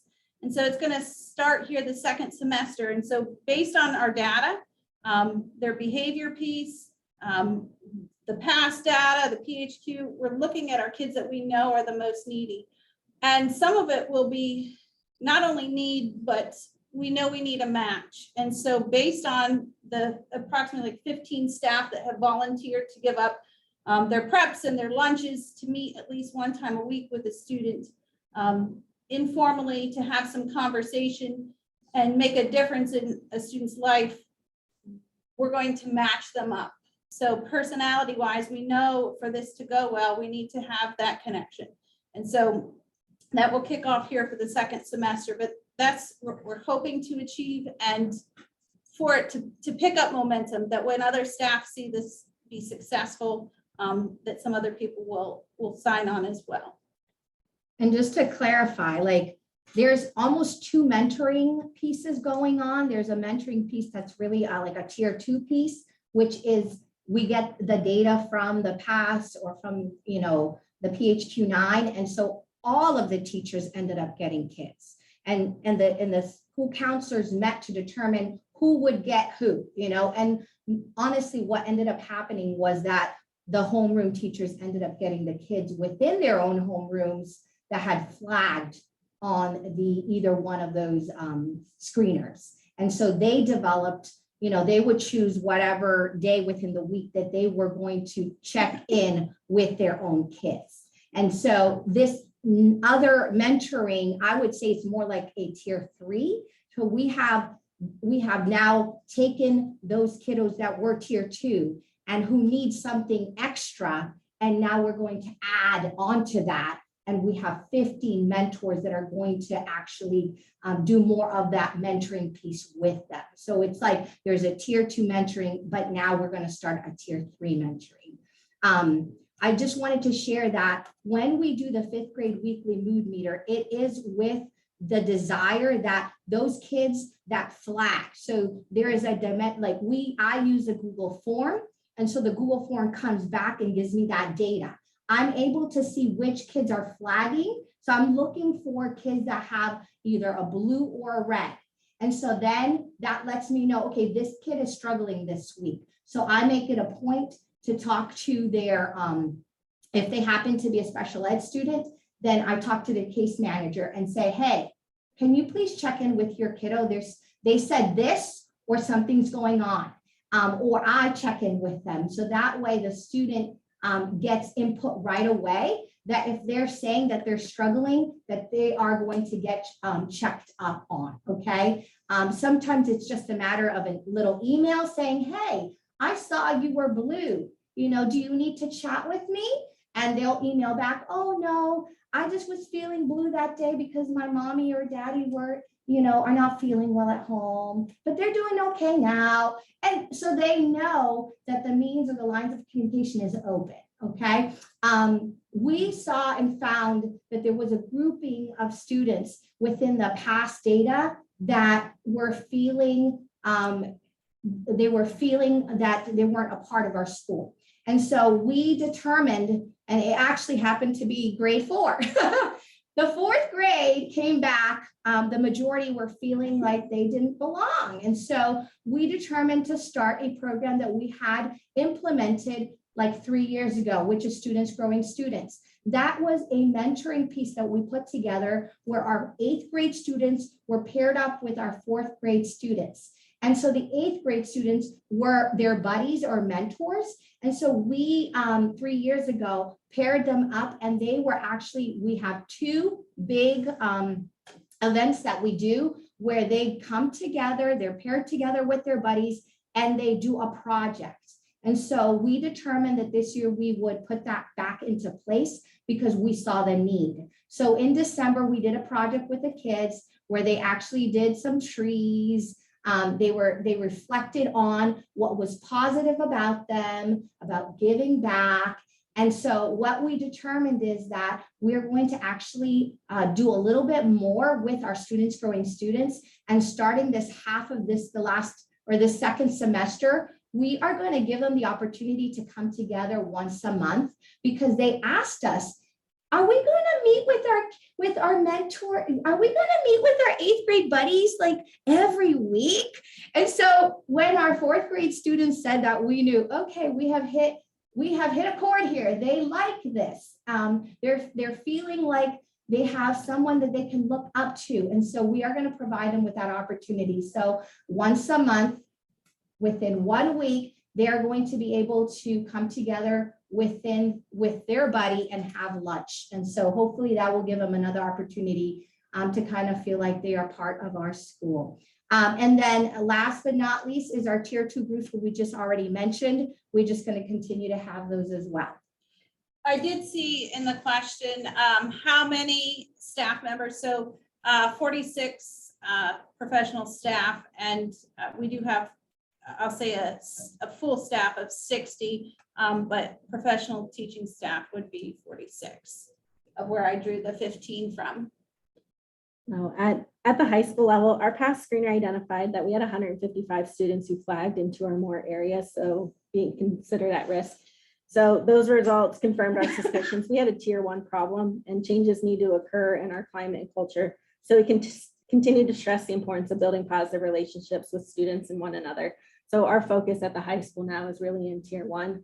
The middle school is able to go to tier 2 and 3, but we're still focused on tier 1. So after the first marking period, we used a faculty meeting to have staff identify each student that they've made a meaningful connection with. Each student was placed on an index card and spread throughout the room. The teachers walked around and pulled the names of the students they made connections with and wrote their names on the back of the card. We compiled a spreadsheet that contained each student and the adult that identified their connection. And the students who were unclaimed were displayed in the faculty room for staff to pull as they made those connections. And then after we conducted the past screener, we used these connections to develop informal mentorships with the teachers who identified the connection to a student and flagged. And then any of the students who were a connection was not identified, the principals and counselors worked on building relationships with these students. In November, we started a 7-week challenge for staff to student relationships that was modified after participating in a webinar conducted by Steve Bowler. So I linked into the presentation what Steve Bowler wanted to do, and then we changed it to meet our needs. But the purpose of these challenges were to intentionally build relationships with our students without the students needing to do anything but show up. We asked the staff to join us in making an impact by engaging in these simple challenges over the next few weeks. So each Monday I sent out to staff the challenge for the week. The first week's challenge was to identify at least 3 students who you see in the hallway but don't know their name. Take the time this week to actually learn their name. Introduce yourself and ask them about their day and their favorite class. When you see them later that day or next week, use your name when speaking to them. Week 2 was to compliment at least 4 students who are wearing a nice outfit. Again, if you didn't know their name, learn their name. This really coincided with our November Spirit Week, so this was a super easy challenge, as I heard from staff. Week 3 was based on knowing the connection with teenagers. They're obsessed with shoes. So it was complimenting at least 2 students on their shoes. And we gave bonus points if they reported back to me that they learned a 9th grader student name while they engaged in the challenge.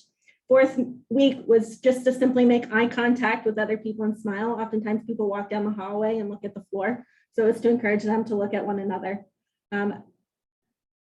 Bonus points were awarded that week if they continue to build relationships with their flag students that were shared with them, or to make a connection with somebody that remained hanging on the faculty room wall.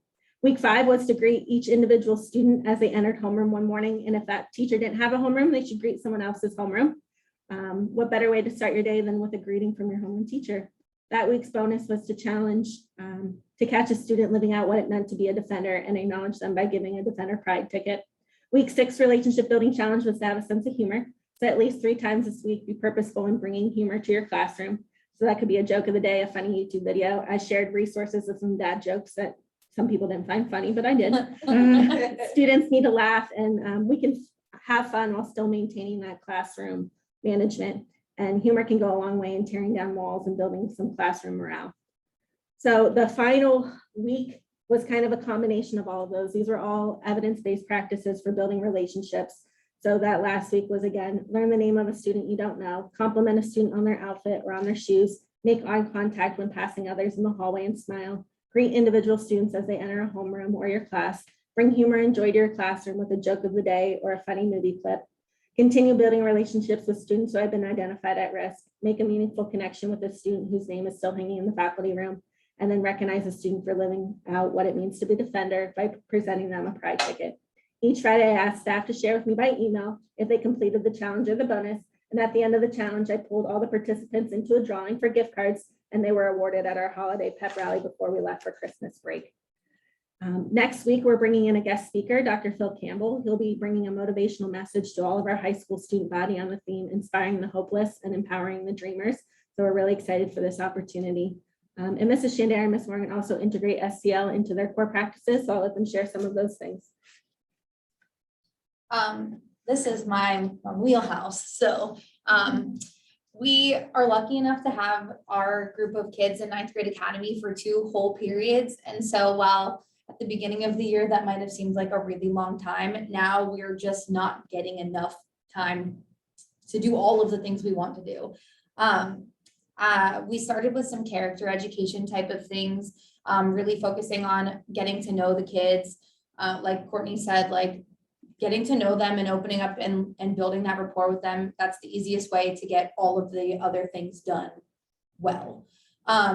We started a unit on communication, and we did like some speed dating, and we encouraged like active listening and students to communicate with each other and then present to one another. But the key component to all of this is that Courtney and I put ourselves right in the center of it. If we ask the kids to do something, and we're firm believers in telling them to step out of their comfort zones and try something new, we put ourselves right in the thick of it with them. So while they're sharing about themselves, they're learning about us, we're sharing about another student, and always put ourselves, like we do motivational Mondays, something positive every Monday when we walk in. So we either draw their names or we pair them up, or like it changes every week. We do a writing assignment with it. It's just whatever we're feeling like they need. And then, you know, our names are right in the middle of that as well. And I pulled Courtney's name last week first, so I put her on the spot and she had to come up with something right away. And I struggled, which was good for them to see. It was good for me to be like, oh, I need to think of my positive thing, for them to see that same struggle, that like we're also human and we're okay to be human, but still push through the struggle and do what we need to do. Yeah, so like whenever we're in class together, that's just it. We're getting that deeper level of connection with the kids. They are comfortable coming to us when they need things. They'll stay after class and talk to us. The middle school is fortunate enough to have all of these programs in place that we haven't been able to put into place yet. So like we figured we might as well start with the group of kids that we can get to every day until we can build some of these programs into the high school setting as well. So that rapport that we're building and the SEL that we're including into our daily practice, some days we just look at each other and say, okay, SEL today. And that's what we focus on for the day based on what comes up and comes our way with these students, because we see them third period. So they've already had homeroom, first period and second period before they get to us. And lots of things happen in that time that by the time they make it to us, they're just not in a place that they can do what they need to do until we can focus on addressing whatever situation arises. Can I also add that we do this a lot with our academy kids, but there's also some of you with thinking, well, how can I apply this to some of my regular ed kids? Because SEL is good for everybody. I saw a comment in there, using the book permission to feel with staff. And, as Nicole said, we throw ourselves in the middle of it because COVID has not been easy on any of us. And so the struggle is real and the struggle is hard. And so while we can take more time with our academy kids, that doesn't mean that our regular kids aren't also considered with what that looks like. And so while I don't have as much time in a single period with those kids to be able to kind of pause and do positive Mondays and those kinds of things, we still do things like 7 Habits of Highly Effective Teens by Sean Covey, which is more or less an independent read with some in-class discussions and reflections, and then look at who they are and what they value in themselves and kind of redirect their moral compass as they grow and learn throughout their 9th grade year and that transition year. We do some goal setting for things. So whether it's a new marking period, a new semester, it's always nice to come back after Christmas break and your first day in to do some personal reflection on here's what happened last year and here's where I aim to go in the next 6 months and over the summer and what I want my 10th grade year to look like. So we do some of that personal reflection as to things like that as well. I also am a kind of a TED Talk nerd. So I love that I can show a 2 or 3 minute clip of something that can get people right in the feels.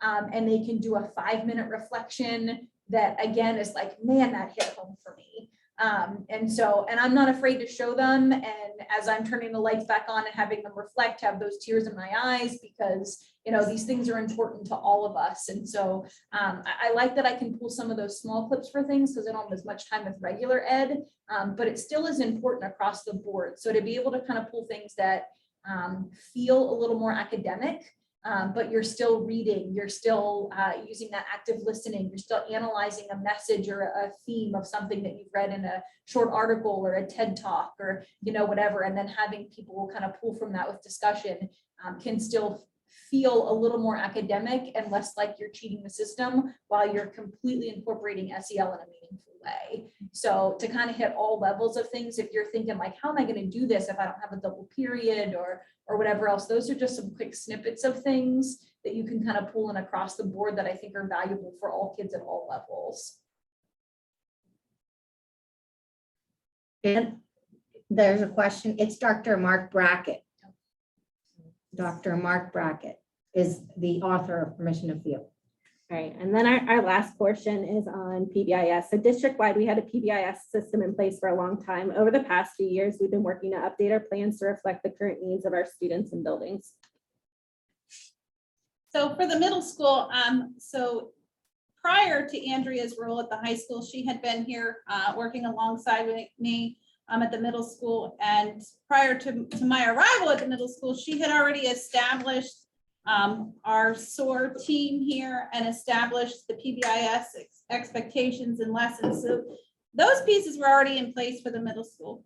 However, during that 1920 school year, we were using a card system. And so we were handing out cards and they were entered in a weekly drawing for gift cards. And it had happened for some time. And so we knew we needed to update it. One of the things that we were trying to do, we knew that some of our students needed a higher level of reinforcement, more frequent.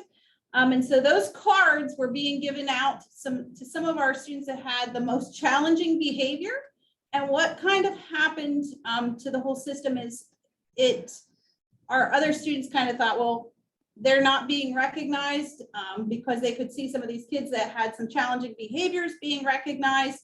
And so we struggled to kind of figure out how do we get tier 1 back in place, because it was really being used with our kids that needed a tier 2 or tier 3 intervention. So we moved to PBIS rewards, which is an electronic system. So they're awarded points. We did that at the same time that our elementary school moved to that. And we did have, I'll say some of our teachers at the upper level, 7th and 8th grade thought, you know, are they really going to want to do this? They didn't like the cards.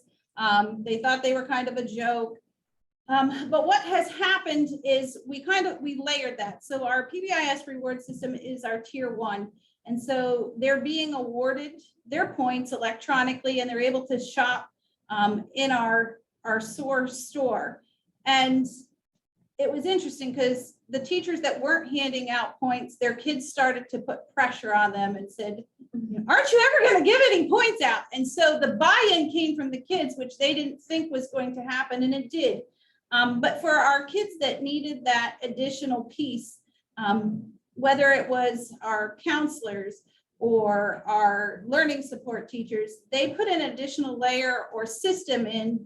We also have a behavior support coach that was able to create plans for kids that needed those additional supports. And so they have an additional reinforcement schedule that runs parallel to the tier 1. And so it was allowed us to get tier 1 back in place, but also give those kids that needed the additional support the reinforcement that they needed.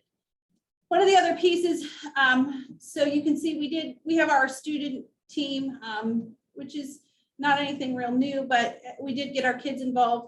But the other two pieces is, I told you that we are prepping for this restructuring, but we also then created kind of 2 systems, and our staff kind of became, they operated, and this is 7 and 8, and this is 4, 5, 6. And so we brought back, you'll see it says a staff defender day. And so trying to get our staff to mingle and be together. And some of these things are simple, whether it's a snack day, something that brings them together, and they have to basically communicate and be together within the building. But we also did that on our defender days for our students. So we have a school-wide day once a month where everyone is involved. There's no need to earn their way into it. It's really about being a defender and being together. We've done things for the new year, like creating New Year's resolutions or goals. We've done things as far as being thankful. We try to pull in an SEL component so that we're all focused on the same thing and we're all in this together as a warrior run defender. So at the high school during the 1920 school year, we really redeveloped what our plan was, and we're planning to reintroduce PBIS. So this rolled out at the start of the 2021 school year, along at the same time our 9th grade academy did. Our focus last year and this year is on our tier 1 and acknowledging students for demonstrating our core values. So we went through the whole PBIS process with Michael Lord from the CSIU, and I have linked into our presentation a copy of our manual that you can dive into deeper if you want to know more details. But again, we truly follow that PBIS process through this. But the next step we had was really, how do we live out our core values? So this is where engaging in professional development with Jostens Renaissance has really helped support our PBIS initiative with the goal of improving the school culture and climate.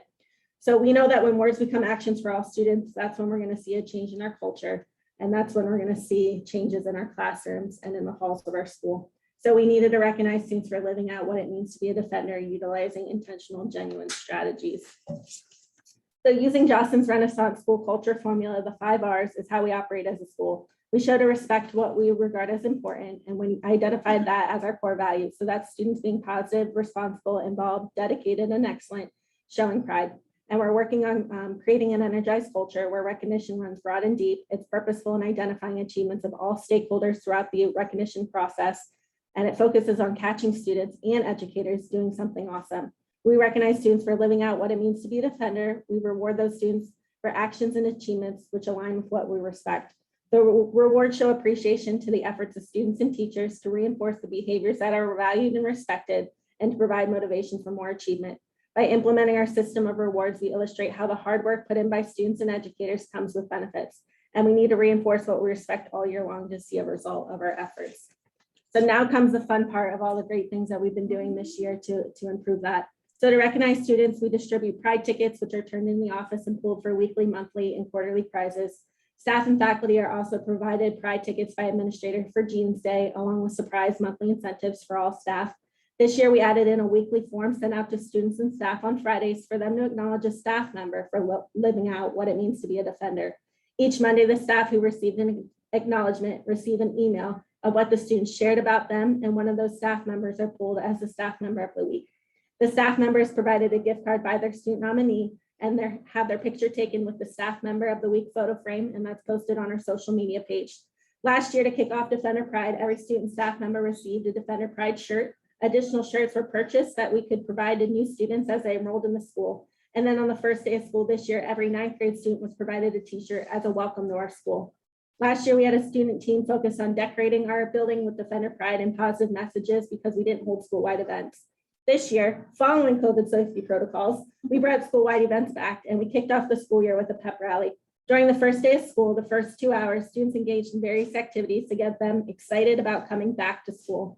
This included the commitment to graduation activities, an aerial photo of the class displaying their graduation year, photo booths, a class meeting to discuss homecoming events and a parade, and meetings with the principals to reinforce what our core values were. From there, our student council advisors and students have hit the ground running with ongoing events and activities to keep this excitement alive. As I shared earlier, we have 155 students who flagged at the beginning of the year on our past screener, indicating we had a tier 1 problem. I really look forward to seeing the results of our next screener and hoping to see that our school-wide incentives have assisted in that. I'm extremely grateful for the leadership of our student council advisors in helping to transform our climate and culture. And Ms. Morgan's one of our advisors, and she's going to share with you some of the other awesome things that we have planned this year. So we started the year, we really focused on homecoming, but what the kids wanted to do once a month was a spirit week of some sort. And so we tried to pick an overall theme. So homecoming we did a week in September, which kind of was like our trial runs. We tried to mix some days that are really creative and make kids kind of like think out of the box, but also days that are easy for kids that are pretty accessible. Like one of our go-tos is flannel day, because most of our kids own a flannel and they can participate without much effort. As we rolled into homecoming, we were able to hold a dance and we did a pep rally and we got to do all of the things that we would normally do, which brought some sense of normalcy back to our students. The top picture on this page was anything but a backpack day, which was utter chaos, but one of the most fun days of my time at Warrior Run. The creativity of the kids and the types of kids that participated in this event was completely different than any other spirit day that we've done. We moved into November where we do the canned food drive, and we did 22 days of defenders giving thanks. We created a social media page. So our student council has a TikTok, an Instagram, and a Facebook page that they post on. And so community members can see all of the awesome things that students are putting together, and that's all student run. So that top left picture, that's my co-advisor, Megan Seymour. We just facilitate and the kids have taken over. We've got about 90 student council members right now, which is higher than we've ever had. And they handle everything. We did the 12 days of Christmas. And so that was 12 days of spirit days. And we brought in other clubs and we incorporated special education students into that week where they run our Defender Cafe so that students were able to have coffee and hot chocolate in the mornings. We did hallway decorating and door decorating. We do a combination of competition, but also bringing grade levels together. So while homecoming is a big competition week between the grade levels and there's a spirit stick involved, November was bringing students together and really showing like how we're grateful to be a defender. And then we competed again in December and are coming together for January and February. Next week is our spirit week. We have the Justin Renaissance school-wide event happening. So we're going to all show up in our Defender Pride gear and spend the week celebrating what it means to be a defender. And then in February, we have Spread the Love Week that coincides with Valentine's Day, but really focusing on building relationships.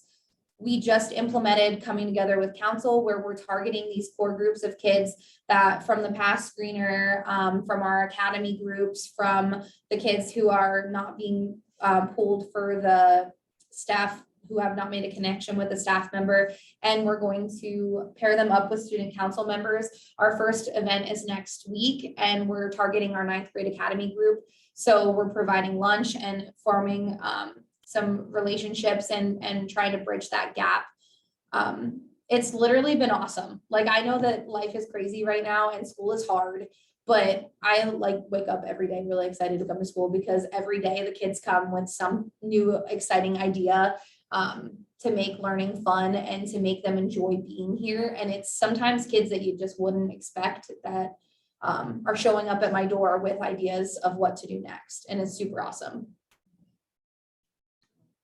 That's also something the staff gets involved with too. So it's not, I mean, for us to really build that Defender Pride, Andrea has been great at saying, like, buy into this staff. Like, you need to dress the same way she dresses the same. Like, we're all gonna have our flannel on Monday when we have our flannel day to kick off the week. So it's nice that the students get to see that we're also participating. We'll have our Defender Pride on. We're gonna dress like the year we were born, and maybe they'll guess, who knows. But it's really nice that not only the kids get to be excited about it, but the staff has that freedom and flexibility to also dress up for those Spirit Week to, again, continue to build some of those connections with students, which is really cool. Yeah, we're doing a lot of extra things, but Andrea and our her co-principal Casey, for us in the high school, they give to us as well, like the book that we had talked about, you know, helping the educators too. One way that we can give to the kids is by us getting what we need too. And so, like, it's a healthy combination of both things. In the high school setting, we jump in and we buy in, and we're supported in that as well. Super fun. As I shared earlier, next week, we're hosting Dr. Phil Campbell that morning. He's also offering a student leadership collaborative for our student leaders. So if you're interested in sending a student leadership group, please sign up if you're local to us. Registration closes today, but your students will have the opportunity to collaborate with our students about some of the great things that are happening. And we'd love to learn from your students as well. So that we're all in this together, middle school and high school, paving our way as we move forward and as we move into a 7-to-12 structure. Make sure you follow us on Twitter, though, and see all the fun things that we do district-wide. So at this time, are there any questions for us?